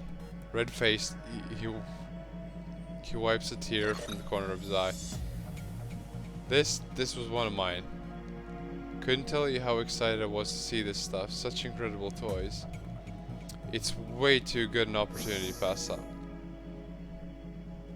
That doesn't look like a night errand employee. Looks more like a lab tech to me. He nods enthusiastically. This was a fun one. The little prick couldn't believe it when I set the auto-surgeon on him. He kept trying to get away, but wherever he went, one of my arms was there. Rip, rip. And all the while, he was screaming like a little girl. Ee! Must have kept at it for, 10-15 minutes? Ee! He barks out a snoring laugh. It was hilarious, man, I'll tell you. Aya gives you a significant glance. You can see the disgust in her eyes. I'll point out other stuff when we see it. There was this one guy that I locked in a room with a manipulator arm. He wipes tear from the corner of his eye. He was fucking classic. To hell with the trinket. Letting this bastard go would be wrong, boss. You know that. Besides which, he lied to us. That was no bad intel. This bastard is the reason why things went south with that run. I can feel it in my bones. The fuck's he talking about? We have a deal. If you don't want to kill him, that's fine. Dietrich stares the wounded rigger down. You can feel the crackle of magic swelling around him. Let me do it. Oh, changed your mind right quick, didn't you? I'll help. It's what we should have done in the first place. At that moment, the door behind you slides open. A trio of figures makes their way into the room.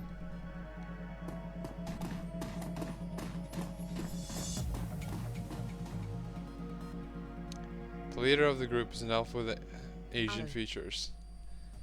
He's obviously a vat job. The bands of corded muscle that bulge out under his sleeves have a distinct store-bought look to them. When he speaks, his voice comes out in a gravelly rumble. My, the intrepid Velistra, with her target in tow, was surprised. Who the hell are you?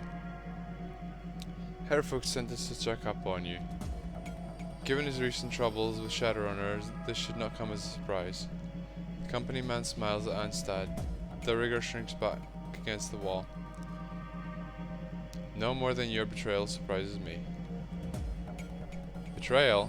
No, Anstad was never going to leave this building alive. Allow me to demonstrate.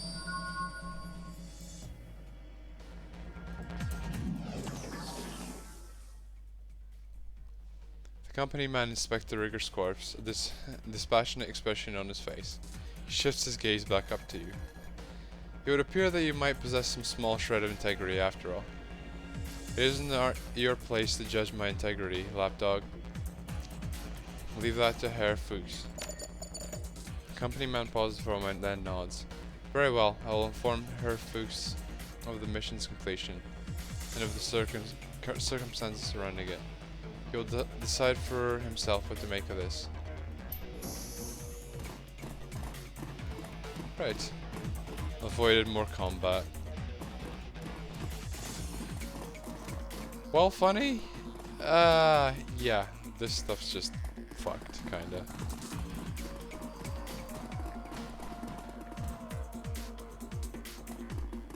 I think I'll be fine without the gun he offered. Let's get the fuck out of here.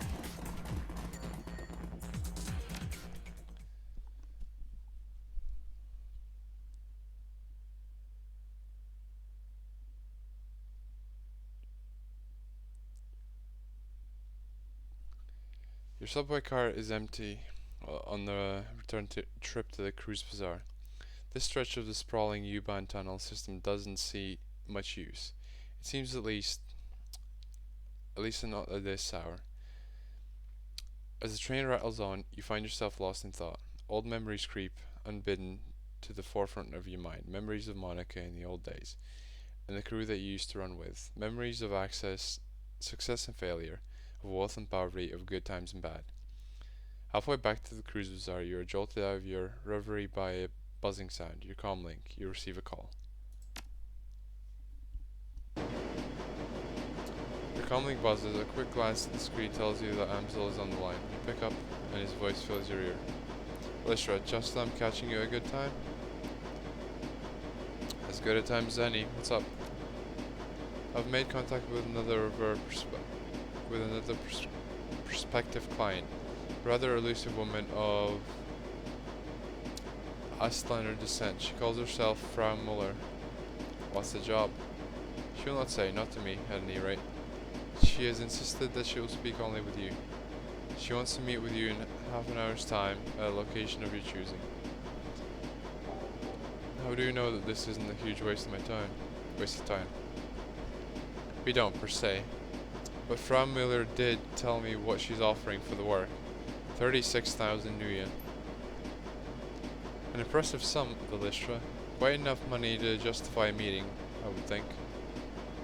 If you don't feel that she's on the up and up, you can always refuse the job. That's a lot of money. Alright, come in. Very good. I'll instruct her to come to the cruise bazaar. Where would you like to meet?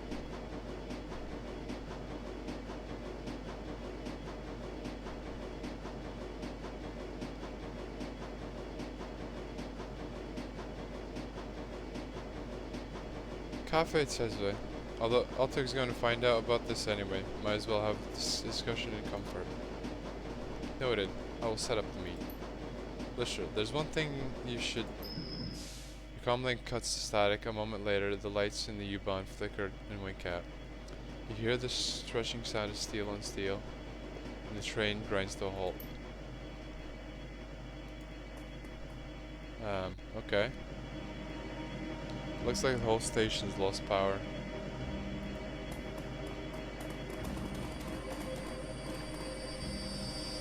Looks like the console could extend the nearby bridge to cross the tracks, but with the power out, the entire thing is non-functional.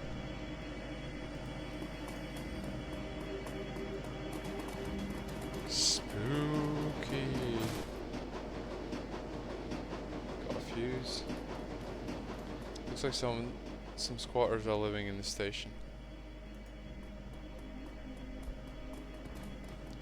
Tunnels collapsed. No getting out this way.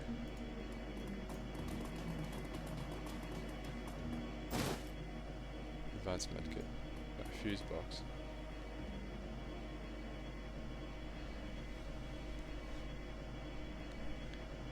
Try swapping on the fuse that is BTHRM to track.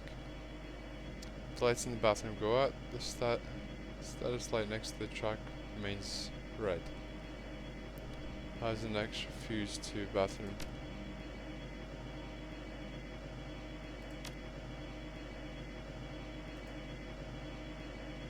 Right.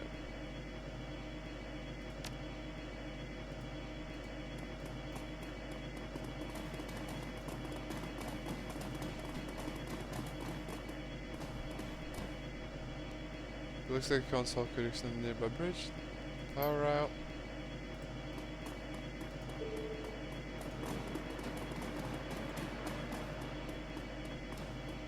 Station's main power is off. Train's not going anywhere until it's back on.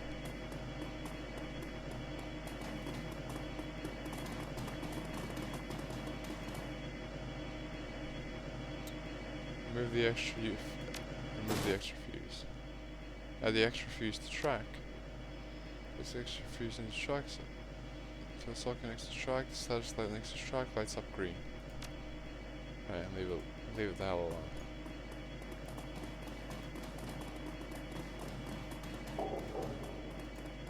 That bridge controls. Extend the bridge.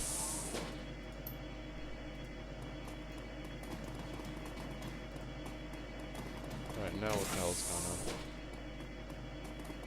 It's so dark in this maintenance area you can barely see your hand in front of your face. Lovely.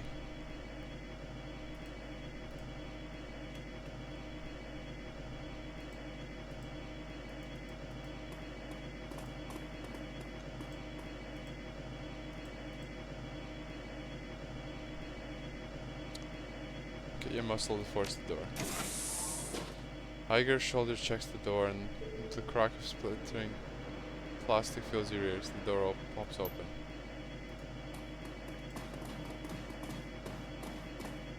Alright, send the item to the stash.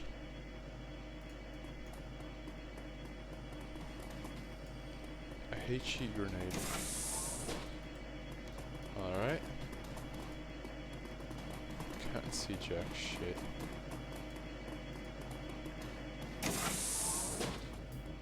That's them, open fire.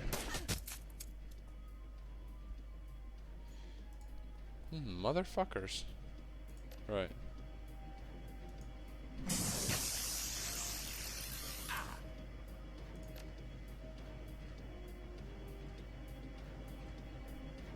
Right, this guy on the side.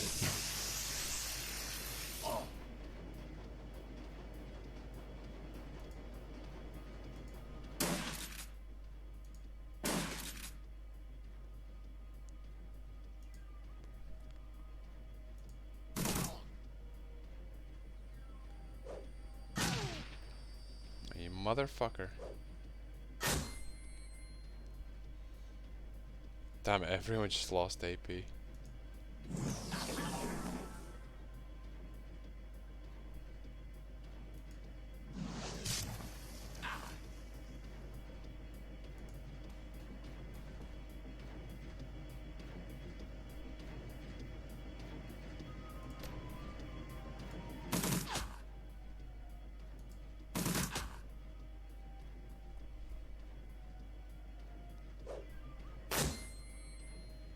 good.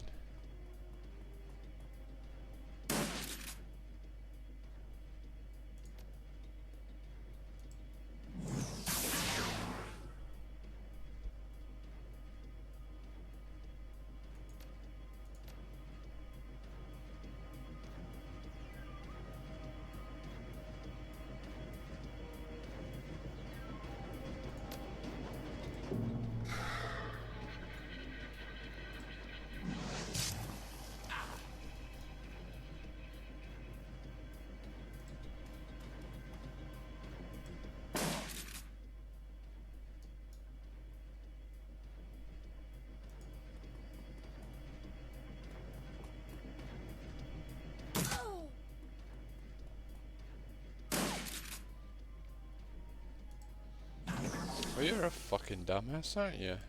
Come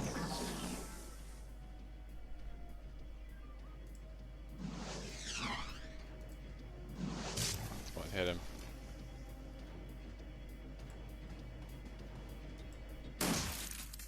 Dickhead. Right, what's this thing? Encrypted PDA.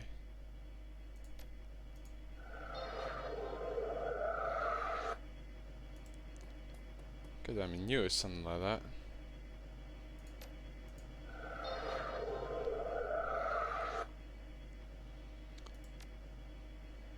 Right, let's see what's going on out here.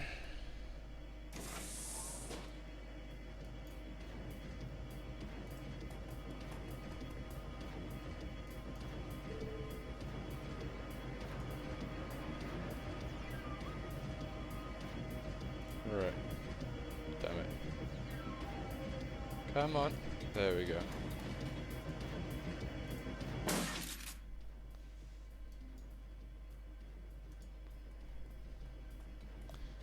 Well, a well-placed grenade is gonna fuck up our day.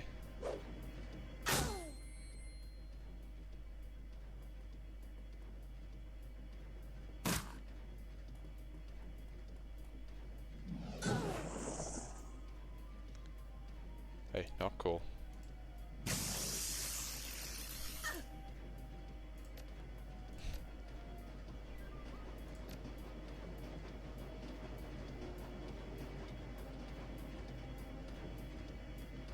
Right, hold on.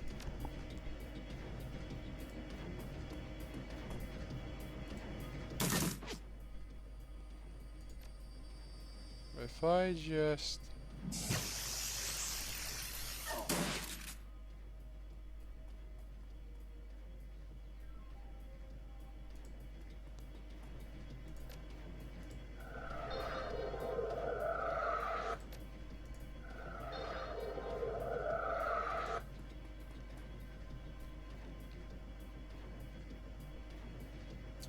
Can you please just...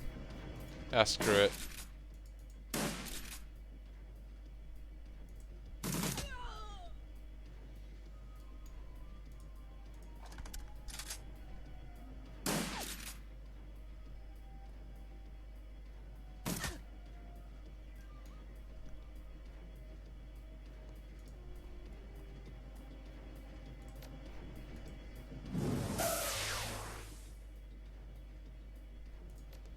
Right, let's get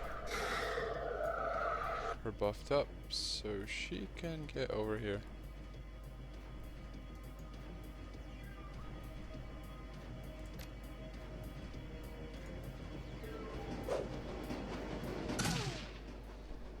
Okay, that was a miss.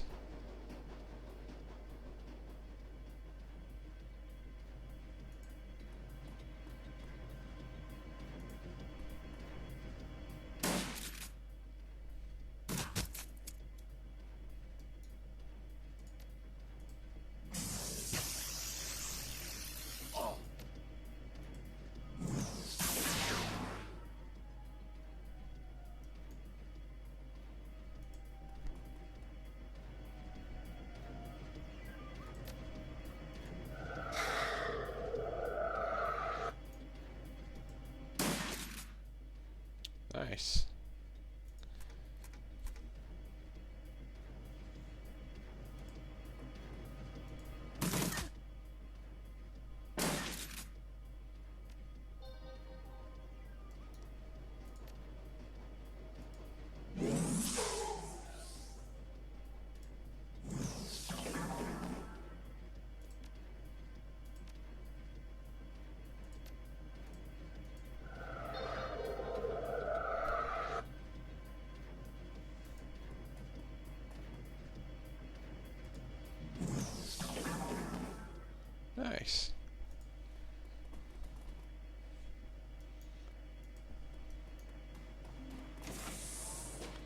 Right, is there more of these fuckers? Doesn't seem to be.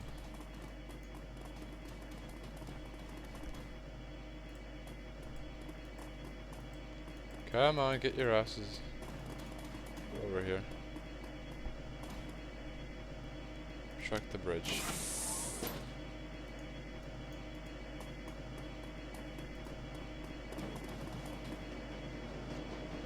Yeah, let's get the hell out of here.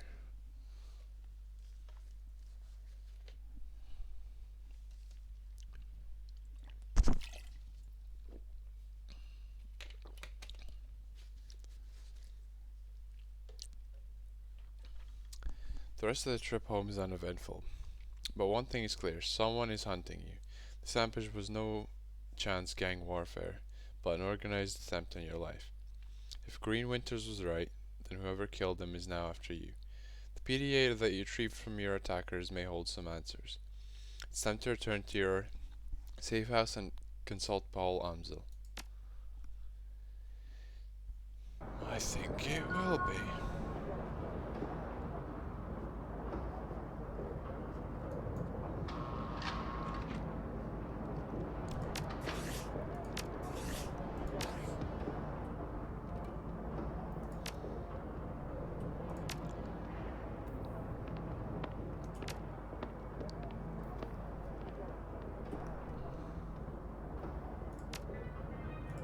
Oh, who knew dwarves could go right up to 11? Bam. Put the rest of that in willpower. I'm gonna have to do some inventory management after. No. Let's see. What's he got to say? Hello again, my friend. What can I do for you? How's Alexander doing? He is adjusting, with difficulty. Samuel Schick said, your friend Dietrich took a chance in sending his nephew to us. I'll do my best to justify his faith in me. Would like to talk about your organization? Not right now. Alright, let's talk to Lane.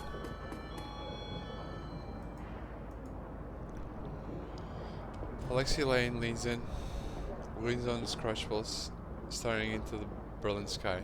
Nothing moves above but grey clouds. His faraway looks is only broken when you approach. Something I can do for you. Just checking in. Appreciate the effort you're making, but you've got some big shoes to fill around here. I just do what the job requires. Yeah, job. Sooner you realize that, the better. Nothing stays secret for long here in the F-State. The flux demands transparency. The truth will always get out. And the truth about Monica's death is now on the breeze, flowing through the streets of Berlin. Flowing through the streets of Berlin, rather. You still think us leaderless? The older troll squints at you as if looking through a jeweler's loupe. Not sure yet.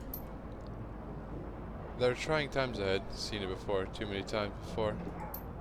Anything else you need? Want to hear more about the war?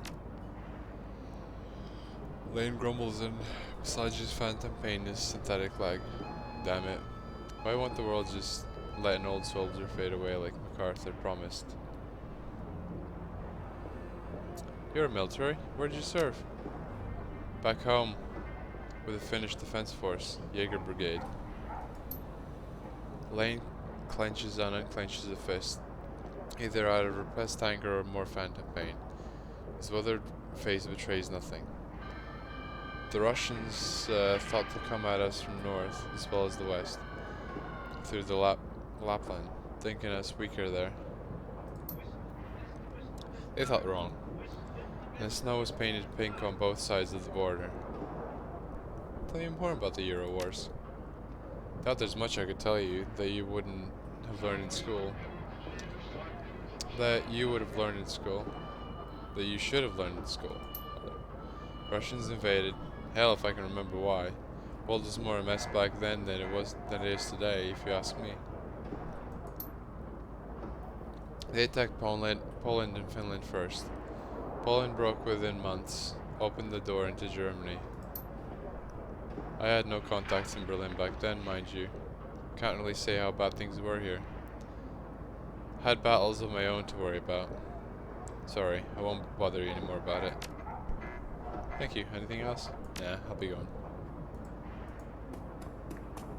Yeah, we got upgrades. Gain gear frag grenade.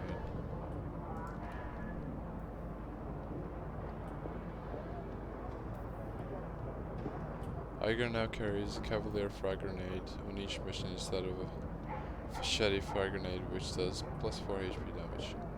Okay.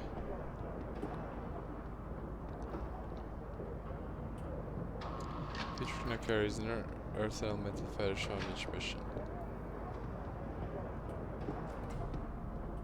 Let's get a Fire Elemental in here then.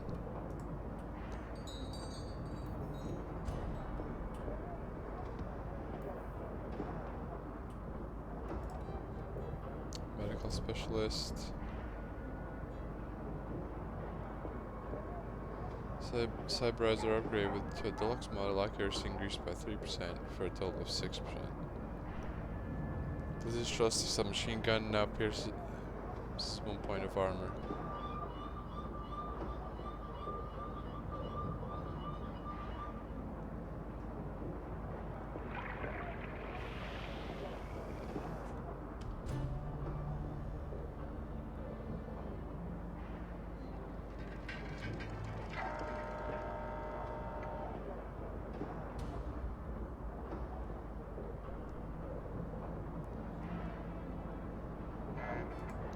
Right, let's get his accuracy up then.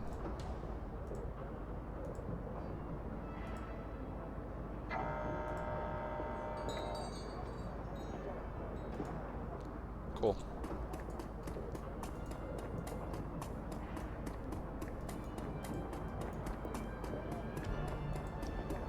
Right, anything in the phone booth?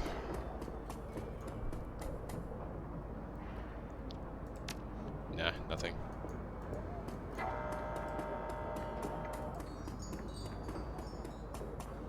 Anything over here? Oh, there's Lucky Strike again. Lucky Strike raises an eyebrow at your approach. A burning cigarette dangles between the fingers of her right hand, and she holds a glass of scotch in her left. Illiterate. Fancy seeing you here.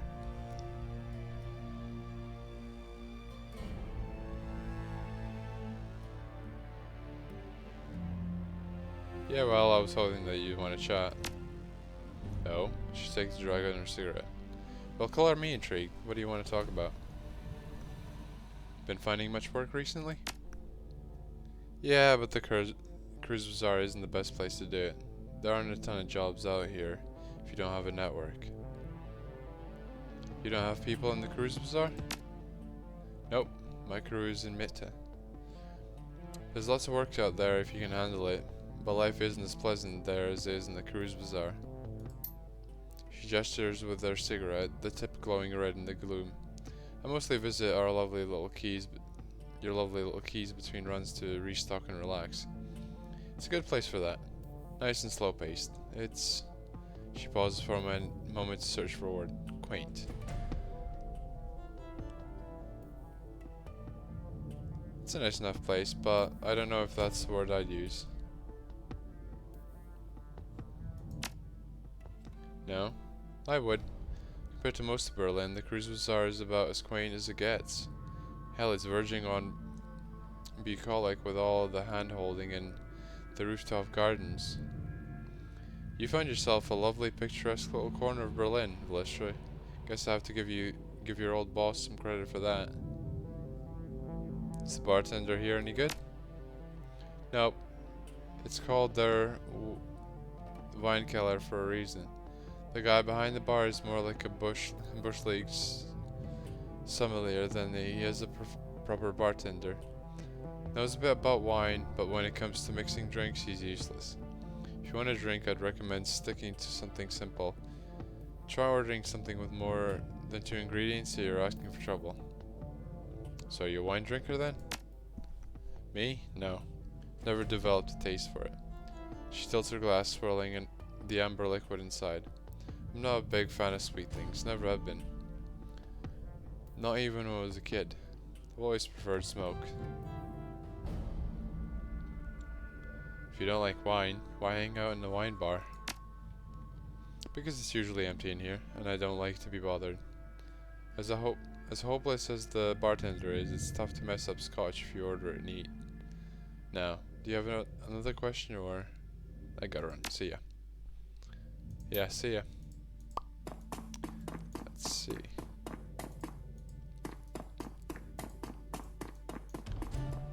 Nope. Nothing around here.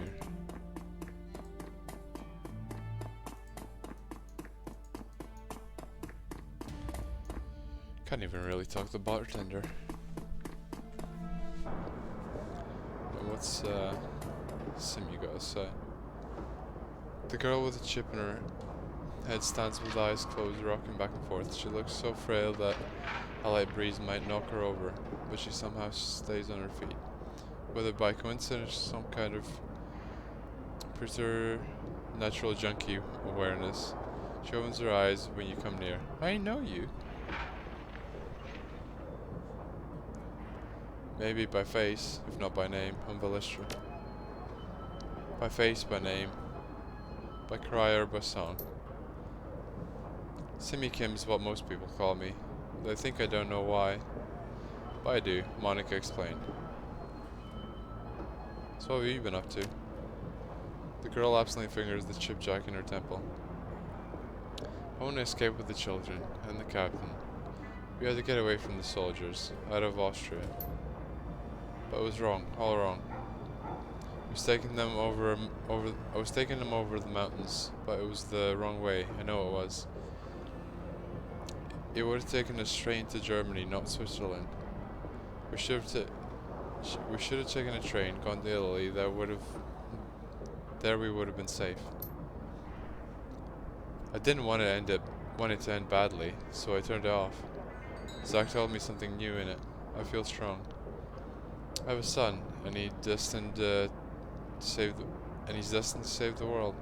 I have to protect him, because the machines have come back to kill him before he can become a man. Okay, but weird Terminator plotline in there. I won't let that happen, because in there I am strong. Though Kim's words are bald, her trembling voice and body betrays someone aching for a fix. How do you feel about Monica's death? Kim hugs her arms close to her body. Sad. She never got to have a family. She'll never get married, never be a mother. Seems she was a mother to the whole Kurz Bazaar. Kim nods her head almost dumbly, her eyes unfocused on the ground. Monica said, a mother is always a mother. Always. She hugged herself tighter and stared blankly at the ground. I'll catch up with you another time. Okay. How to talk with a local junkie.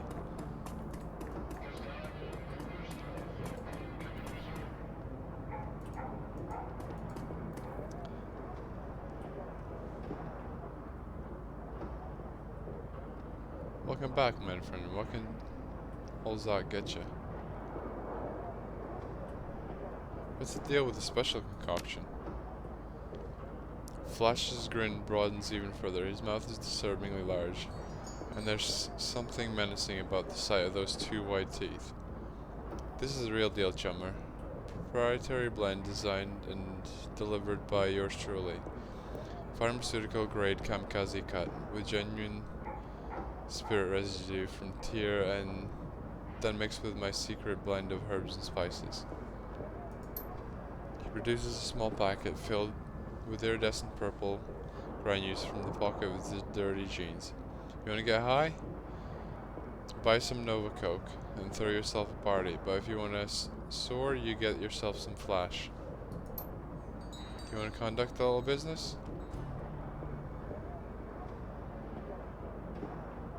Got a formula for a combat stim. Can you produce something like that? Oh, you know I'm your man. I can hook you up right now. Show me what you got. Yeah, so that just unlocks the thing for him to sell. Not really too interested in drugs, to be honest.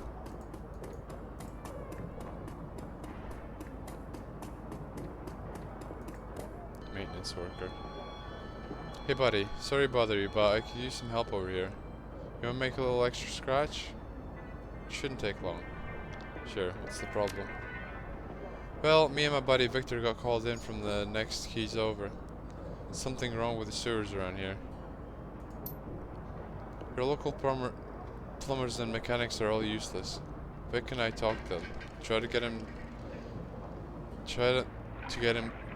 to give us the maintenance schedule for your sweep sewer pumps. They just scratched their heads at us, said that the machinery down there just took care of itself. My best guess is that your pumps have shut down. Happens from time to time without proper maintenance. When the pump shut down, the waste started piling up and it's causing some pretty major overflow problems downstream. So what do you want me to do about it? Well, Victor went down into the sewers while I was getting stuff out of the truck. When I came back, well, I was about to climb down there, but I heard these awful screams. They went on, and then they just stopped. I froze up, nearly shit myself to be honest. I don't know what to do, but I can't go down there, not after that. The problem is probably something basic, a clog that needs to be cleared, something like that. Restarting the pump should take care of it. But no goddamn way I'm going in there. If you do the job for me, I'll give you the new yen we were paid for it. I don't need it, you can have it all. I can live without the money, but someone's got to fix those pumps before I can leave. How many new yen are we talking about here? 500 for a job this quick, it's good money. Fine, do it. You're a lifesaver, chummer. If you mind Victor, well, if he's still alive down there, tell him I'm sorry. Great! Should talk to Paul Amsel before leaving the cruise bazaar.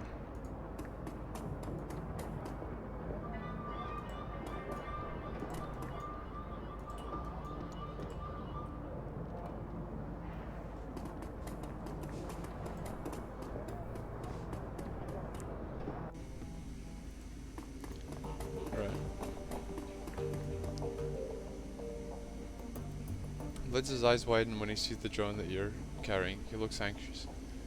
Oh, hey Chief, how's it going? I found this drone in that hotel vault. Does it belong to you? Yeah Chief, that's mine. Didn't want to say anything at the time, since it was my idea to have you loot the vault in the first place. So what was it doing in there? It's my personal drone. Good to have something to hide behind when you're solo decking run, you know?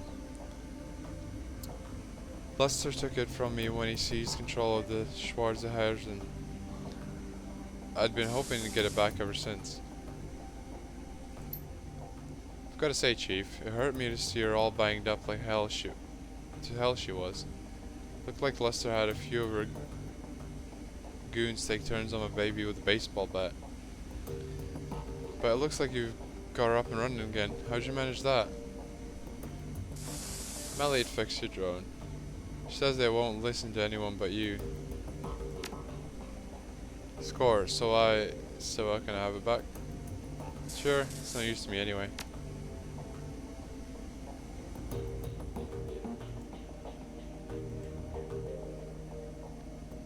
One look at Blitz's face is enough to tell you that something's gnawing at him.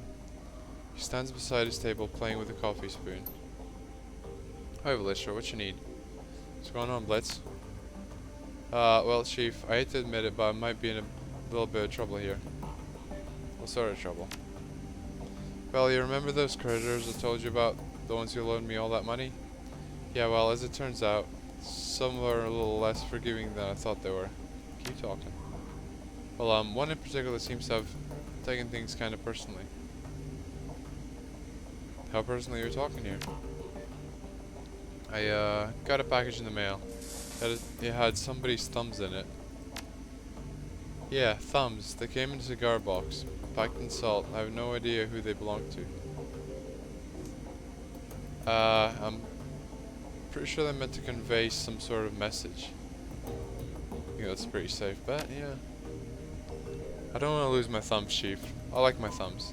I think that I need to pay this guy back. Luckily, I've got a plan. I know how to get myself out of hot water with meat grinder. Got it all specced out. Let me get this straight. You took a loan from somebody named Meat Grinder? Hey Chief, come on. I feel bad enough about this already. There's no need to rub it in. Anyway, like I was saying, I can make it alright again, but I'll need your help to do it. Alright, I'm listening. Well, there's this group in Drogenkippa. They call themselves the Landenberg Ring. They're a financial crime organization, and there's a lot of bad blood between them and Meat Grinder's operation. Anyway, back when I was running with the Schwarzer Herzen, I laid out the groundwork for a hit on the Landberg Ring. I was never able to make good on it, though. For some reason, none of the other gangers ever volunteered to help out. With your help, I could steal enough money from them to cover my debt, and get myself back into Meat Grinder's good graces in the process. So what do you think? A quick run, just you and me. Me in the Matrix, and use my woman on the ground. We hit them, satisfy my debt, and laugh about it on the way back home. Sounds like a plan?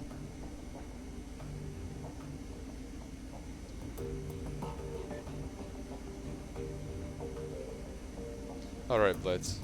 But in the future, you need to be more upfront with me about things like this. No problem, Chief. No problem at all. You can count on me. Now, if you'll excuse me, I got a last minute stuff to take care of before we get started. Oh, and the Ballista? Thanks. I'll sweat, Blitz. Meet you at the U-Bahn? Oh, no. Not as much, Chief. I wouldn't be physically going to Drogenkippa. I've seen enough of that place for one lifetime. I'll be jacking in from a terminal that I set up here in the Cruise Bazaar. Great, okay, well, I guess I'll send you a call when I get there. Sounds good, Chief. Thanks again. So, solo mission?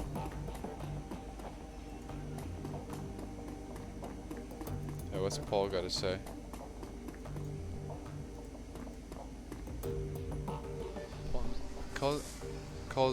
Amsel calls over his shoulder at the sound of your approach. His eyes are glued to his computer display. Ballista, Frau Muller should be on her way, but before you go to the meeting site, I have news. He glances at you, and his words trail off. Upon seeing the expression on your face, Amsel's voice becomes grave. It can wait. Tell me what happened. Had some trouble on the U-Bahn. Somebody set up an ambush. Amsel pauses, then gives a curt nod. Truth be told, I've been expecting that something like this might happen. I'm just glad you made it out alive. And over to you. One of the attackers dropped this. Amsel takes the PDA from you and examines it. Yes, I should be able to extract some information from this. Give me a moment. Plugs the PDA in his computer and goes to work. A few moments later, he lets out a grunt of dismay. Well, Ballista, I was able to recover a file, but unfortunately, that's all that I'll ever be able to pull off of this thing. All that anyone will be, well, truth be told. Must have been running some kind of counter-intrusion software. The instant I gained access, it bricked itself. Amsel disconnects the useless PDA and drops into the ground. Clatters to a rest on the metal floor. So what'd you manage to pull off it? Come in, file. The audio's all there. But it looks like we've only got video from one side of the conversation. Let's see what we have. Comes the file and a nightmarish face appears on the screen. Bachmeier. The voice bleats out from Amsel's speakers, filling the room. Audron here. What's your status?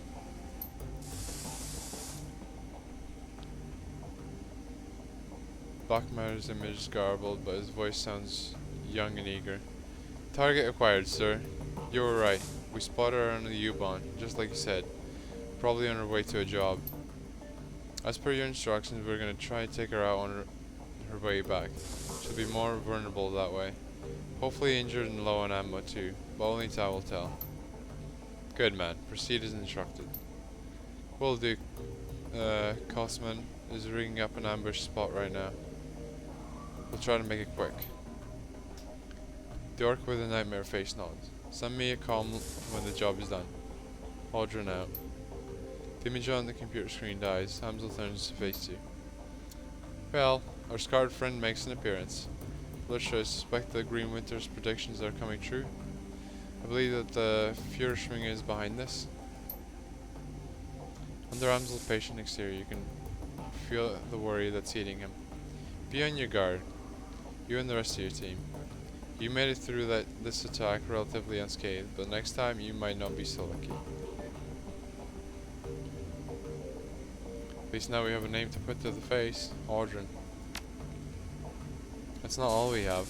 As I was saying when you first walked in, I've been productive as well. I was able to uncover some new evidence in your absence. And coincidentally enough, that evidence pertains to our scarred friend. You might recall that I said I'd dig into Aldrin's skin grafts. Well, I did. And that search has finally borne fruit. One of my contacts outside of Berlin handles the paperwork for private hospitals all across Germany. It's a dull, boring job, but it does have its perks. Hamza pulls open a file on his computer. A medical chart opens up on the screen. As it turns out, our scarred friend's skin grafts were performed by a legitimate hospital after all. Some good news for once. What did they say? Well, they're rather light on identifying information. Our friend's name's listed as Max Musterman, the local equivalent of John Doe. But they do cover his injuries in great detail. Aldrin's injuries were extensive. He had 2 broken ribs and a shattered pelvis, and he had sustained third-degree burns over 60% of his body. Most damningly of all, he was suffering from acute radiation poisoning.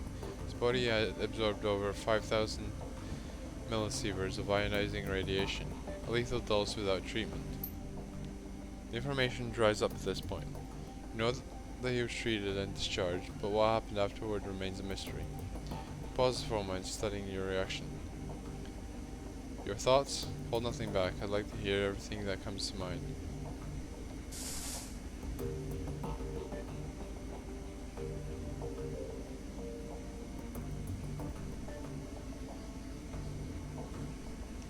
Aldrin might have spent some time in the SOX. That radiation poisoning didn't happen on its own. Agreed. 5,000 millisieverts is a lot of exposure. Sure, basking in the glow of an unshielded reactor, I don't know how he'd have absorbed that much ionizing radiation without spending time in the SOX. Alright, so Aldrin was heavily irradiated, most likely from time spent in the SOX. What else does this tell you?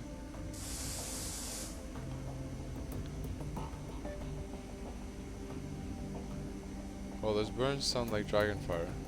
But if the fire wing burned Aldrin, why would he be working for her now? I don't think that Aldrin's working for the fire wing. I believe that he is serving her.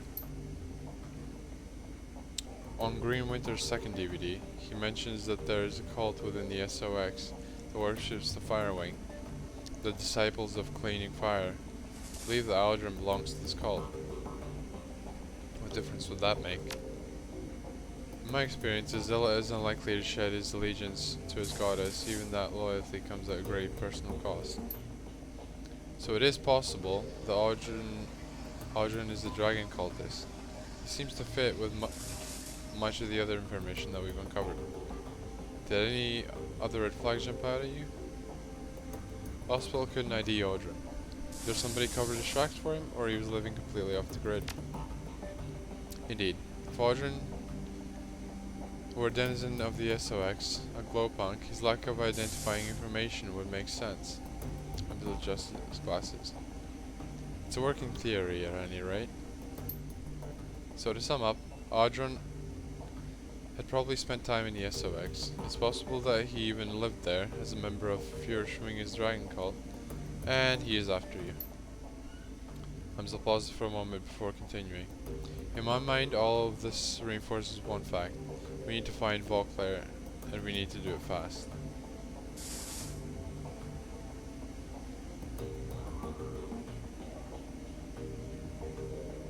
Wait, how does that follow? The Firewings men just made an attempt on your life, Felicia. It's clear from the message that we just saw that Audron sent them out looking for you. Given enough time, he'll do it again, and the next time they might be more successful. You must act before that happens. Before we venture back into the Harfeld Manor, we need to find Volclair. All the Maries and the Gatherer. Alice's feet quickly then. Agreed. There's a buzzing sound from Paul's wrist. He lifts his hand to look at his PDA. As luck would have it, Fran Muller has arrived. Best of luck to the meeting. Felicia, remember, this is urgent. We need that money. I'm on it.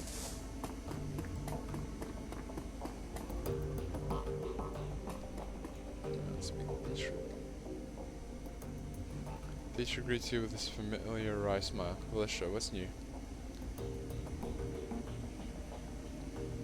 Curious, teacher, why did you switch from fronting a band to running the shadows? Honestly, working the stage was getting boring, boss. Spitting and screaming at the world was fine and good when I was a kid, but it just didn't do it for me anymore. The Dragon Slayer wanted me to fight a real enemy, so left the band behind and I turned to shadows. I don't know. Guess I figured that'd be the best way to find one. Considering current events, I'd say you're not wrong about that. Yeah, I guess not. Feels kind of daunting, truth be told, but it's exciting all the same. I've been looking for a worthy adversary for a while now. It's kind of satisfying having a white whale to chase. Dietrich, you do know that the white whale killed Ahab, right? Yeah, of course I do. But it was a hell of a fight, wasn't it? How long have you been looking for a real enemy? Not too long, ever since I took down the last one. The last one? Of course I might be able to sit around feeling pleased with myself if I follow the creator or the moon maiden, but the Dragon Slayer ain't that kind of idol. If I'm not drinking, I'm fighting. And if I'm not doing either of those things, I'm looking for a bigger, better fight to get in next time. Dietrich produces a flask from his jacket pocket and raises it in salute. It's a remarkably simple code to live by. So who was this last one?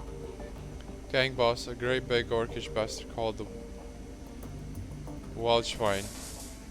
Led the local chapter of the Horde. I had my sights set on it for quite a while. They'd hurt a lot of people, and I figured they'd pose a challenge. I wasn't wrong about that, but I took him out in the end.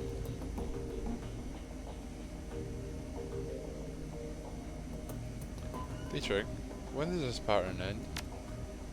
Well, boss, the way I figure, it'll end when I pick a fight that I can't win. He smiled sadly. Might be this one, maybe the next. It'll be hard to top a great dragon.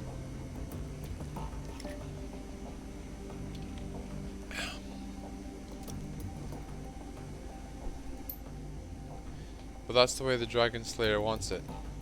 And who am I to refuse him? Abruptly he turns away. That's enough talk for today, boss. Besides, you've got other things to do, I'm sure. Thanks, Dietrich. But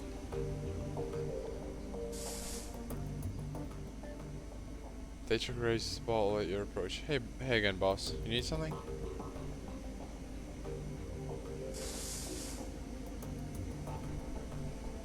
Any updates on Alexander?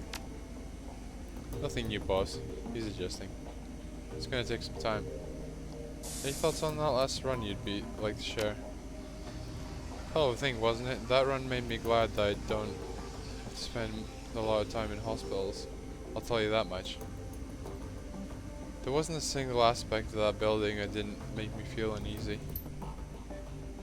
Anyway, that sick bastard of a rigger's dead, and we got paid. Feels like a win to me. I was thinking about what you told me earlier. You said your idol was going to make you pick a fight that you couldn't win. He shrugs. It's bound to happen eventually, probably sooner rather than later. Isn't there something that you can do to stop that from happening? Well, I suppose that I could refuse. But that probably won't be a good idea, especially not now.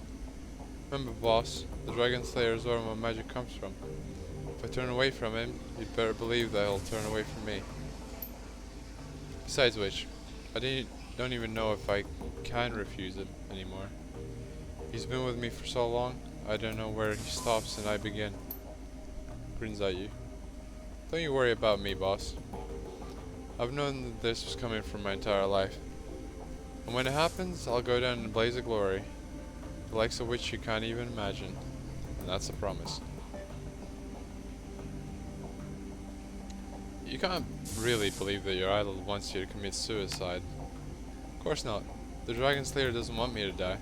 But he does want me to kill dragons. That ain't supposed to be safe or easy.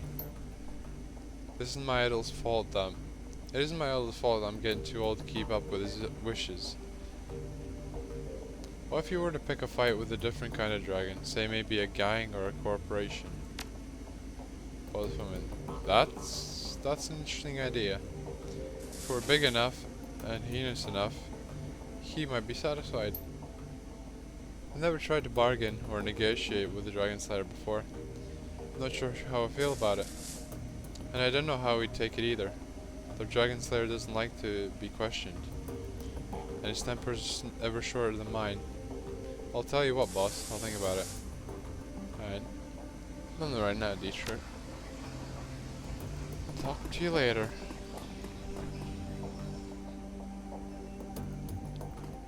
Alright, let's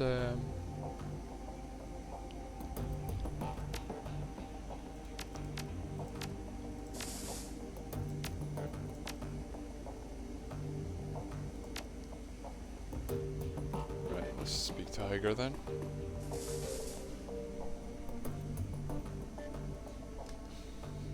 I think I'll catch up with everyone then end the stream and go to sleep. Pretty late right now. It's coming up to 11 o'clock soon. Iger offers you a Shadowrun on Lystra. Any thoughts about that last run? Shrugs. It was a nice change of pace, a simple job with a straightforward objective. I'm not happy with the hit that our reputation took. You shouldn't be either. We need our clients. We can't afford to get blacklisted.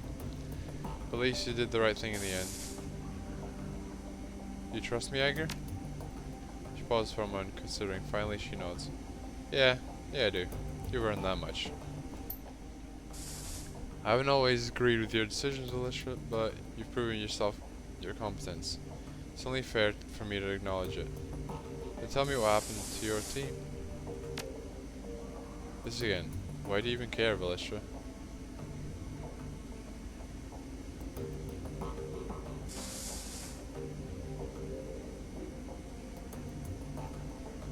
Because it's pretty clear that if you had your way, you'd still be with them. And a good leader places a priority on knowing your team. She slowly nods. Alright, I'll tell you. I suppose that you deserve to know. What happened to us was Hoffman. He was a rookie. The kid of some big money corporate exec. He looked good on paper and he made it through KSK training. So he was technically qualified to join the team. But he was way too green to fit in with ours. Still, he wanted to be a hero and his family had enough clout to get him an assignment of his choosing.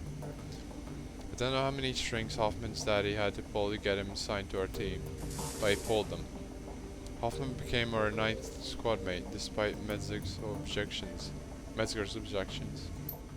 Anyway, flash forward a few weeks. We're closing in on one of the Russian mob's major trafficking operations.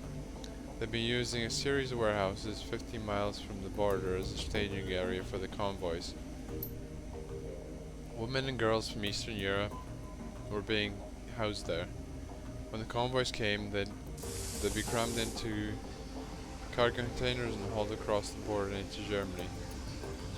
Go to any brothel along the border and have a look around. Chances are you'll find at least a few girls who spent some time in those warehouses. Slovakians, Hungarians, Poles, you name it. The mob had been smuggling them over for decades.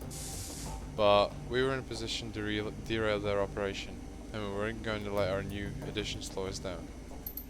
Shit. I accidentally clicked twice. They had numbers on us, but they didn't know where to hit us. We had eyes in the sky, and we had cover and concealment. Every time they thought they had a fix on us, we'd shift positions and hit them.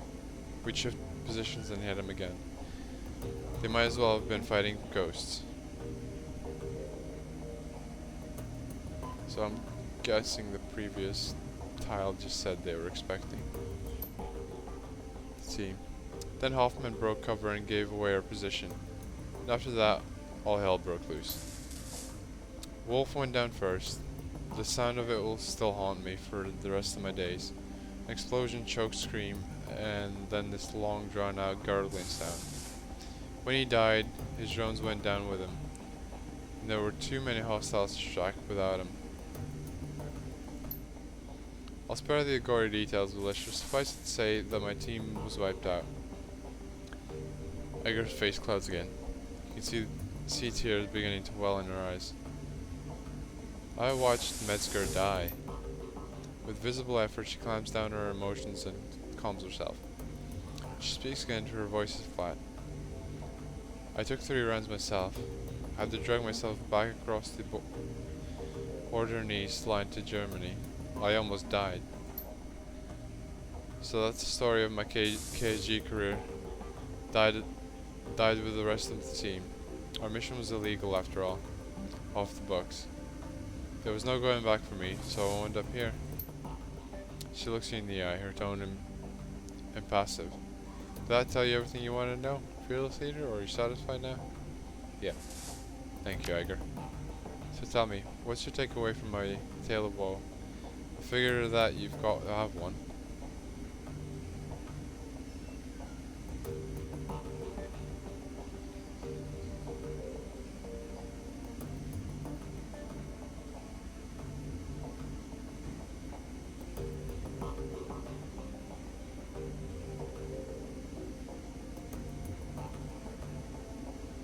Hung up on the past, Tiger. If you want to survive in the shadows, then you go over it. She pauses it to consider. Interesting. Probably fair, at least in part. But you don't need to worry about my continued survival. I'll get along just fine in shadows or anywhere else. You might be thinking that I judged you too harshly in the beginning because of Hoffman. You'd be right on that count. I probably did. But everything else that I said after Monica died was justified, whether you want to believe it or not. Giving you command of this team was a hasty decision made for the wrong reason. I stand by that assessment. But between then and now, I've been watching you like a hawk, and you've grown, Villistra. You weren't the right choice to lead us before, I still believe that. But you are now. Thanks, Edgar. Good talk. Until next time. Got anything more to say? No. Right, so let's just collect our payment from the previous job. Claim payment for the farm cleanup job. Submit the job is finished and await your client's response. A few moments later, a message pops into the screen. Hair focused to Villistra. No sentiments and words. The job performance is satisfactory at best. Your fee will be transferred immediately. Enjoy it while it lasts, because you'll never work for us again. Fuchs. A moment later, a second message pops into your inbox. Your payment details. Client 15 grand. Deduction for crew salary. Deduction for Alice funds. Remainder sent to Alistair's account. Fuel painting and active jobs. The prototype extraction. Hamza's face winks on the screen. Villistra. Here you'll find the complete transcript of my conversation with Herr Schmidt, a potential client, as you will see. The details of the job are a bit more vague than I would like, but the payout is quite substantial. After reading the transcript, you might choose whether or not to accept the job. If you respond with the affirmative, client will be notified and I will make all necessary preparations for the run. One other thing, Herr Schmidt provided me with a device to assist you on the run. He calls it a little black box. Apparently, it can be used to compromise the power and security systems of the run site. If you opt to take the job, be sure to take it with you. Image then winks away. A moment later, a glowing blue text field begins to scroll up from the bottom of the screen. Guest. Greetings, Sir Hansel. Herr Amsel. I trust that this connection is secure? Naturally. To whom do I have the pleasure of speaking? Call me Herr Schmidt. Very well, Herr Schmidt. You have some business for me? Indeed. I have a job for your team. A simple matter. Judging by what I have heard of your team, I imagine that they will be well suited to the task. Go on. The interests that I represent have learned the AG scheme Europa is working on a company-wide project.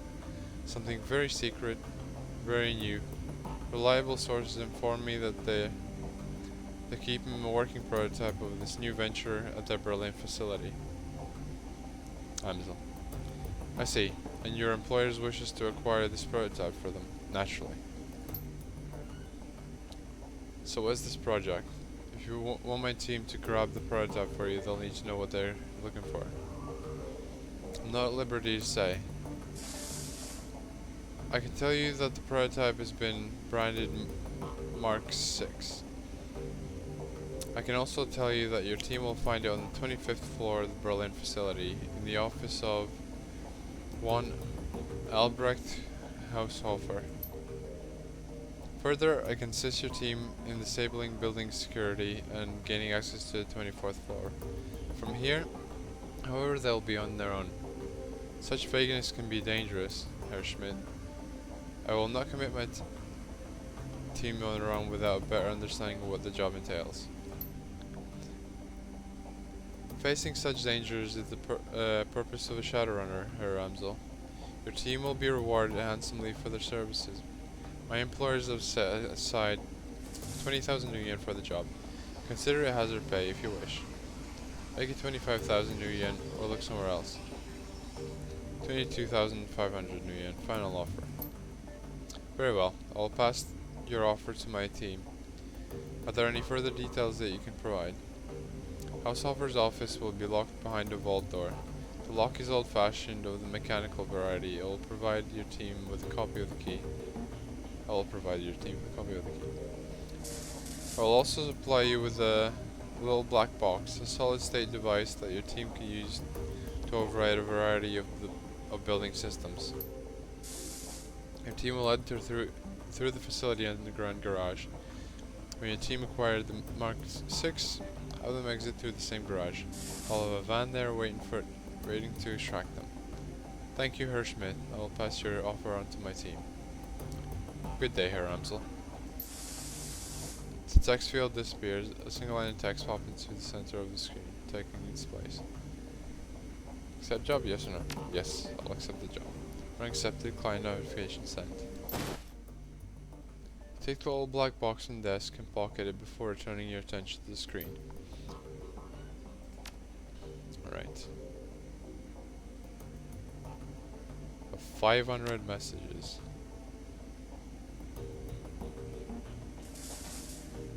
Hijacked shipments.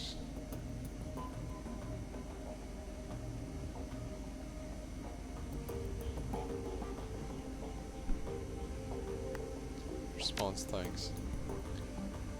Alexander to Valishra. Hey Valishra, Uncle Dietrich told me that I could message you here, so I figured that I should. He probably told you that I'm living at Samuel's, huh? Well, that's where I am. It's different. I'll give that much. I like that I don't get pressure to hurt people here, so that's good. Nobody smacks me around even though I can tell a lot of the Trog, the orcs and trolls want to. I do get yelled at a lot and called a lot of names, but I guess that's making me feel bad about the kind of thing it's... I guess that making me feel bad about that kind of thing is all part of the plan. Shit! Keep just fucking double clicking for some reason. Alright. Just payback is sweet. The screen flickers to life and Maxim's face appears. He's wearing a broad grin. And Hot double click LOL. yeah, I can't help it sometimes. Just... ugh. I hate it when I do it. The screen flickers to life and Maxim's face appears. He's wearing a broad grin and you can hear the sounds of celebration in the background. Hey there, Muscle. Not sure if Tug gave me the right address, but I figured it was worth a shot. I don't know if you heard, but our favorite poly club got hit from all sides by the F-State today. It was glorious. Anyway, just thought you'd want to share in the good news. Thanks for your help back there. I don't think we'd have made it out of there without you. Raise a hand salute. Take care of Elistra. The message ends and the image fades. You find yourself back at your inbox. 3 unread messages. Apply. Salvage DVD. Screen flickers to life and Mallet's face appears from the shifting background and the ambient noise. It's clear this message was recorded on a portable device. Jesus Christ, I can't speak. Hi Elistra, just wanted to tell you that I've met with limited success in working on that stack of DVDs. It's a thorny problem, but at least I'm making some headway. If you look on the table beside your DVD player, you'll find another recovered disc. Wasn't able to salvage all of the files on it, but I think that you might find what I did recover to be of interest. For my part, I'm going to continue working on the other DVDs. To tell you the truth, I wouldn't hold out much hope though. They're all badly damaged and suffering from disc rot besides. I'll be in touch. My best to you and your team. Message ends and the image fades. You find yourself back at your inbox. Fly job, hijack shipments. Medbag Gunrai to Elistra. If you value new hardware coming into the cruise bazaar, we need to talk.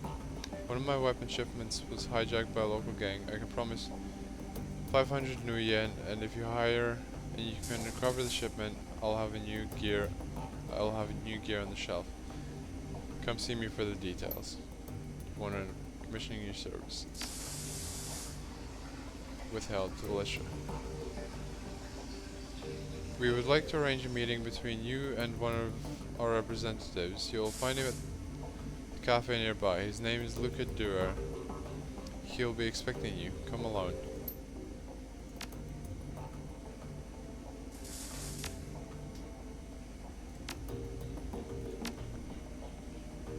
Right. Let's talk to Glory. Glory's pallid face lights up at your approach. A genuine smile spreads across her lips. Elistra, good to see you. You too, Glory. How are things with you? She paused for a moment, considering. You know what? I'm happy, actually. For the first time in a long time. I have you to thank for that. Any thoughts about the last run? There isn't much to say. She pauses to study you for a moment before continuing. You killed Thorvald despite his whining and begging and bargaining. You put him down like a rabid dog. It was a good choice. And it was the right one. Are you ready to tell me about that chrome you're sporting? Be patient, Elistra. The explanation for that is coming. A look of unease flits across her face. I'm not sure that you're going to like it though. You needed time, and it gave you time. Are you ready to talk about Stella yet? Yeah. Gloria looks troubled. More so than you've ever seen her before. Whatever memory she's dredging up must be exceedingly painful. I'm not gonna lie, I haven't been looking forward to this, but yeah, it's time. Elistra, look. I'm about to tell you some things about myself that might change your opinion of me. It's entirely possible that you're going to hate me based on what's coming up next. I've accepted that, and if that's what happens, I sincerely believe that I deserve it. She looks me in the eye, her expression grim. So tell me, are you sure that you want me? Are you sure that you want to keep pushing forward with this? This is important for you, Glory. After everything we've been through, I think that we both know that. Whatever you have to tell me, I'm ready to listen. Thanks, Alicia. Thanks for being a friend. So, when we left off last time, I had just moved from the streets of Tübingen to the warm, inviting confines of Führerstal. Marta and I were happy there for a little while, and Harrow embraced me as a long-lost daughter. I should probably take a moment to talk more about Harrow. He's going to be an important figure in this story. I don't know what his age was. He seemed old enough to be paternal, but young enough to hang with the kids or something like peer level. Best guess, I'd say he was in his mid-20s. He was handsome and well-built, with a neatly trimmed beard and thick brown hair. There was something else about him, something uncanny. Harrow had this charisma, this raw magnetic attraction that just made people latch onto him. I saw it over and over. All it took was a few words and a pat on the shoulder, and Harrow would have a new convert. The other kids at the farm followed him around like lost puppies. As much as I loved Marta, and as much as I thought she loved me, we forgot all about one another when Harrow was around. All that we wanted was to be close to him, to be part of his inner circle, and soon enough we were. For a girl of 17, it was all terribly exciting. Harrow had these rules of living that he would teach us, rules about self-determination and the importance of disobedience. He claimed to have taught classes at the University of Berlin, which he painted as a mix between an early paradise and an anarchist playground. He told us how Führerstal could be the focal point of a new movement for the children of the fatherland. He told us that we were special. We ate it up, of course. We were kids. For those of us in the inner sanctum, Harrow would share even more. He had power the likes of which I had never seen. Not my father's drunken fists or my own. Childish experiments, but genuine, incredible power. He said that it came from the Horned God, an ancient deity that he venerated. He knew about my latent abilities right away, and he offered to teach me. Naturally, I accepted. I've heard of the Horned God. His followers have a poor reputation, especially among women. Any bad reputation that they might have gained is well deserved, but there was more to it than that, as you'll see. Glory sighs. Hang with me, Valencia. Rough waters ahead. So I became Harrow's apprentice. He taught me to channel magic and summon spirits, taught me rituals and pagan traditions, Machiavellian philosophy and Nietzschean ethics. Above all, he taught me to connect with the Horned God, and through it I learned power and arrogance, and it was all downhill from there. I need a drink before I continue reading. That's just a lot of reading.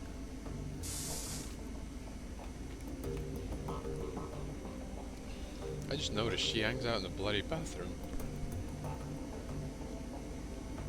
For the next few years, I lived at the Führerstal as Harrow's enforcer and right-hand girl. I was also his sometimes wife and concubine, but that was the distinction that I shared with all of the girls in the commune, including my beloved Marta. I became to learn that she had been his long before she met me, but by that point I didn't care. I embraced the rules of living. I was Harrow's creature through and through. I didn't ask questions and I walked the path that was in front of me. Other fun facts about those years: I learned cruelty, I had power now, and my new idol encouraged me to use it. Harrow did the same. Any children who didn't pull their weight were subjected to my tender mercies, and I was anything but tender. I took what I wanted rather than asking for it. I liked it was fun. I also came to learn that Harrow's horn god was not the ancient first worshipped by throwback cults across Germany. It was certainly a god with horns, but it came from altogether different traditions. Care to hazard a guess?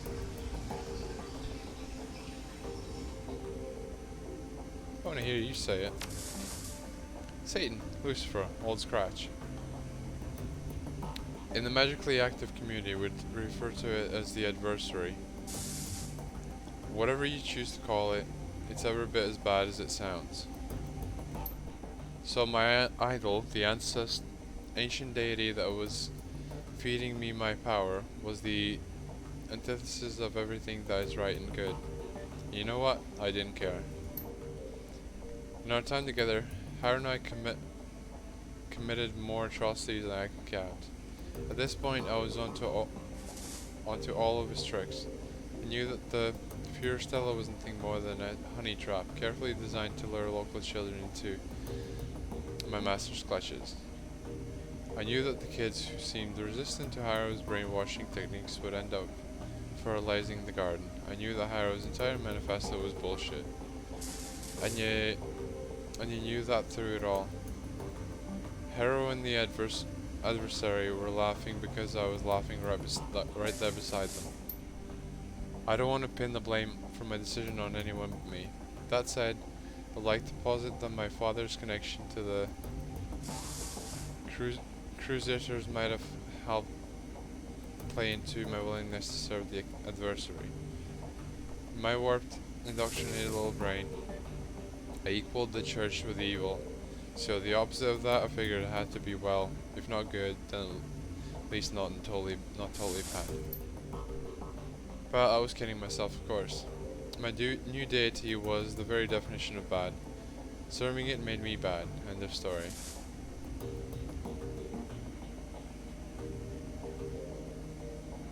I can't excuse the choices that you made, but I can understand why you made them. That's big of you, Valistra. I genuinely mean that. Glory takes a moment to steel herself and continues on. Anyway, one day Harrow invited me on the field trip to Stuttgart. Over the years that I was at Pure Stella, the commune had easily doubled in size. It was thriving, all thanks to the efforts of Marta and the girls like me, and the girls like her. Harrow would send the girls out to neighboring cities to lure in the street kids that nobody would miss.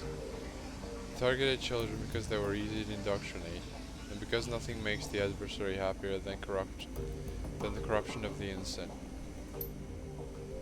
As we drove out to pick up the new recruits, I was already planning ahead.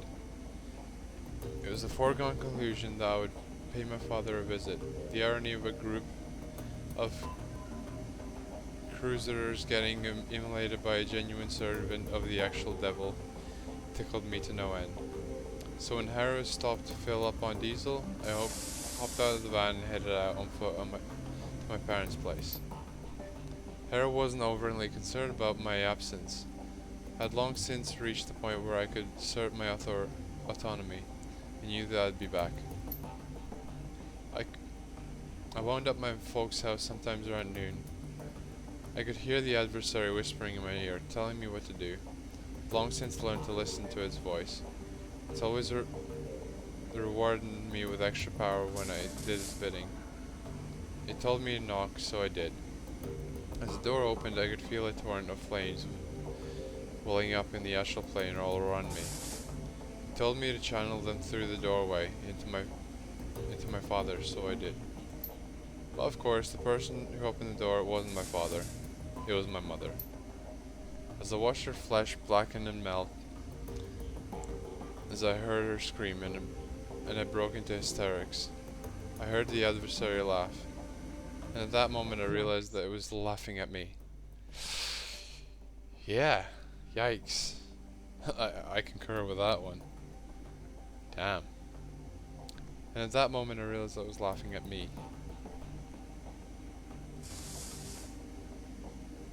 Tragic but predictable. Gloria nods a grim expression on her delicate face. In hindsight, yes, you're right. It was inevitable that this would happen. I was a fool and a puppet, and any power that I thought I'd had was on loan from a being that craved my own misery. It was like a lever had been pulled. All at once, the bubble popped. The bubble popped. I wasn't a powerful servant of the adversary. I was not Harrow's #1 girl.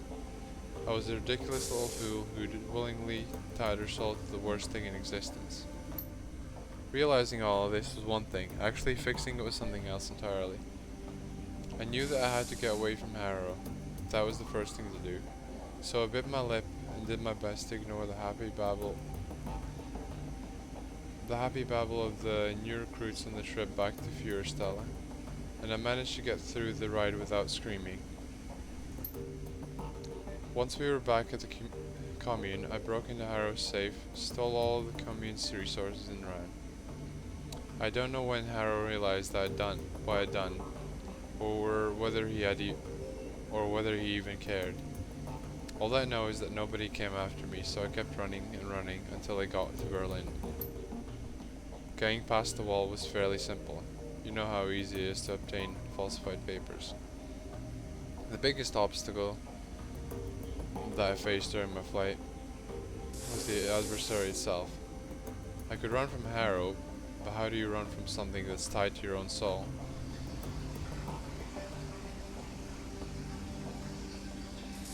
I have a feeling that I know. The haunted look in Gloria's eyes is heartbreaking. She gives you another curt, grim nod. I walked into the office of the biggest street dog I could find. Pointed at all of the biggest, bulkiest pieces of cyberware that he had on display, and told him to put them into me. He tried to upsell me on better merchandise, arguing that what I was asking for was old and inefficient, better suited to be installed in a museum than in a body. He told me that I'd be shredding my essence, that once it was gone, I'd never be able to get it back. I stuck to my guns. After all, shredding my essence was the whole point. Gloria looks up at you. Her eyes are sunken and hollow. The aura of loss about her is palpable. She looks like a woman who has been through hell. That's all for now, Alicia. You've heard the tale. You know why I am the way I am. You know the things I've done and how much I have to atone for. If you still want my company, fine. If I've lost your friendship, I understand that too. But for now, I need to be alone. Yikes.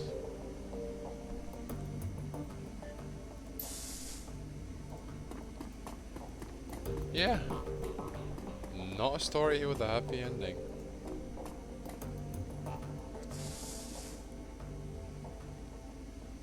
Right, let's see what's on the third DVD before we call it a day there. Soft whirring sound in the air. Spins into this. Scratch tells you when it comes alive. Yep. Play track 1. Display goes blank for a moment, then the face of Green Winter's winks onto the screen. Timestamp of the video 2042-08-05. I was thinking about Adrian today. Not as he was when he disappeared, not as the fabled Dragon Slayer, or the big time CEO of DL Defense. I was thinking about when we were kids. Well, I was always more of a kid than he was, of course. He's 15 years old, older than me. In a way, he was more like a parent than a brother. Winter pauses. His gaze drops to an invisible point on the table in front of him. So I was thinking about this time we were on holiday. Our parents took us out the island of Pole to enjoy the beach.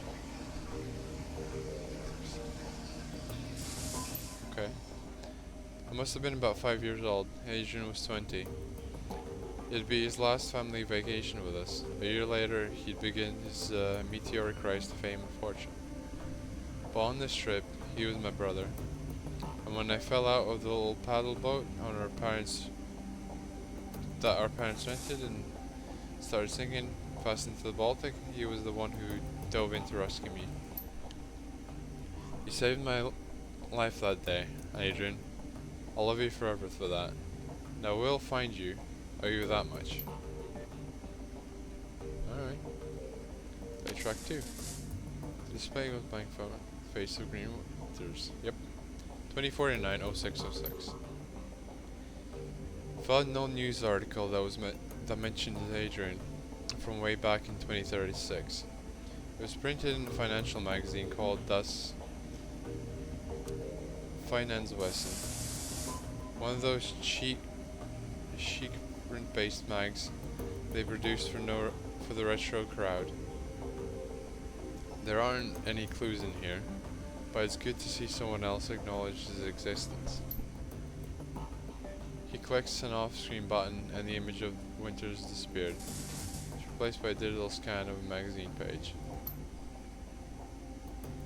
SK stock suffers in posts buyout brain drain November 12, 2039. In the aftermath of the Dragon Lofer's hostile takeover of Sire Krupp Schwerin das Gesellschaft SKI. God damn it, why is German such a fucking weird ass language? Right. SKI. Continuing brain drain of high level executives is causing ongoing worry among company shareholders. The company's stock took a major hit when Lofer deposed former CEO Wilhelm Graf Benoit last August. 3 months later, long-held power positions within the SKI empire continued empty as the Dragon consolidates power base. The most recent casualties of Lofer's takeover include Alexandra Kobayashi, former CEO of Sayer Munitions, Matthaus Donner, former treasurer of Ruhr Datafax, and Werner Harding, former CEO of DL Defense. Harding stepped into the role to replace Dr. Adrian Vauclair, who disappeared under mysterious circumstances 2 years ago. So there you have it. That's what they had to say about Adrian a mere 2 years after his disappearance. My brother, the footnote. Right, play track 3. While this track does load, it's clearly corrupted and the screen fills with a meaningless stream of text. Yep, track 4. Same thing, track 5. A rattling sound fills the air as the disc grinds in its tray. A few seconds later, the screen fills with text. Dr. Vauclair, 2034, 0910. That's Werner Harding. It is my sad duty to inform you that by unanimous vote of the Aufsichtsrat, your position as CEO of DL Defense will be terminated at the end of this calendar month. Your continued misallocation of company funds to pursue personal agendas cannot and will not be tolerated any longer. The supervisory board is not unsympathetic to your mental state. The trauma that you endured during your pursuit of the dragon, Führerschwinge, must have been enormous. But your continuing obsession with the dragon, the dead dragon, I might add, has proven a negative influence on this company and an unjustified drain on company resources. The board wishes you all the best in your future endeavors. We have prepared a generous severance package to assist you in this time of transition. If there is anything more that we can do to help you, please don't hesitate to ask. Werner Harding. Damn. Alright, that's rough. Yeah, let's save the game there. And yeah, for now, that'll be it. Gotta go to sleep at some point, right? So yeah, thank you for watching and have a good one.